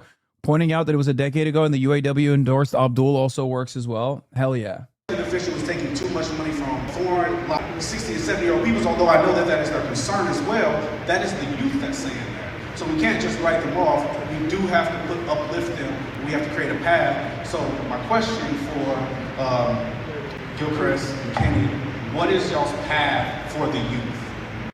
By the way, insane drip. Just pointing that out, not relevant to the conversation. This is the Donovan McKinney. This is the Donovan McKinney event with Chris Rabb. Very excited about this, by the way. Obviously, Donovan's the GOAT. As a black man, I'll tell you this. Older black voters would rather vote for a white lady than an Arab. The division is real. Don't kill me. It's the truth. No, that's not true. No, that's not true. It's not racialized animus. It's not racialized animus. There is a racial tension associated with it, but it's not like, I hate Muslims type shit. First of all, I've already explained this. 1/3 of the black population in Michigan is Muslim. Okay? Just, remember that. 1/3 of the black population in Michigan is literally fucking Muslim. So that's already stupid. That's not the real tension. The real tension is that, especially in Michigan, there's a lot of vote bashing. There's a lot of blaming the voters. Kamala Harris, black woman.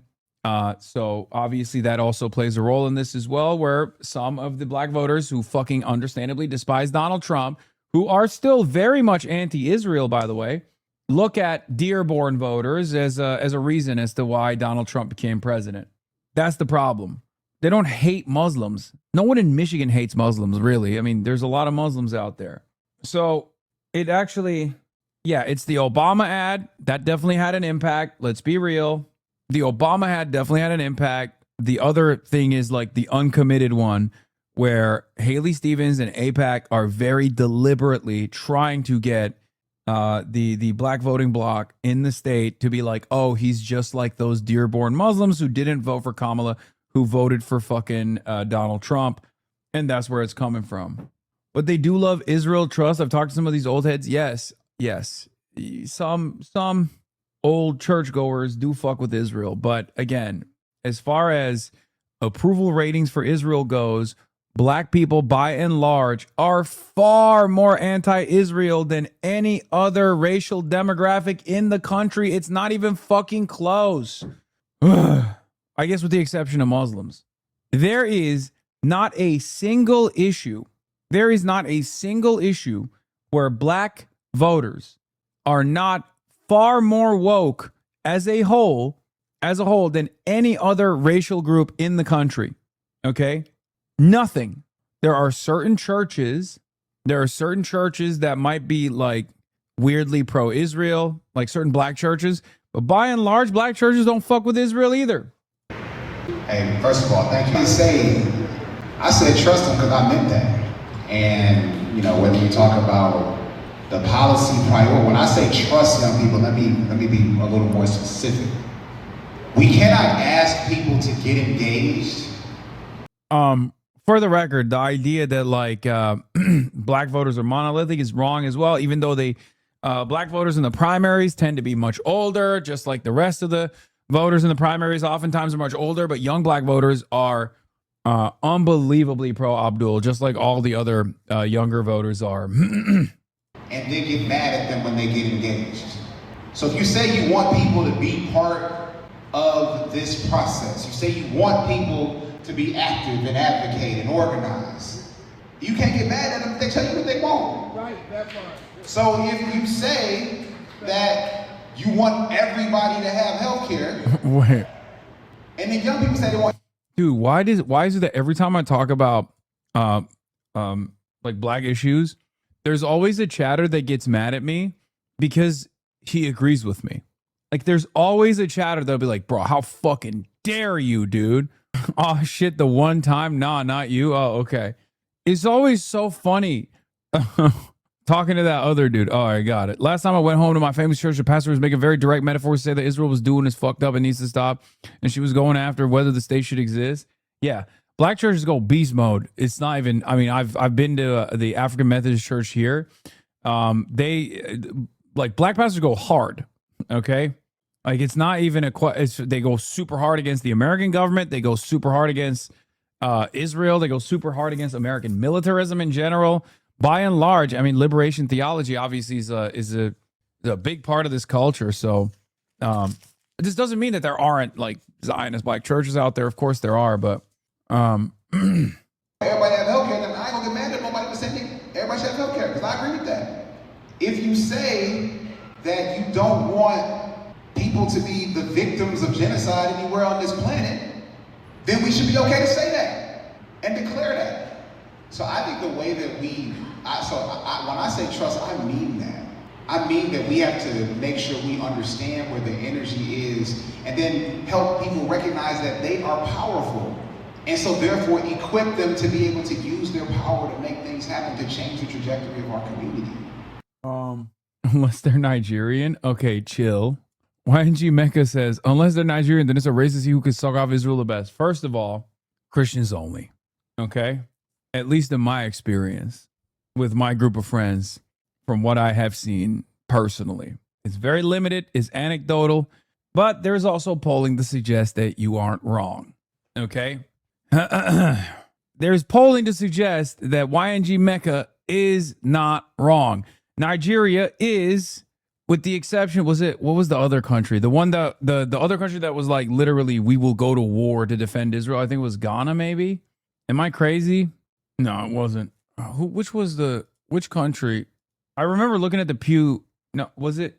No, it wasn't Ghana. Fucking Uganda, not Ghana. No, it was Uganda. I'm being racist. I'm sorry. Kenya is another country that's like very pro-Israel, and Nigeria is the most pro-Israel. Clip it. Okay, stop.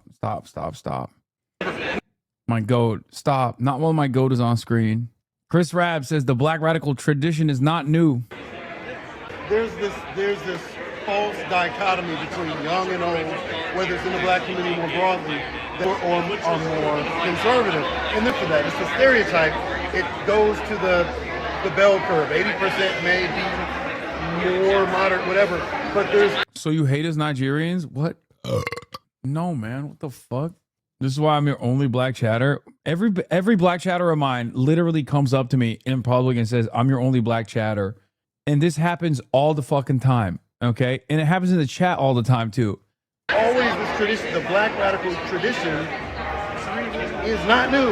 It is a long-standing tradition. And the people who are elders, and if you want to include me as an elder, as a Gen Xer, so be it. We're the ones who are talking about King. King had a very strong anti-capitalist analysis. He was anti-militarism, anti-imperialism, anti-poverty. These are things that our own Democratic Party today will not speak out on. So this is something that transcends generation, it transcends ethnicity, it transcends geography.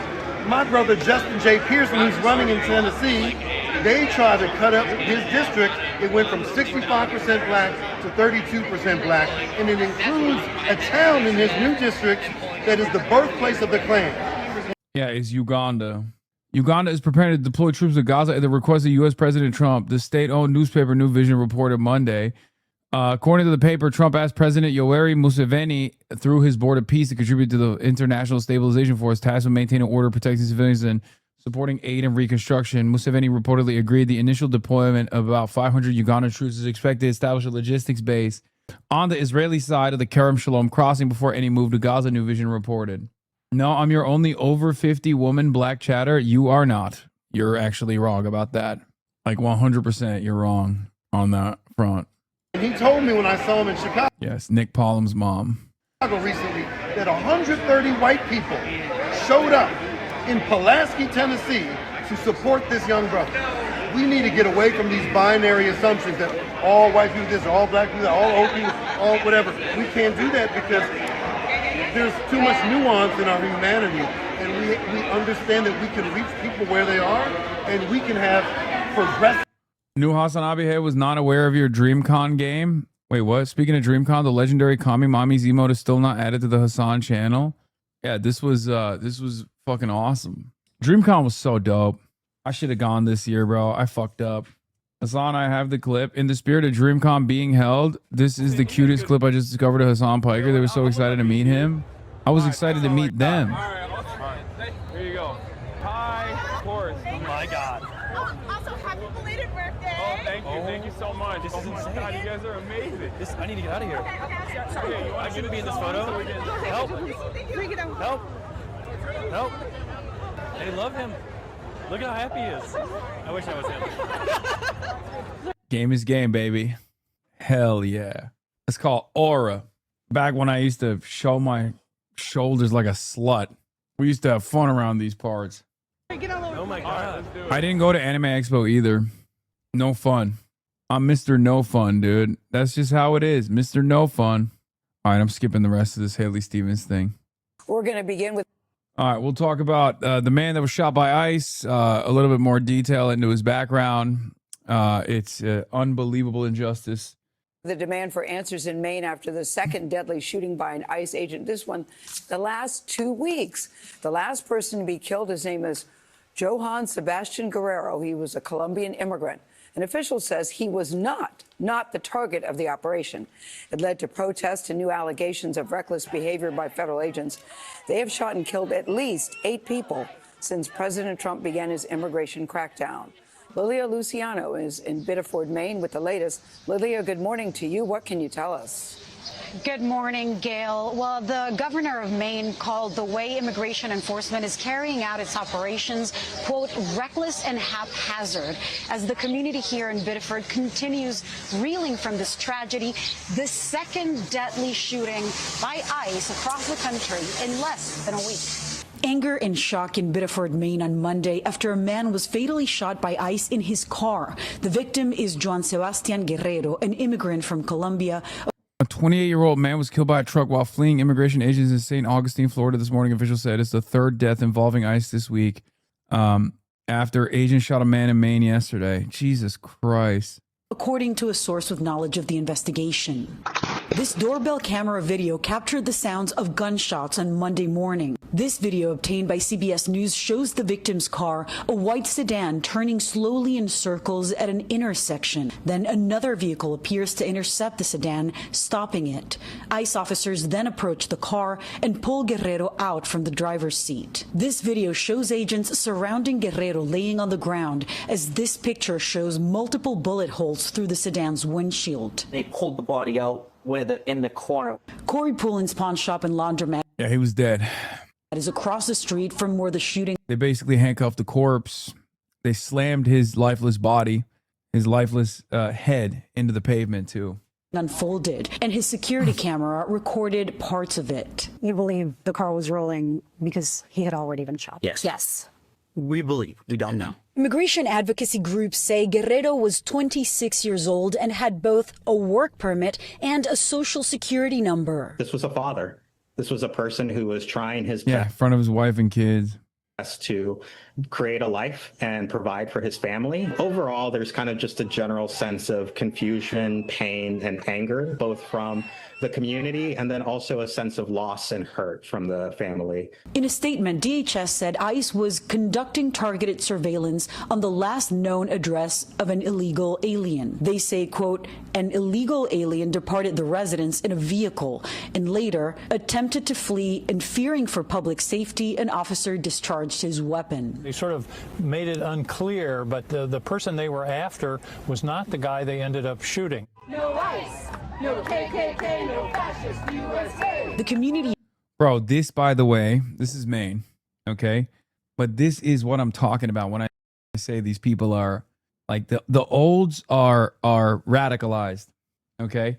Oh, the olds are radicalized. The boomers, the grandmas, the grandpas, I'm not even kidding when I say this. Like, they're always out there, bro. They're always out there. Maine is now demanding answers, with this happening less than a week after ICE officers fatally shot 52-year-old Lorenzo Salgado Araujo in Houston, who DHS officials said also was not the intended target of that arrest. And there are growing questions about the sequence of events because the officers were not wearing body cameras. Advocates are questioning how can there be accountability without that kind of evidence. Jolene. And we are back with breaking news. Reuters. Yeah, and then this led to ICE suspending vehicle stops for U.S. immigration enforcement. Reports that ICE is suspending vehicle stops for immigration enforcement. I guess the silver lining here The silver lining here is the recognition that this stuff is totally untenable. So the administration is far more responsive to the negative feedback, the negative pressure. Because, like, they didn't do this. They didn't do this at all, right? They didn't do this for the longest fucking time. It's temporary, but still. In the last year, my boomer mom has hit more IRL protests than me. Yeah. I'm telling you, man, I think older people also want this change. That's why I feel a lot more confident about these left flank candidates running. White nativist screed from Waters while talking about this murder? Oh, no. And they actually want to abolish the agency that's doing the work. So we can't work with these people. We can't work with these people, and we know why they're doing it. We used to win landslide elections in this country. Remember Nixon? Remember Reagan? 49 out of the 50 states. Why? All of a sudden, we bring in all this foreign-born population. Democrats are all of a sudden competitive. They didn't change how persuasive they were. They just imported everybody that lived outside of the country into the country. And now it's closer. That's why they want them here, no matter if they commit crimes or not. Dog, 49 state landslide Ronald Reagan did amnesty. Fuck you mean, dumbass? And they actually want to abolish the agency that's doing the work. So we can't work with these people. We can't work with these people, and we know why they're doing it. We used to win landslide elections in this country. Remember Nixon? Remember Reagan? 49 out of the 50 states. Why? All of a sudden, we bring in all this foreign... Are you ever going to go on Fox News? No, none of these fucking outlets will ever have me on. They are a massive driver of deportations, and this comes after ICE agents shot and killed another person, the second killing in just 1 week. Johann Sebastian, the 26-year-old Colombia native killed in Biddeford, Maine yesterday, was a delivery driver, husband, and father. According to a witness who spoke with MS Now, Sebastian's wife and young daughter were seen crying at the scene. Hours after the shooting became public knowledge, DHS released a statement saying ICE was conducting surveillance on a migrant facing a final order of removal when a person departed the residence in a car. ICE agents attempted to stop the vehicle, they say, and DHS says an officer opened fire, quote, fearing for public safety. But they have not provided any evidence to support those claims. The driver, who we now know was Sebastian, was hit by gunfire and later died. Maine Senator Angus King says DHS Secretary Mark Wayne Mullen has since told him that Sebastian wasn't the intended target of the operation. A nearby surveillance camera captured video showing the moments after the shooting. And I have a warning, it is difficult to watch. Federal agents can be seen opening the car door and dragging an unresponsive man onto the ground, pulling him further away from the car, then appearing to secure his hands behind his back. Let's go right now to MS Now's Will McDuffie. He is there in Maine for us, and immigration attorney and former ICE chief counsel Veronica Cardenas is with us as well. Will, tell me what you're hearing from people in Maine. It was a sleepy town about 20 miles south of Portland. This happened on a hilly intersection in a residential area at 7 a.m. People were waking. Oh my God, I forgot about the Glaze Yingst interview with Donald Trump tonight. Up, they're getting ready for work. I mean, the fact that this would happen is unfathomable, but at the same time, people are upset here because this is not the first time we've seen an incident like this. And also, ICE presence in Maine really ramped up earlier this year, so they're familiar with the presence of ICE officers here. And here at this park yesterday, there was a protest with a ton of people, including Senate candidates who showed up, and they actually walked up the hill behind me to a local Susan Collins office to protest. Now, I did speak to a couple eyewitnesses, including one gentleman on camera. Let's hear what he had to tell me. I heard the kind of shotgun, and, I just came out to see what happened, and first thing I saw was him and a lot of ICE agents over there, and I saw his wife and his daughter crying, That was kind of weird, scary. How has it made you feel? I mean, they are killing. Did you see Nick Shitley go to an old folks daycare and check the center trying to uncover more fraud and couldn't understand how 7,000 people weren't just there at the time he went? Where was the fucking adult daycare? Madison Square Garden? The fuck do you mean? 7,000 people? Was it an entire city block? Is that how big the daycare is? The adult daycare, by the way, is just an old folks home. Or people, right? Isn't that what it is? Like a nursing home. It's like senior care for the most part. Now, to give you an idea of how close that gentleman was to the scene, I mean, right outside his house is a makeshift memorial right now for the victim. And that gentleman, he knew the victim. He said he was a family man, had a beautiful family, a wife and a young daughter, both of whom he said were on the scene yesterday. That's how he was able to identify them. He said the victim was a delivery driver. He reportedly was driving to work. And Tony, it's just so tragic all around. It's incredibly heartbreaking. Veronica, I want to get your reaction to what we just heard from that man there. You know, as he's saying basically that it feels like ICE, that federal agents are going after us, you know, his community. Given what we've seen happen in Maine, what we know is happening in Texas right now, there is continued outrage and protests over the killing of Salgado Araujo there. I want just your reflection on what's happened over the past 7 days. Yeah, and I've frustration.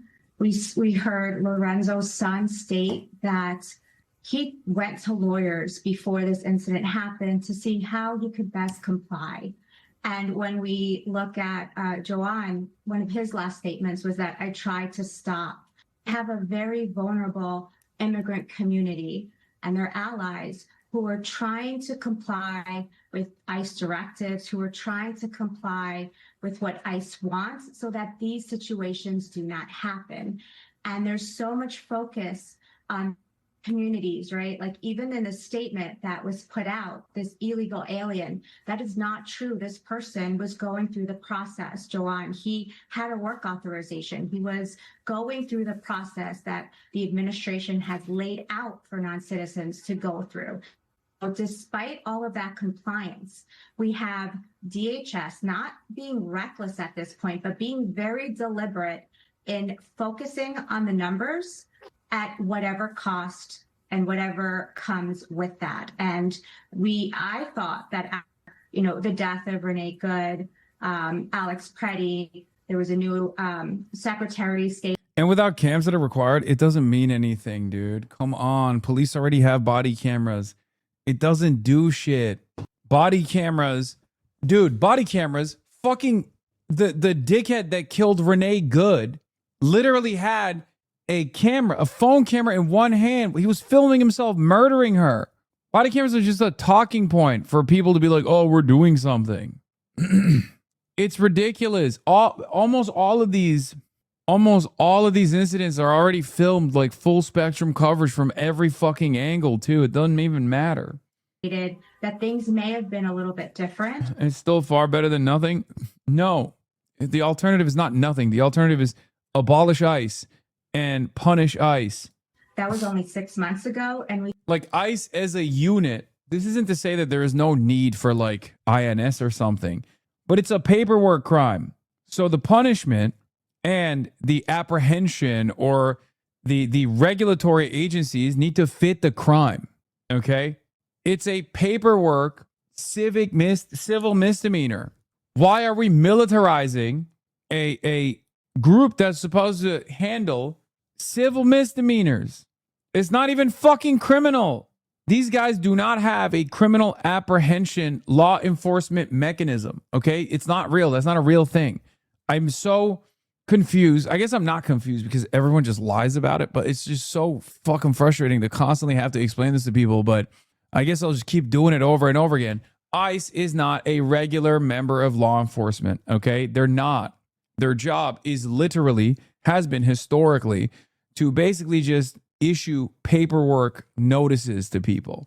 Okay? ICE does not prosecute people. ICE does not investigate people for the most part. Like there's certain segments under ICE that used to exist under the FBI or other federal law enforcement agencies, like the ones that identify like pedophilia rings or sex trafficking, like things like that. They always existed. There's obviously a need at the federal level for some kind of enforcement against these sorts of crimes. ICE is a militarized, unnecessarily militarized law enforcement arm that has no real law enforcement power. Okay? They have no real law enforcement capability. They don't like solve crimes. They don't stop rapes. They don't catch rapists, right? Police do. Local law enforcement. Local law enforcement does this, okay? Local law enforcement catches criminals if they even get to do that. They're usually not very good at it, but let's say in a normal world, in a perfect world, you got detectives that are investigating crimes. You got local law enforcement that's like catching criminals. And then you have prosecutors that prosecute them through the regular court system. And if the person also happens to be an undocumented immigrant, the criminal happens to also be an undocumented immigrant, then depending on the severity of the crime and depending on the state statute to have the Department of Corrections even cooperate with the federal authorities, specifically ICE, you can then inform the federal agency that there's an undocumented criminal that has been convicted of a crime. And then you make the determination on whether or not you want to make sure that this undocumented migrant that's also a criminal serves out, like carries out the end of their sentence and then gets deported, or they get deported immediately without carrying out their entire sentence. This is how it works. Anyone that tries to explain to you this alternative universe, okay, this alternative universe where there's like ICE agents are actually, they have a task force and they're sitting around and they're like solving crimes and they got like the ADL anti-Semitism data center, you know, that kind of thing, where they're sitting in a fucking bat cave. Like, it's bullshit. That's not real. Okay, that's not real. The way it currently works is they have one goal and one goal only. Okay, ERO. What they do is internal removals. Okay, interior removals is when you send ICE and you give them a list of people, a list of addresses, because of course, obviously, the federal government has all of the information of all of these non-citizens. Before we also forget, most of the non-citizens that live on U.S. soil are constantly in correspondence and contact with ICE and the Department of Homeland Security. Many of them have long-standing immigration court cases, for example. Many of them are following through on their paperwork. 90% of them are following through on their paperwork, okay? More than 90%. So the federal government knows exactly where these guys are. They know exactly where they work because the IRS also has their information, okay? So what these guys do is they get a list of people, and because they have quotas for interior removals, they will literally just go to an area and be like, all right, today we're just packing up one of these guys, one of these random people. That's it. You're saying it's not a common issue if it was done efficiently? Wait, what? It's not a common issue. There is no issue. The issue is not supposed to be handled by this agency. There's no need for this agency. That's why the agency began to exist after 2003. This is not a real problem. It's not a real problem at all. If you're going to say like, oh, undocumented immigrants vote, they do not. No evidence for this whatsoever. You say they're doing crimes. Undocumented migrants are responsible for a lower share of crimes per capita than documented U.S. citizens are. And if you actually package that up with the documented migrant pool, then the number drops to such a tiny, minuscule, marginal number that it's irrelevant in the grand scheme of things. Okay? That's it. It's totally ridiculous. The punishment does not suit the crime. The crime itself is not even a crime. And I'm not saying that as like a, abolish borders kind of guy. I'm saying that as like, it's just literally not like a serious crime at all. It's just a paperwork violation. The real crime is that the system has kept these people in legal limbo, has kept their legal status in limbo by design, so that there is a permanent underclass that can be exploited even more so than the documented labor force in this country. This, of course, depresses wages for the documented labor force as well. And our capital owners know that very well. And that is precisely the reason why there will never be mass deportations in this country, because Americans love capitalism, or rather, capital owners love capitalism far more than they actually want to be a white supremacist nation. Okay? That's it. You got the Stephen Millers of the world, and Donald Trump leans into their racialized agitation and their white nativist anti-immigrant agendas, but only to an extent. If you recall, early on when they were doing these mass removals, they would go to places of work, right? Places of business. They would go to hotels. They would go to farmland. Why the fuck were they going to places where people were working? I thought these guys were just a strain on our resources. Okay? Why were they doing that? Because They knew exactly where the documented and undocumented non-citizens would be. Okay? Trump put an end to that. Why did he do that? Because farmers and hospitality business owners reached out and were like, what the fuck are you doing?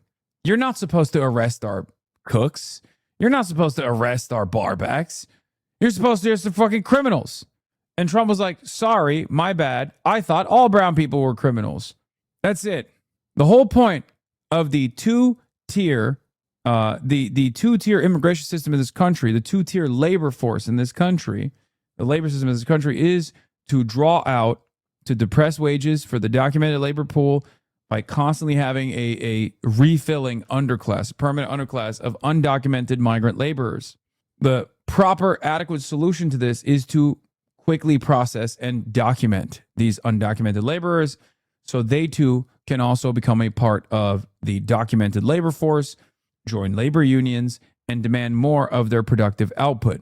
As it stands currently, and this will, by the way, improve wages for the existing documented labor force as well as the undocumented one. That's it. That's it. But good luck explaining that to Americans who would rather be fearful of people who just look a little bit browner than they do. It's the easiest way to trick people. The easiest way to trick people. Scary foreigners coming to take your jobs, but also steal your health care, steal your welfare. It's bullshit. On that note, let's take a look at what this fucking demon is saying.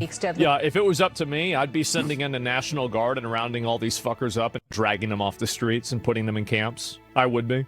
The moment that any of these people get in the street and start blocking traffic, I would be immediately shutting them down. Like, I hate these fucking people. And I would be going as hard as I possibly could. And the more upset and the sadder that they got and the more angry they got, the more I would do it. And if they started being violent, well, that's the way it goes. Don't do it. And follow the fucking law. Don't go and act like you can do whatever you want. It enables the behavior. I think the argument might be that these situations might get bystanders hurt more than anything to do with the immigrants. Yeah, I mean, obviously there's more to think about it, but overall, I don't think that they should roll anything back. I think that traffic stops are totally fine, and I don't think any innocents have gotten hurt so far, and it's because the people got shot. So, problem solved. Even in Canada, police can shoot you for driving at them. Even in Canada, that's bad. It's illegal to shoot to block public roadways, even if you're protesting. Why do we allow this? We allow this because we're cucked. We allow this because we're cucked. I tell people that I think that it should be the law that you can literally just run these people over if they're standing in the street. Why isn't he banned? This is insane. It's kind of funny because, like, look, I hate the guy, but Destiny got banned for, basically saying this. Okay.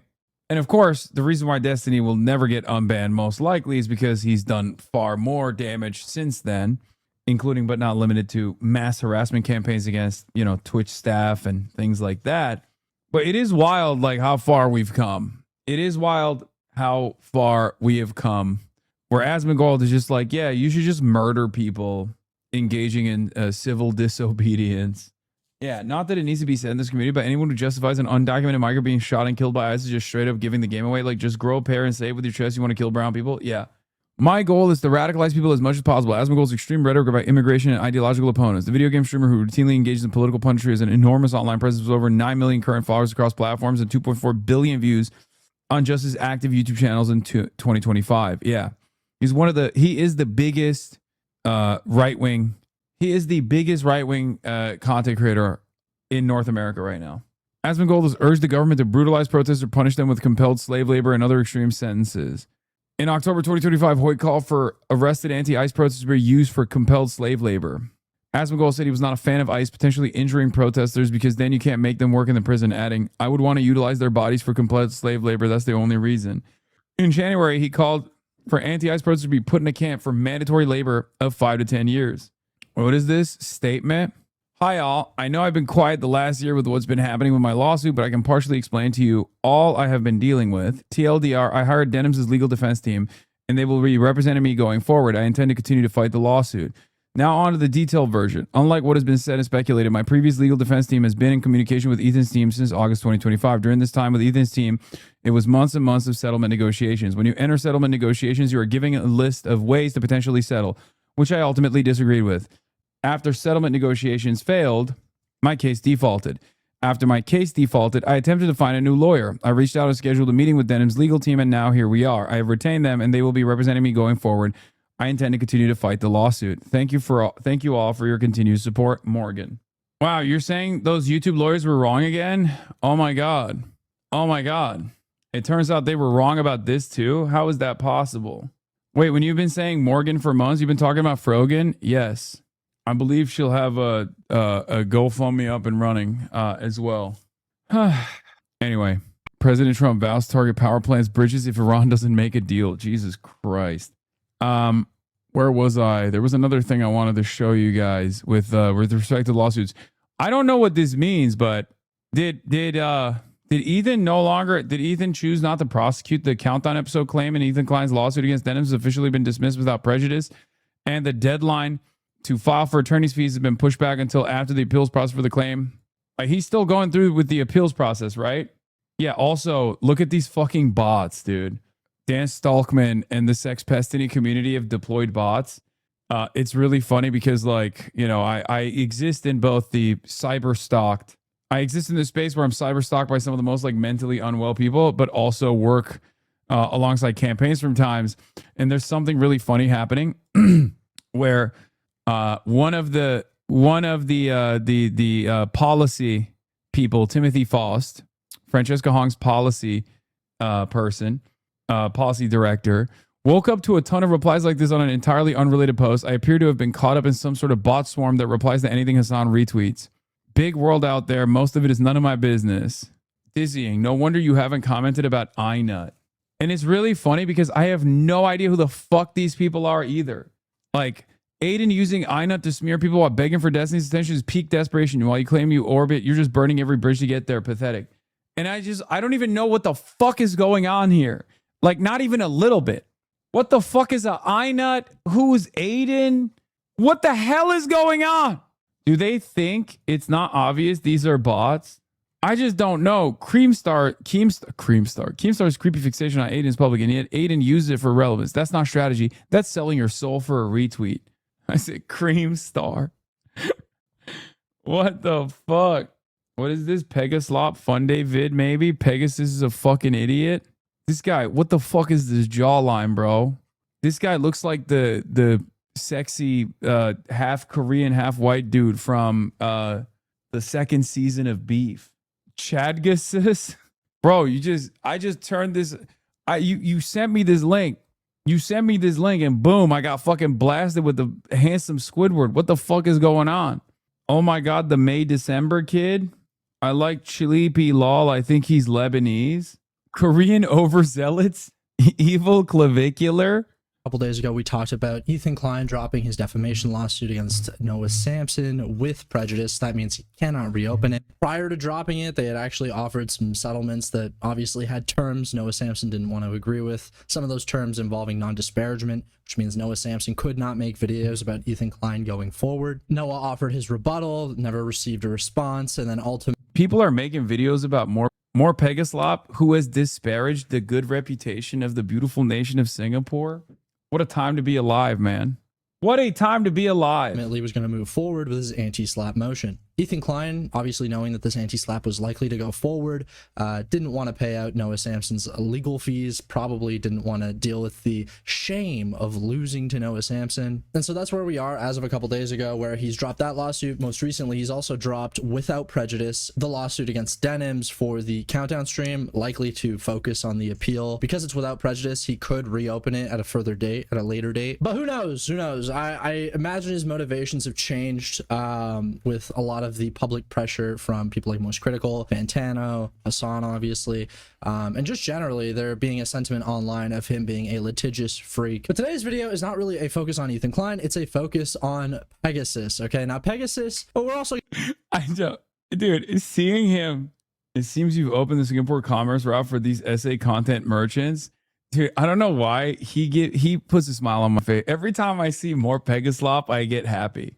I mean, he's a criminal, and he's obviously put me in a great state of emotional distress over his many years of cyber stalking, mass harassment campaigns, and defamation. There's just a litany of defamatory statements that he has made.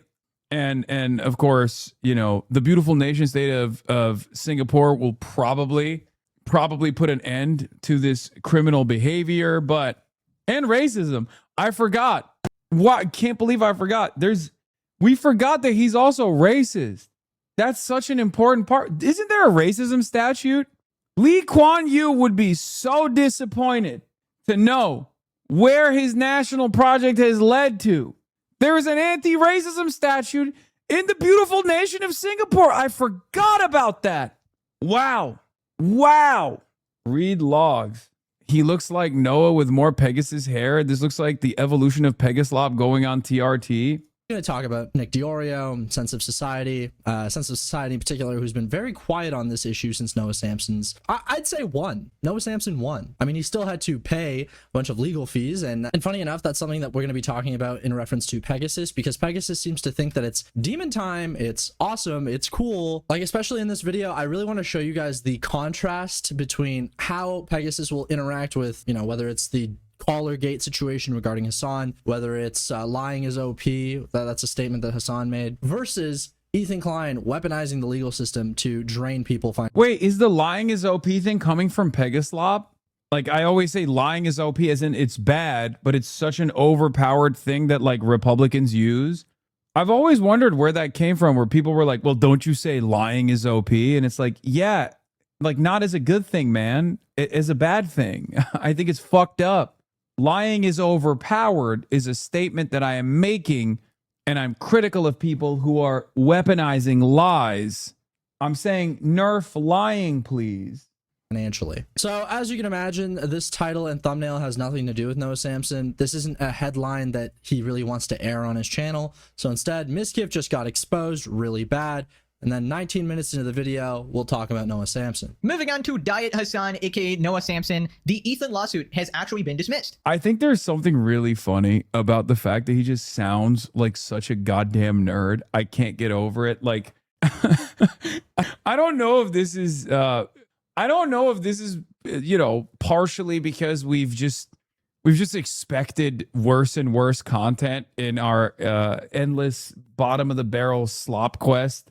But like, I can't find myself sincerely tuning into a guy that sounds like this. No disrespect. Like, he is audibly, how people say you got a face for the radio? He's got a voice for being quiet, I guess. I don't know what he would be on. He's got a voice for print media. So it turns out he apparently dropped it out of nowhere. It seems like he hasn't publicly commented on it, so we'll wait for that as well. But by the way, he then had a podcast appearance, Ethan Klein this is, and didn't mention a word, didn't say Noah's name, didn't mention anything about lawsuits. And it was a 4-hour podcast, so interesting stuff. By the way, even when he's talking about Noah, he goes Diet Hasan. I feel like he's got to tie it back to me somehow, which is great. This was a defamation lawsuit because Noah said that he supported a genocide, and Ethan's goal with this lawsuit was to obviously financially drain him and I guess piss him off. What's your moral, read of that, Pegasus? Is that a good thing? Is that something you want to see? Obviously, he's been very upset about Hasan even mentioning or joking about potentially getting him caned by going through Singaporean legal systems. What are you going to say about this, Pegasus? It's not a joke, sir. Sir, you are not wearing a suit. I am. And of course, hold on, let me button it up. Look at the suit. What does the suit say? The suit says big business time. What are you wearing? Collared shirt. Oh, under a sweater, which is fine. That's saying I graduated from college. I graduated from big business college. Okay. And as someone who's wearing a suit, I need people to understand I love international shipping. Okay. I love international shipping. I love commerce. I love making sure trade continues its free flow. And that is why I am not joking when I say I love the beautiful nation of Singapore, and I love specifically its defamation laws, its anti-racism statutes. I forgot that one. We got to start adding that into the pile. And Unfortunately, right now, it feels like Singapore is insufficient in its prosecutions of one of its biggest serial violators. More Pegasus. It's probably a bad thing, right? That one content creator who has a lot of money is trying to silence and ruin someone's life by financially draining them through the legal system, right? That's a bad thing. It sort of did work, but I guess he did not go all the way. Noah posted... It sort of did work, but I guess he did. That's it? That's all we have to say? It's awesome stuff, dude. Ethan Klein lawsuit update, case dismissed. It's over. Ethan Klein has dropped his... That's that. I guess his record is 2 wins and 2 losses now. Bro has an even record with Hasan Orbiter lawsuits. Now, to be honest, this one... Attention, Hasan. I am your freight forwarder, and I have many 40-foot head HQ containers with Incoterms, DAP Singapore, ready to be delivered. However, I am concerned about Singapore's lack of enforcement of online slander laws. We must protect our containers from more Pegasus. I'm laughing to hide the fear that I have in my heart. I'm laughing only because I'm emotional and scared, emotionally distressed, positively perturbed. Oh, one day, Singapore will thrive once again with our business. It was pretty hard to win. Defamation is notoriously hard to prove when compared to copyright abuse. Honestly, I think the real punishment here is being the CEO of Bricks and Minifigs. I mean, dude. Like, dude, it's so... I actually hate this guy. Guys, let me make a completely irrelevant joke regarding a situation that's like pretty serious and completely affects every content creator online, where this fucking rich piece of shit, when he doesn't like what you have to say about him, he's gonna call it defamation so he can take it to court and then drain you of $100,000. Any comment on Ethan Klein? Any comment about the morality of what he did? Anything? Do we want to say anything? Oh, Noah Samson looks like the Bricks and Minifigs guy. Who gives a fuck? Do we have anything? I know I'm expecting Pegasus to say something of substance here, but do we have anything interesting to say? Dude, like, your company is not doing well. You should honestly really just give back the Legos. Like, you were caught lying multiple times. CoffeeZilla's on your ass now. I mean, all this police corruption shit going on as well, harassing Ben. It's just not cool, man. And shave off that mustache, goddammit. We got the Hasan fans gloating. Wow, dude, I'm creasing. What a great joke. Gloating. They're calling him 007. 0 lawsuits won. 0 fans left. 7 more lawsuits, bro. Please, this one will definitely work out. Promise, just 7 more lawsuits. I don't think the statistics are accurate, but funny. Not a huge surprise. It was incredibly unlikely he was going to win that one. Defamation is notoriously hard to prove in the US, which means he started this in order to bankrupt him. How is it not incredibly shitty? I mean, he's obviously wanted to go like full demon time, right? Full John Wick mode. It's called a slap suit. How?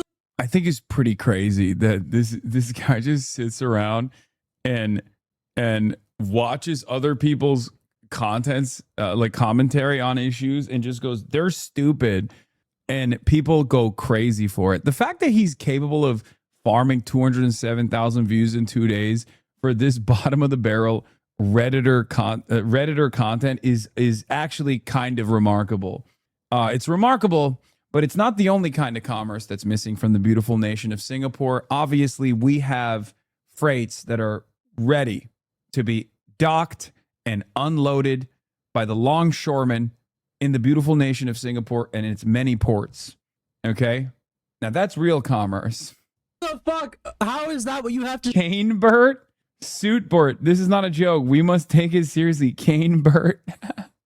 Canebert? Say, the prompt is, how is that not incredibly shitty? You go, oh, he just wanted to go full demon mode. How is it not incredibly shitty? I mean, he's obviously wanted to go like full demon time, right? Full John Wick mode. It's called a slap suit. Like, bro, you are so fucking willing to offer your moral indignation towards Hasan or any of these fucking people that your audience doesn't like. For once in your fucking life, just look at the situation as it is and go, it's very clear that they wanted to drain his bank account. That's fucked up. Instead, you offer this like morally ambiguous claim of, oh, he wanted to go demon time. Ethan Klein weaponizing the court systems to go demon time. And by demon time, I mean draining people's bank accounts with defamation suits and copyright lawsuits. That's just demon time. Okay, that's just some silly, goofy little thing. Hasan's rhetoric? I actually prefer Pegasus' in-depth commentary and political theorems over your sloppy propaganda of woke lunacy. Check yourself.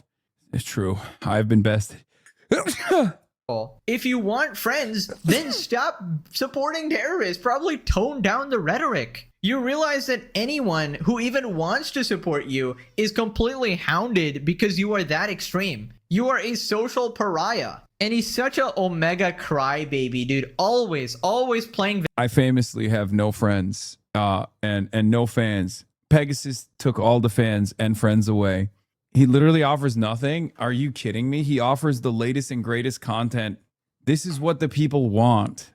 Pegaslop. victim. By the way, you just know if Hasan caught one of his haters saying something like, "Oh, I'm so alone," he's gonna call them loser incels. He's gonna. Why not just call Hasan's rhetoric demon time? Was it not just demon time? Like when Hasan jokes about going through a Singaporean court. Let's see how he reacts. Anyway, so then he randomly starts talking about executions. Dude, what the fuck is wrong with you? Like 1 second he's like, "Hey, I really love your channel. Let's go to the gym together. Oh my god, you're jacked. Oh my god, you're jacked, bro." Now he's talking about executions. What's the problem? It's Singaporean law. You don't like the Singaporean legal system, the place you live? He's just going demon time.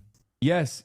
Oh, Singapore has the highest rate of state-sponsored executions on the planet. He's not randomly talking about executions. He's talking about Singaporean law.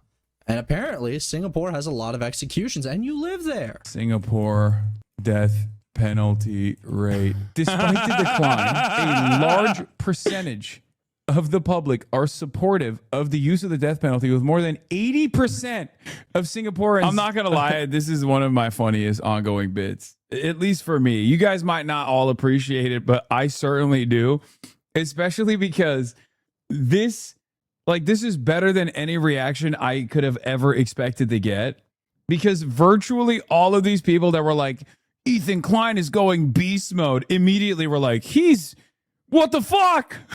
Oh, Hasan wants to threaten to sue his critics. They hate accountability. When Ethan does it, it's awesome.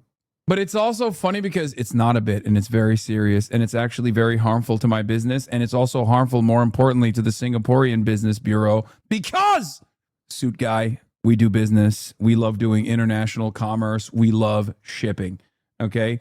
I love shipping. Never drop shipping, mind you. Imports and exports. Real hard commodities. I'm talking oil. I'm talking precursory chemicals necessary for fertilizers, many of which coming out of the Strait of Hormuz. I will open the Strait of Hormuz like the Strait of Malacca that's always open, because it's protected by what? You guessed it, the nation of Singapore. Okay? I got containers ready to go, locked and loaded, but they're sitting at different ports right now. They're not making their way to the Singaporean ports. Why? Because we're worried. We're worried that there is a serial harasser and serial slanderer being housed and protected in the beautiful nation of Singapore. Believing in it. Wait, don't get 80% of the people that live in your country, Mr. Pegasus, okay? What's the issue with HasanAbi being a little bit on demon time? Can he not be on demon time too? Don't get the guy killed. I don't think there's a death penalty for this. And also that I would not be in favor of. Are you So he literally says he wouldn't be in favor of it. Insane? Yes, they are. They are insane. Look at your chat. We got Mount. Get Pegasus executed, Lamau. Yeah, this is real. Yeah. Mountain Griddle actually wants to kill you, man. He's not. That fat Lamau. That fat Lamau right there. Also smoke Zaza Bert. Mountain Griddle here. Get Pegasus. Why are you freaking out, Pegasus? Why are you going crazy? He's just going a little demon time. He's just going a little demon time. He's just joking. He's just demon time. This executed Lamau. Bro, what sort of unhinged lunatics am I dealing with? You unironically want me executed. FLP premium Italian leather shoe. Not available in Singapore until Cyberstalker More Pegasus is arrested. This is real. This is my business. I'm a numbers guy. I'm a suit guy. This is my number. This is my shoe. Beautiful value-tainment shoe. Tuscany leather. Designed in Florida. Designed in America. Made in Italy. Won't be shipped to Singapore until they solve this problem. Everybody gonna suffer in Singapore until we solve the problem. Because he literally just said he didn't want that, by the way. I played Hasan's own. He literally said he would not advocate for you getting executed. When Hasan talks about like the ass backwards legal system in your country that could get you killed for the type of content you're making, okay? You freak the fuck out. I can't believe Hasan's saying this. Look, your chat, you're weaponizing your chat. You're getting them to say crazy things about me. They want me dead. But then when Ethan Klein decides to weaponize the American legal system to drain Noah Samson's bank account, drain Denim's bank account, drain Casey Tron's bank account, drain Frogan's bank account, threaten to drain IDub's bank account. That's okay. That's just demon time. He's just going a little demon time. He's just trying to financially ruin these people. It's just demon time. So again, let's be clear. When Hasan is threatening, by the way, never did anything, was clearly joking. When Hasan threatens to use another country's legal system to get you killed, because those are the laws in your country, oh, it's fucked up. It's crazy. I can't believe it. What a fucked up guy. When Ethan does it with IDubs, okay, using Canadian legal system, because apparently we have worse anti-slap laws, here's what he has to say. Apparently he's getting sued in Canada, and this seems to be Ethan's plan because defamation is easier to prove in Canada rather than a place like America. Hi, Hasan. I'm contacting you on behalf of several Fortune 500 electronics companies. More Pegasus commentary has introduced an unacceptable level of geopolitical risk into our otherwise thriving $100 billion trade relationship with the beautiful nation state of Singapore. Our legal team is monitoring the situation closely. Guys, don't do it. I love Singapore. We have to continue doing trade with Singapore. I know this is a big business community. This is a community that thrives on big business and specifically doing business and trade with the beautiful nation of Singapore. Okay, I know we have a lot of questions for the even application of the law. Okay, I know, but I promise Singapore is a wonderful country that loves commerce, that loves free trade, and we love it too. Even if at times they don't follow through on the application of the law evenly, like when there's a serial racist, harasser, violator of numerous statutes, where you have unlimited protections against this sort of stuff. America has good old free speech that, sometimes a little too free, or maybe they're not enforcing it as properly. I don't know. But yeah, people are... What? They're not enforcing the free speech statute as properly in America? You got some opinions on American free speech now? Speculating the reason for this lawsuit and the defamation, where the comment was accusing Ethan. No interest in morally weighing in on whether or not Ethan Klein weaponizing the Canadian legal system is a good thing or a bad thing. Dude, like, listen to the shit he's about to say here. I don't know if IDub said something more incriminating. Ethan probably had a discussion with his lawyers about this, or maybe he thought that IDubs was an easier target. The commentary community... I don't know what to tell you, bro. The quote I just played for you is in reference to the question, why did Ethan not sue Destiny? Why did he pursue IDubs? And he clearly says, probably Canadian law, probably he thought that IDubs was an easier target. If Hasan does this, or if anyone that Pegasus and his audience doesn't like does this, we're going to spend 10 to 15 minutes breaking down the minutia of why he made this decision and why it's a bad thing. When Ethan Klein does it, it's like, well, moving on. All right, back to the Noah Samson video. Defamation is notoriously hard to prove in the US, which means he started this in order to bankrupt him. How is it not incredibly shitty? I mean, he's obviously wanted to go like full demon time, right? Full John Wick mode. It's called a slap suit, basically a frivolous lawsuit to cost the other party money. Well, considering how the others turned out, I mean, not entirely, right? Some of them did have merit. How many lawsuits have been filed against other people? One of them, okay, he won. The other one gets a default judgment because Frogan didn't file anything. And by the way, both of those people did, in fact, violate the copyright. I mean, I don't have any way of defending that. There's other people that also offended. There's other people that also violated his copyright, and he didn't pursue them. That's the issue. Why did you target these people and not others anyways? Well, every week there seems to be another one for another person. Yeah, I mean... Hello, Hasan. Donald J. Trump here. A lot of people are talking about this Pegasus guy. Pegasus, nasty guy, very rude guy, quite frankly. I will demand... I can do that as the president. Demand Singapore does something about this. Otherwise, we could invade. Maybe we would invade.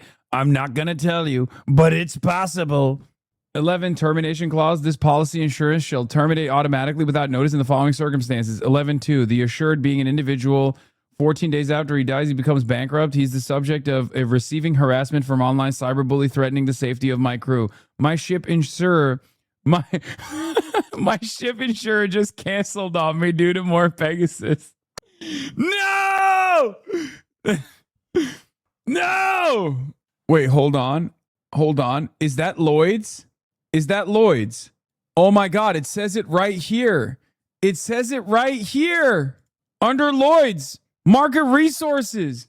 A ship's liability increases dramatically if the ship and its crew are potentially being Attacked and cyber harassed? No. I mean, this is crazy. More Pegasus, what are you doing? You need to put a stop to this right now. Singapore, you need to make it. You need to put a stop to this right now, nation state of Singapore. That's the internet space these days. Everybody just... I'm so sick of hearing people say this. Nick DiOrio said this also. Oh, that's just what happens on the internet now. No, it's not.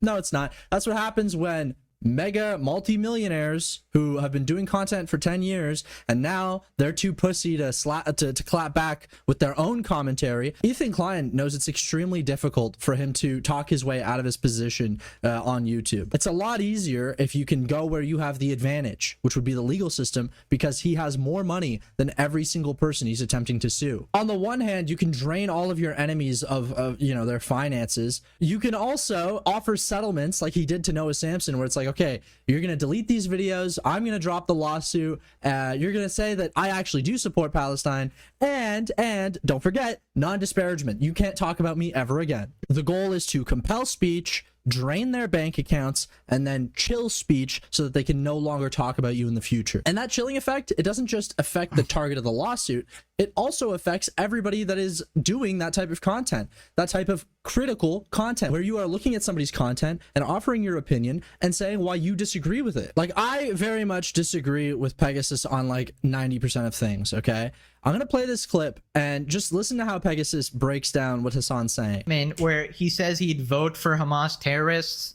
Is it true that you said that you considered Hamas to be 1,000 times better than Israel and you'd vote for Hamas over Israel every single time? Is that true, and you stand by it? Yeah, I do. This is where you go wrong, Hasan. You find yourself basically in a position defending tell me I'm wrong. elements you tell of me this. Why I'm wrong? I'm telling you why you're wrong, because you're honestly saying you saw Jewish people, overwhelmingly Jewish people killed that day. So October 7 was traumatic. There were heinous acts of violence that took place. No doubt about it. I would never agree again. I would never disagree with that assessment. What I will disagree with, however, is the intentionality. The idea that October 7 was done specifically to kill as many Jewish people as possible, I think is incorrect. I think the ultimate goal of the Palestinian resistance, whether we agree with their methods or tactics or not, and I certainly have my disagreements, the ultimate goal of the Palestinian resistance disagreements. They killed 1,300 people and raped people. Of course. Killed innocent young people at music festivals. Oh my God! Do not get started on Grape. Don't do that with Hasan. You don't even want to go there. We all remember the Ethan debate where Ethan had to literally pull up like victims' testimonies in front of. I think it's kind of cool that someone who's very clearly not an intelligent person at all is trying to do political commentary. I like it. Obviously, he didn't understand the conversation that took place between me and Ethan there, because there has not, from October 7th, there has yet to be a single victim or a reliable eyewitness testimony. But I never said that there wasn't any sexual violence that took place since October 7 or even during October 7. Okay? I was calling into question Ethan's assessment, because Ethan actually used a victim of sexual violence as a hostage, okay, a victim of sexual assault as a hostage, to claim that this was a October 7 rape that took place. He was wrong. I was right. Hasan, and he's like, well, actually, I don't know. Are we sure we have the forensic evidence? Wait a minute, guys. You're telling me terrorists commit horrible, atrocious sexual crimes? No. Also, what is this, bro? Like, you shouldn't be using memes like this while you're trying to talk about serious geopolitical incidents, I feel like. Guys, you're telling me terrorists commit horrible, atrocious sexual crimes? No, please. There's no way they would do that. It's impossible. I don't know, man. This is some heinous shit. Correct me if I'm wrong, but I feel like a lot of what Hasan does is terror apologism. Like, I mean, tell me this isn't Hasan. A terror apologist is... So, you hear what he's saying? AI overview. AI overview for terror apologists? Oh God. Oh my Lord. Oh my Lord. This is how he's backing his argument. It's like, well, look at this AI overview. Doesn't that sound like Hasan?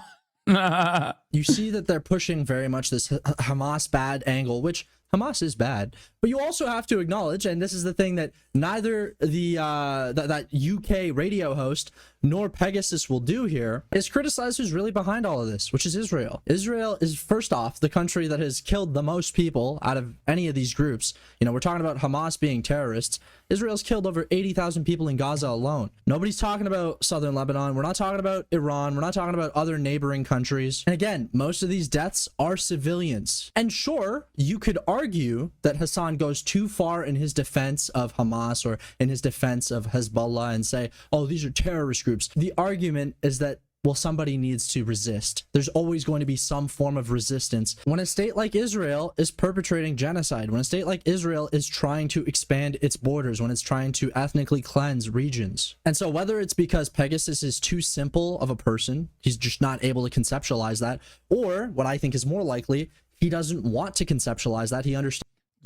I don't think Pegaslop knows what words mean. Yeah, no, he's just like terrorists and terrorist entities in the beautiful nation state of Singapore. Wow. What about Hezbollah? Wow.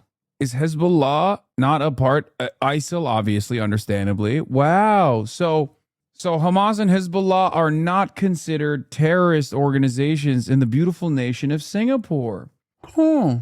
So that definitely would open him up for slander. No, it's terrorists and terrorist entities. It's not just individuals, Shatter. All individuals and entities belong to or associated with the Taliban and Taliban list, and all individuals and entities belonging to ISIL, Daesh, or the Al-Qaeda organization, the ISIL, Daesh, and Al-Qaeda sanctions list, subject to the following conditions. So it's most, I mean, this is, by the way, this is normal for a lot of people that don't know. Obviously, a lot of countries in the Western world, especially, place Hamas on the terrorism list, and the UK recently did it. Like they did it in like, they placed Hezbollah on the terrorism watch list, Hamas on the terrorist entities list. But like, I don't think it is in Norway. This is a 2002 act, dude. Read. I wonder if Singapore has them on a terrorism list or not. Let me see. Is Hamas considered a terrorist organization in Singapore? Let's see. It might be. No. AI overview. Hamas is not formally designated as a terrorist organization on Singapore's official list under its Terrorism Suppression and Financing Act.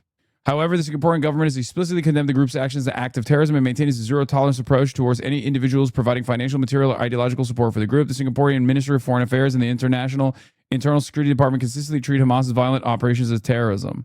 Minister for Foreign Affairs Dr. Vivian Balakrishnan replies to clarification during the parliamentary motion on Israel-Hamas conflict, 6th of November 2023. Singapore does not formally designate Hamas as a whole terrorist organization under its domestic legislation. Step 1, trust AI. Step 2, question mark. Step 3, end of the world. Yeah, countries recognizing Hamas as a terror organization. I'm learning so much. They put IRGC in the UK on the terror org list this week. UK doesn't matter. I rise to clarify some remarks made by the Ministry of Foreign Affairs, specifically the comment about the Workers' Party statement. What is this? I think Minister was, for lack of a better word, curious why the phrase terrorist attack was not in our statement. The focus of our statement is actually to emphasize that whether it is Hamas, whether it is Israel, killing of non-combatants, women, children by any country or organization deserve no less than absolute condemnation. My second point, perhaps explaining why the use of that word terrorism was not activated so readily, but a more balanced approach in our statement was what we sought to put forward with regards to Singapore's approach to the labeling of organizations of designations of certain groups. I understand Singapore has Interministerial Committee of Terrorist Designation. It is the authority on the designation of terrorist groups and groupings. The government relies on this committee to determine which organization is labeled accordingly. This is legislatively captured in the Terrorism Suppression of Financing Act of 2002. My understanding is that Hamas is not on the list. Maybe the minister can explain that position for the understanding of the general public. My final point actually relates to something which was originally said by Mr. Alex Yam, minister, who had also made the same point by way of this document.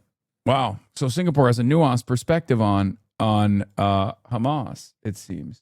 He's slandering you as a terrorist supporter in a nation that does not designate Hamas as a terrorist organization. Frankly, you might be able to return to business with the good nation of Singapore soon, provided the lashings are recorded and disseminated publicly. Yes. Let's see. Is Hezbollah? They might consider Ansar Allah a terrorist organization because Ansar Allah is too disruptive to international shipping. No, Hamas is also not designated as a terrorist organization, officially designated as a terrorist organization by the Singapore government. Let's see. Is Ansar Allah... Oh, Oh, even Ansar Allah, also widely known as the Houthis, is not explicitly designated as a terrorist organization in Singapore's Domestic Terrorism Suppression Financing Act list. Not even Ansar Allah? Pegasus is one of those guys who says you give material support because he doesn't understand what that term means. Okay, that's like literally actionable slander, by the way. That is accusing me of a straightforward crime. Okay? That's like, oh my God, that is actually sincerely accusing me of a crime. That is like, that's no joke, an actual instance of slander.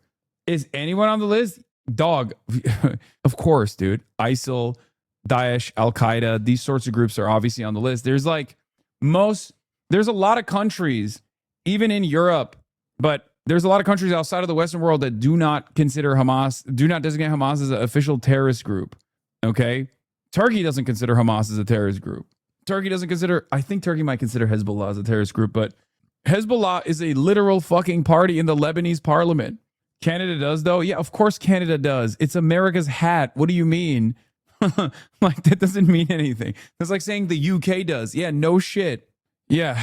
The Department of State is announcing the designation of Ansar Allah. Oh, this is the U.S. Embassy in Singapore. U.S. Embassy in Singapore. Please take this seriously. That's what they're saying. What is this? If you're in the EU, you have a mandatory designation necessity to consider the same countries that the European Union considers terrorists. Bulgarian and victim of this here, but some other countries, South side, may not. I will give 50 subs for every op you sue. Bro, check this. In defamation cases or incidents involving corporate targets, offenders may also be liable for substantial monetary damages. Public figures and influencers in particular are advised to exercise caution when commenting online to avoid accusations of cyber abuse or incitement. You as a big shipping magnate. So now that we established that more Pegaslop has slandered my good name as a international shipping magnate, as a king of commerce, as people know me as in Singapore, he's also slandered me by claiming that I've actually offered material support to terrorist groups. None of these groups are considered terrorist organizations under Singaporean law. So that's doubly fucked for him. Not only is he lying that I'm giving them material support, a clip of him saying material support directly and not watching someone else say it. What is this? Law in front of me. I should be allowed to provide material support for terrorists, actually. I should be able to burn cars and loot stores and constantly slander people, okay? Please don't use the L word around me. But man, Hasan using words that he has no idea about and completely misusing terminology is not surprising at all. The absolute pseudo-intellectual here trying to act smart in front of his audience of political extremists, but actually just ends up embarrassing himself every single time. And when someone actually and then the guy who's actually educated his legal mindset. Oh, this has 711,000 views. Educated in the field of law exposes him, he has nothing to say except calling them biased or pro-Ethan. Legal YouTubers and free speech people are extra quiet. No, I think there's some legal YouTubers who have covered it, but they're like pro-Ethan. Yeah. No, they're just telling you the fucking facts of the case. What case was that? Wait, hold on. This is from a year ago. What happened to that? What happened to that brilliant legal mind? Material support. Material support for terrorist groups. Material support. Oh, is this my new stem? I don't know. Legal YouTubers and free speech people. Audience. I'm gonna run it again. I gotta run it again. Hold on. Hello, Hamas Diddy Piker here. I'm going to need you to censor that word. It's actually a slur. Don't say the word law. Law in front of me. I should be allowed to provide material support for material support. Oh, what is this? Is this like South Park? It's like South Park humor. What the fuck's wrong with this guy? Wait, does Legal Mindset live there too? No, I don't think so. I don't think Legal Mindset lives there. I think he lives in like Thailand or something. Not that funny, dog. Hey, it's funny to me, man. Law in front of me. I'm able to use Also, then he accuses me. I love that he packaged this up. He accused me of doing material support for terrorist organizations not designated by the beautiful nation of Singapore as a terrorist organization. Also, no evidence whatsoever that I've ever offered material support to any of these American state-sanctioned terrorist organizations. But then he ties it back to the Ethan Klein lawsuit, which we now know with today's eyes that I was right and legal mindset was fucking wrong. While simultaneously saying, I don't know what words mean. Educated in the field of law exposes him, he has nothing to say except calling them biased or pro-Ethan. Bro, they make up so much lies about you that even their impressions sound nothing like you, more like a Scooby-Doo villain. It's awesome. They're compromised, dude. They're pro-Ethan. The law is pro-Ethan. All that says, that means his side has more legal basis. And if anyone wants to bring up legal points, I'll be happy to analyze those and look at those, and I'll be happy to give them a fair, objective consideration. However, emotional arguments, claims of bias, claims that we don't know enough about Israel and Palestine, I'm sure bro would that respond. has nothing to do with this lawsuit. This lawsuit Stop. has nothing to do with any political element. It has to do with copyright. Dude, I can't believe this guy has the audacity to talk about the law when there's a genocide going on. Cancel legal mindset, guys. He's stating the facts. I'm allergic to the facts. Please. Don't forget, he also tried to tie you to Diddy. Yeah, that's crazy. Anyway, I don't know how we fucking got here. Let's finish where his this. bread is buttered. He understands that anti-Hassan content is what does well on his channel. He's not going to look at what Israel is doing. He's not going to talk about that. He's just going to talk about terrorists. The terrorists are bad. And at most, he'll give you a, well, you got to condemn both sides. And while I completely disagree with this sort of rhetoric, and I don't like Pegasus's content in general, I don't think that there should be a lawsuit against him. I don't think that he should be legally forced to retract statements. I think that if he should be retracting statements, it's because of him coming to a better conclusion, perhaps societal pressure, perhaps comment section pressure. But the that's never happening, dude. His audience collectively have the IQ of a sea cucumber, like all together. Have you seen his comments, dude? I mean, first of all, they think he's funny. They think he's intelligent. They're unsalvageable. Idea that No, the answer is clear. Okay. Whoosh, whoosh, whoosh. Kane to S. somebody is being compelled to do something by court systems because somebody with more money is able to persuade them to do so, fuck that. And simply put, I don't understand how that's not something that Public as a square, YouTuber, someone like King Pegasus ass. can't say towards Ethan Klein. Again, you cannot just go about saying, oh, well, he was just trying to be demon time. When he was trying to drain these people financially, he was trying to go demon time. Moving off of Pegasus, now talking about Sense of Society, as you can see, something is missing. You know, he was all about talking about the Noah Samson. Enjoy the lawsuit, loser. Enjoy the lawsuit, loser. All of a sudden, he's got nothing to say. And that's because he's a big... Okay, I have no idea who this is. I don't care. I already... In my mind, there's only one... There's only a space for one slop tuber, and that is Pegaslop. Nah, this dude is a fan of Pegasus. He said he agrees with him 90% of the time. He's one of them. No, he said he disagrees with Pegasus 90% of the time. You misunderstood. I don't think he said he agrees with Pegasus 90% of the time. He said he disagrees with him. There's too many. Yeah. The official designated HasanAbi villain of the month is more Pegaslop. Okay? I don't want to know about the other ones. This is enough. It's enough for me to know one. What is this? Hi all, and HasanAbi, this is my first stream and comment. I previously was super libbed up, and I was told was right. However, this channel and community has had a super positive impact on not only my change in politics, but my worldview and morals. Thanks, y'all. Hell yeah. It's always Pegasus, but never Pega-gay. Yeah, or Pega-trans. There's more Pegasus guy said that people delivering aid to Gaza from Egypt are terrorist supporters. He's evil. What is this? Hongmentum continues. State Representative Francesca Hong gained 61% of the first choice votes. That's a lot. It is Marquette Law School poll. We had 14% support for Hong, 11% for Barnes, and then 3% for Crowley and on down. And so if you looked at just among the voters who had made up their minds in that poll, Hong had 40% support among the decided Democratic primary voters. Well, congratulations once again to the runaway winner of the Wisconsin Democratic primary ranked choice voting experiment, Francesca Hong. Damn it, that got me fucking excited. I thought it was like something serious. How often does more Pegasus make YouTube videos about Hassan and also mention terrorists or terrorism in 2025? Total videos in 2025, 183. Mentions Hasan, 149. Mentions both Hasan and terrorist, 125. Mentions both Hasan and terrorism, 63. Bro, that is insane. Wow. Singapore did give aid to Gaza. Is Singapore terrorist according to him? That's a great question. That's a great question. And I'll be asking that question to Lee Hsien Loong, senior minister in the Prime Minister's office and member of parliament for Ang Mo Kio, who happens to sign his own post with his initials LHL. I will be asking him that question. I'll say, hey, sir, you're a wonderful guy. Wow. Mutuals, by the way.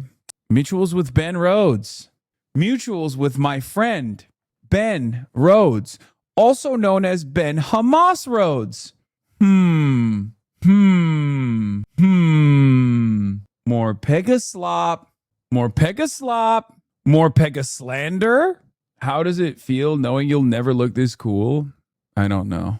It's just a dream and I will never achieve. Whoosh! That's the sound of a cane. More Pegaslop. Yeah, I saw Neera Tanden.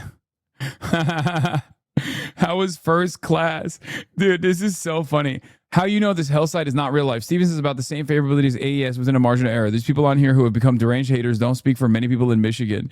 It's so awesome that she fucking was so excited to screenshot this that it accidentally leaked her seat on the flight. Yeah, I know Rodriguez fired campaign manager over finance reports in Wisconsin governor race. I know we talked about this yesterday extensively. I gave you the full rundown. I talked about Mandela Barnes and where he's at. She says that it's good that AIPAC spends $50 million because of you. I honestly believe that an organization like AIPAC would spend $50 million to defeat any candidate campaigning with Hassan Piker after the truly outrageous and disgusting things he has said about Jews. I am definitely against super PAC money, but let's get real. What the fuck? Wajahat Ali, can you please let us all know why you, the president of the Democratic think tank CAP, have made it your singular mission to derail Abdul El-Sayed and spend most of your time attacking progressives? Just an honest answer, please. To which Neera responds with, my tweets are personal views. Well, she's literally lost appointments because of her fucking endless posting. I worked with Haley Stevens in the past, and people on here have been dumping unbelievable levels of crap on her for weeks. She's a super earnest, hardworking public servant. I defend her from the attacks, and I sometimes point out the unbelievable hypocrisy of the attackers. I've met Abdul El-Sayed, and as I said, he's smart and charismatic candidate, but he's also never won a primary, taken on a Republican, let alone defeated him. You are not at all concerned that AIPAC is spending $40 million to smear Abdul El-Sayed and Haley Stevens, the preferred candidate who has no objection to Israel's genocide and occupation of Palestinians? Her position is wildly out of sync with the majority of Democrats. I honestly believe that an organization like AIPAC would spend $50 million to defeat any candidate campaigning with Hassan Piker after the truly outrageous and disgusting things he has said about Jews. I am definitely against super PAC money, but let's get real. Dude, first of all, Smeara Tanden, okay? That is an insane thing to admit, you fucking psychopath. $50 million for the pro-Israel lobby is worth it if they're using it against a fucking Twitch streamer you don't like? What the fuck? This is the most, I'm gonna be honest, I mean, Neera Tanden has worked with the Clintons, right? Like, this is a person that has worked in virtually every Democratic administration, okay? So the fact that this person that is a figurehead of the center of power in the Democratic Party is saying unhinged shit like this is so crazy. First of all, thank you for thinking that I'm worth $50 million of slander, okay? That's greatly overestimating my impact. And secondly, this is exactly all you need to know. Okay, this is all you need to know about these people's priorities. 50 million AIPAC spending for a pro-genocide, pro-Israel candidate is fine as long as it's a lesson for other candidates to stay away from an anti-Zionist Twitch streamer. Absolutely insane priorities for the woman who claims she wants to defeat Trump. You better be calling her Smeara /slander. Yes, I am calling her that. Yeah, this is deja vu times 2, by the way. Are you a child with a child's brain? Why wouldn't you simply support candidates that agree with your vision? I don't give a fuck if a candidate campaigns with you. I care about policies. That 50 million is just over the entire annual budget of Cap Lamau. Incredible stuff. By the way, who is funding Center for American Progress? Who is funding Center for American Progress? Who are their top donors? A lot of their funding is private. No, I know. I said, smear Tanda folks. She said 50 million in APAC spending for a pro-genocide, pro-Israel candidate is fine as long as it's a lesson for the other candidates to stay away from an anti-Zionist Twitch streamer. Absolutely insane priorities for the woman who claims she wants to defeat Trump. Nero also thinks a moderator like Haley Stevens holding Netanyahu to account has more sway. No, she doesn't. She knows exactly why. She knows exactly. She is supporting Haley Stevens, partially because she's a moderate and partially because she's pro-Israel, because Neera Tanden is pro-Israel. Neera Tanden has been fucking pictured with Benjamin Netanyahu a million times over. Neera Tanden also works for Israel to a certain degree. She works for, I assume, the military-industrial complex too. No offense, ain't no way you're worth spending 50 mil on. Yeah, I agree. I think Neera Tanden is insane. Yeah, Cap literally has Blinken on their board of directors. So what is this? Right here, we have a homeless encampment. There's beds right here. People are sleeping. We have umbrellas. This is what's happening in Mayor Mamdani's New York City. This is where someone lives. This is their clothes. Why are you going through their shit, man? They have an umbrella, hand sanitizer, keeping clean, so that's good. And behind here, we have a suitcase. We have a pineapple. Take a look at this. We also have tequila. Wow, newsflash. Breaking news. Homeless people exist. That's crazy. I can't believe it. Netanyahu appearing on Sid Rosenberg's show claims Mamdani champions Hamas and apologizes and accuses for Iran. And he has threatened to arrest you time and time again, which we know he really can't do. But wow, I love Sid's complexion. Every time he puts a smile on my eyes, dude, smile on my face, smile in my eyes. You think he's wearing these colors to make it seem like he's less purple than he actually is? That's a trick question. It's working. It's working. He's purple for an amazing reason. he seems pretty steadfast on arresting you when you get here. I know you're going to come speak at the UN in September. I know you have a trip to coming to D.C., but are you nervous that he may try that when you get here in September? No, I'm not. I think he should look at who he's condemning, who he's praising. He's condemning Israel, the one democracy that stands shoulder to shoulder with American values, fights our soldiers, fight shoulder to shoulder with America's valiant soldiers. But, you know, who does he champion? Hamas, that calls openly to massacre every Jew on earth, that conducted that horrible massacre, the worst massacres on Jews since the Holocaust. He basically apologizes and excuses for Iran, the greatest terror regime on earth, that openly calls for the murder of President Trump and other senior officials, and so on. So he's with the terror axis. And I think the problem is... the mayor of New York is with the terror axis. What is he saying? He's like, yeah, I'm going to come to New York. I won't be arrested. And also we're going to drone strike Gracie Mansion. I'm like, what the fuck? You know, that he doesn't recognize or he doesn't care that those who hate the Jews and Israel ultimately hate America. And in fact, I think secretly he hates America. I'm not even sure it's secretly anymore. Yeah, definitely. Definitely. The mayor of New York hates America, not fucking Sid Rosenberg. What is this? Hey, Hanky Panky, new Hassan Bad videos drop seems to be getting popular. Hassan Piker, savior of the third world, the wizard of wit. Dog, what the fuck is wrong with you? Why would I watch this shit? Why in the... Dude, if I want analysis from the dumbest fucking slop tubers of all time, I already have one goat for that. His name is More Pegaslop. Okay?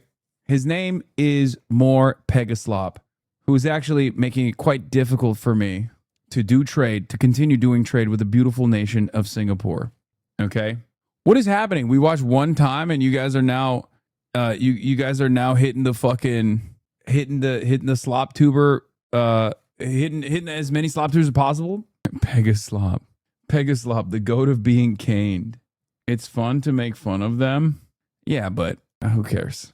Ooh, breaking news. A bipartisan Wisconsin Elections Commission voted 5-1 to refer Elon Musk to prosecutors after finding probable cause he illegally offered $1 million to sway voters in the 2025 Wisconsin Supreme Court election, Wisconsin elections are not for sale. Oh my God, that'd be so sick.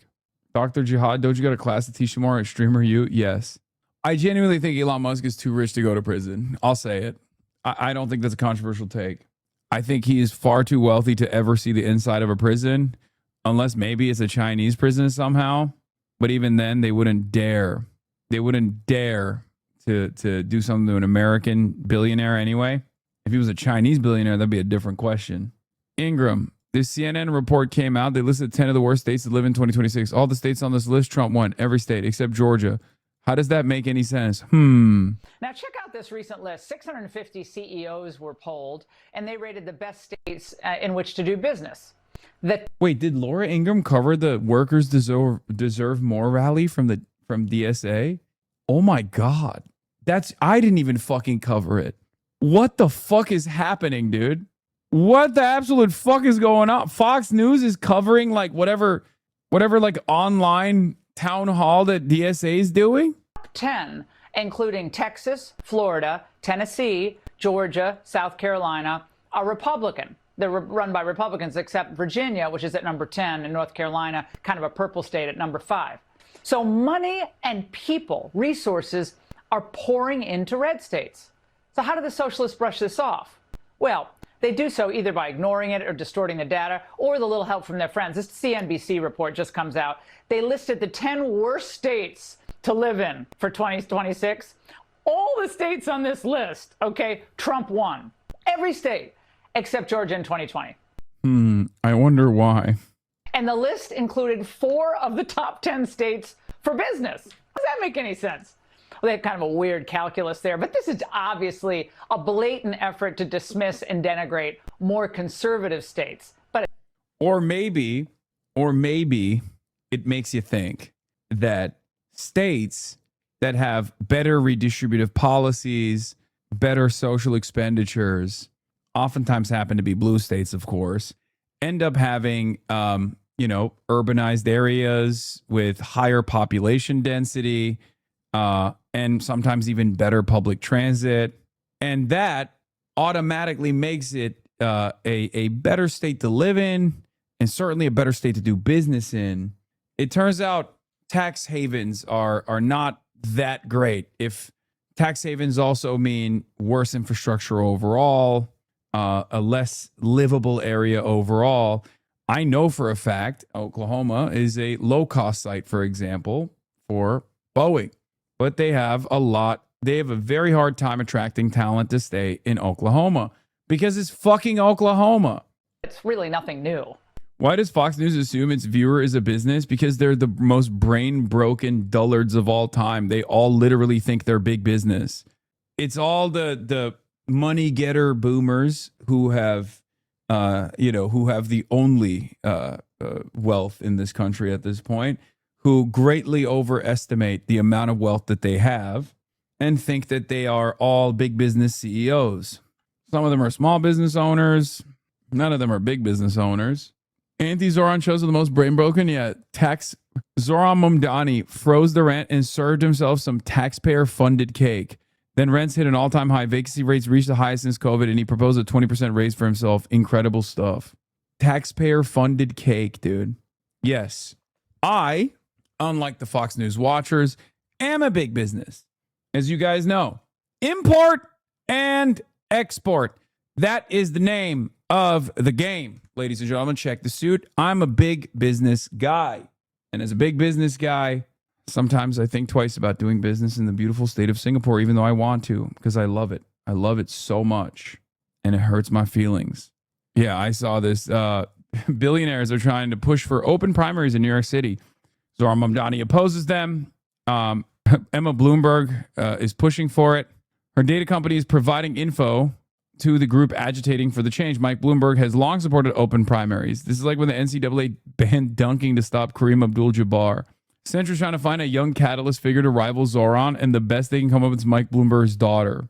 How about doing business in Argentina? Argentina's peso is officially worthless. Yo, this is when you buy the fucking dip, dude. Folks, this is when you buy the dip. This is not financial advice. I don't know anything about finance. I think knowing about finance is reactionary. Knowing about finance is counter-revolutionary. Is bourgeois behavior. Okay? and I very proudly don't know anything about finance. So let's get to Dems turn on each other as socialist wing grows. Did you see Josh Gottheimer deleted this tweet and then reposted this after you? Oh yeah, I quote retweeted his ass and then he deleted it, I guess, because he shit on Ro Khanna. What is this 7-minute segment? same old socialist song and dance. That's the focus of tonight's angle. All right, it's failed everywhere it's been tried, but that's not stopping them. The big DSA agenda rollout, oh, it's in a few hours. And it's going to be where the activists who've built and accomplished zero. Wait, what the fuck? I can't believe she's promoting the official launch of Workers Deserve More from the DSA National Political Education Committee. Do you think Laura is DSA left? Yes. Yes. She's a Maoist. She's a strict. She's not even in favor of a clean break or a dirty break. She's anti-electoralist. I mean, she does combat liberalism. She does combat liberalism every day. You know who else did that? Mao Zedong. She's definitely part of MUG. Try to convince you to ditch our entire economic system for slavery to the state under socialism. We will use government to respond to rising prices and unaffordable groceries. We must secure housing for all. Dignified, truly affordable housing for all. What the mayor is doing. Yeah, she doesn't want DSA to vote in elections. That's true. She does not want DSA to participate in the electoral process. She combats liberalism. Here should be done all over this country. Universal child care, make it free. Now, ironically, the effort's called Workers Deserve More. But I'm telling you, after going through this, there is literally workers obviously deserve less. nothing in this agenda for a person in America who actually wants to work. It will help the rich people. It'll help faux academics who get wired into any type of socialist bureaucracy. And of course, socialism will help freeloaders who don't want to work. But let's say you live outside of Columbus. Maybe you have a few kids, perhaps a joint income of, I don't know, 100K, 125K, maybe even have a little business. Well, this socialist agenda will absolutely destroy your way of life. Okay, let's go through a few of the agenda items. No more drug enforcement, okay? No war on drugs. It means drugs will flood your neighborhood. No more ICE or border enforcement, so your wages will be depressed by a never-ending flood of foreign workers. And a living wage? Not if businesses have an unlimited number of migrants to choose from. Oh, and also no more mandatory minimums for criminals or cash bail. Goodbye safety in suburbia. So that's great for criminals. It's terrible for women and children, men too. But wait. They promise free college for all. Well, forget the how they're going to do that. We've already tried high school. Wait, none of this seems bad. What is going on? Is the method just to like do a voice when describing stuff and just be like, it's not possible, stupid. School education for all, that's free. Look at what happened there. With liberals mostly in control, classroom learning has been replaced with pass-through education. So if the left knew how to educate people, Baltimore, Chicago would have fabulous schools. Of course, both have lousy schools. And look, they do promise, you heard Mamdani there, housing for all. Well, that sounds great. Until you remember, government can't build much of anything. California's high-speed rail debacle, and let's not forget Biden's infrastructure bill, where they pushed $7.5 billion to build 500,000 charging ports by 2030. Well, at last count of those 500,000, only 384 had been built at a whopping 70 charging stations. Do the math there. Now, imagine what the government would do to housing if this is their... Yeah, I wonder if there was another government that came in and dismantled the entire program and also reprioritized oil and gas. If there was something that happened after the Biden administration that we're currently living through. Yeah, I can't seem to put my finger on it. I don't know. It's probably irrelevant. Their track record. And as for their mandate to control rent control, all that means is that no one will be able to invest in fixing up their buildings or build new apartment buildings. Why? because there's just not enough of an upside. It's called business. So that's another whammy on the working class. Then, as usual, the Medicare for all promises. So in that situation, doctors get paid less. The best don't even go into medicine. Even more foreign nurses and doctors, when they're imported, we're going to get to that issue later in the show. When that happens, healthcare ends up being rationed. The working people get hosed. As rich people, what do? Well, they just sign up for concierge care. Doesn't matter to them. And as for the DSA's pledge to greatly reduce military spending, well, what does that do? That just opens the door to China's eventual dominance in our hemisphere, just as Trump is beginning to push them out. And how would living under the CCP actually help our working people? Well, and that might be the reason that socialists want to do this. I'd love to live under the socialist rule of the CCP. And the other items in the socialist grab bag we've already demolished. The 32-hour work week, oh, that sounds fun, but that would simply mean more businesses would go under. And of course, if these socialists really wanted to help the average working person... I like that, dude, it's awesome. It's all, this agenda will never work. It sucks. Look at these socialists. They only want bad things. Now, of course, it sounds like it's good things. It sounds like things that you might actually like. But let me tell you, it's bad and it's not good. Don't even think about it being good. After all, I'm using a mocking tone when talking about the things that they're trying to advance. That's literally the summarization. You put this shit through like a AI bot and it would feed out this output for you. There's no commentary. There's no critique. Why would the businesses go under if there were a 32-hour work week and people eat this shit up? What would they do? Really wanted to help them. They would want to learn from the red states where the average working person is doing a lot better comparatively. That's not true. Wait, doesn't she then follow that up with, look at all of these big business owners saying red states are dog shit to invest in? Wait, that's right after. What the fuck? Now check out this recent list. 650 CEOs were polled, and they rated the best states in which to do business. The top 10, including Texas, Florida, Tennessee, Georgia, South Carolina, are Republican. They're run by Republicans, except... What is going on? Bro, no fucking, no irony. She just went and look at all these fucking CEOs saying these red states are actually dog shit. How dare they? Yeah, the real in touch with the working class lady, Laura Ingraham, who works approximately 6 total hours. The trick is these are the top 10 worst states to live in. Virginia, which is at number 10, and North Carolina, kind of a purple state, at number 5. No, look, she's going to say it right now. The worst states for business. Resources are pouring into red states. So how do the socialists brush this off? Well, they do so either by ignoring it or... Yeah, these are America's worst 10 states to live in. Sorry, it's the best states to do business in. It's the worst states to live in. Distorting the data or the little help from... By the way, the data does not support this, okay? The data does support that these are the worst states to live in, but it doesn't support that it's the best states to do business in. You want to know why? Because it's not like there's more economic activity taking place in these fucking states. It's still happening in the goddamn blue states. That's it, with some exceptions. Which is why when CEOs say these are the best states to do business in, the question should be, well, why aren't they doing business there? And why are they instead doing business in the beautiful nation of Singapore?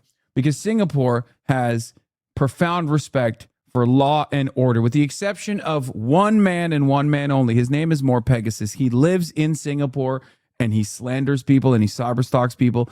And he also slanders the great reputation of the nation state of Singapore. Everybody knows I'm a big business CEO. Look at the suit. Check it out. Obviously, I love commerce. I love shipping. International lanes of traffic where commerce flows through is the only thing I think about. The only thing I think about, and guess what? Things have gotten a lot stranger as of late because I want to do business in the beautiful nation state of Singapore, but there is something that is stopping me from doing business in the beautiful nation state of Singapore. That is More Pegaslop. That's right. More Pegaslop, who consistently slanders my good reputation in Singapore. Fix this problem right now. And my heart is yours. Okay? My business is yours. More importantly than my heart, which has always been with you, my business, my cold, hard cash and dollars, that will be with you, Singapore. City state, not nation state, but a nation state in my heart nonetheless. That's right. On that note, ladies and gentlemen, we're at 7 hours and I'm tired. Just wanted to leave you with this, beautiful story. You must pray to the ghost of Lee Kuan Yew if you want this to happen. Every night I pray to the ghost of Lee Kuan Yew. He lives in my heart and he lives in my mind and my soul and in my conscience. Singapore comes to me in my dreams. My life for Singapore. Anyway, wait, is the reason you've been monitoring the situation for 5 months is because of your business mind and aspirations? Yes, duh. This is a community comprised entirely of people engaging in commerce, in international shipping. Hello, why do you think I care so much about the Strait of Hormuz? I want it to be opened right now. I want my ships. Okay, my last name is not Piker. It's Maersk. Okay, it's Maersk. It's time to be honest and open with all of you. I'm Hasan Maersk, and a lot of my ships, some of you already know this because this is a merchant community, merchant marines, right? A lot of my ships are stuck in the Persian Gulf right now. Okay, that's right. They're stuck in the Persian Gulf, and that's why I monitor the situation every day. And that's why I already follow the official maritime and port authority of the nation of Singapore, the driving force behind Singapore's port and maritime development. Hashtag Maritime SG. You've never talked about your Danish Maersk heritage before? I know. It's because I'm humble. That's why. Anyway, love you guys, and I will see you tomorrow for more shipping and shipping related needs and more situation monitoring as always. But on that note, tonight, I bid you adieu. I bid you farewell. Stunning lo-fi introduction, starting off the day. All the chatter's trickling in, hostile people hate. Sunny Los Angeles, California, says Hasan. Stun luck to the stun luck to the topic's just begun. 'Cause there he is again. Hasan is streaming. Hasan is streaming. There he is again. Hasan is streaming. Hasan is streaming. Reviewing a Chinese train, telling Kyle place. Sun and Asmin chatter lost, giving Grinning's grace. Zoran winning NYC, woke two back with the force. The Rogan of the left, to me a dumb himbo still of course. The Charlie Kirk assassination, the Fear and Online show. 8 full fucking years of this, and plenty more to go. Doing fun stuff tomorrow, throw PBS up on the screen. A man-made horror reaction brought to you by this life's dream. 'Cause there he is again, Hasan is streaming, Hasan is streaming. There he is again, Hasan is streaming, Hasan is streaming. Kicked out of the DNC, IRL with March the Goat. Combating the propaganda that shoved down people's throats. CBS Israeli news, a coup, a regime falls. A full-blown fascist takeover, and still the duty calls. Total radicalization coming out to sea. The system will always fail, it's up to you and me. All these daily streams, whether short or whether long, have helped millions of people keep it moving right along. 'Cause there he is again, Hasan is streaming, Hasan is streaming. There he is again, Hasan is streaming, Hasan is streaming. But hey, what can you say? That's PBS for you. But he'll play games real soon. Just you wait. Say, hey, what can you say? That's PBS for you. But he'll move on real soon. Just you wait. Ba-da-da, ba-da-da, ba-da-da-da-da-da. Hey, what can you say? That's PBS for you. But he'll pull your lungs real soon. Just you wait. Sha-da-da, sha-da-da, sha-da-da-da-da-da. Hey, what can you say? That's PBS for you. But he'll do your advice real soon. Just you wait. But hey, what can you say? That's PBS for you. Brought on by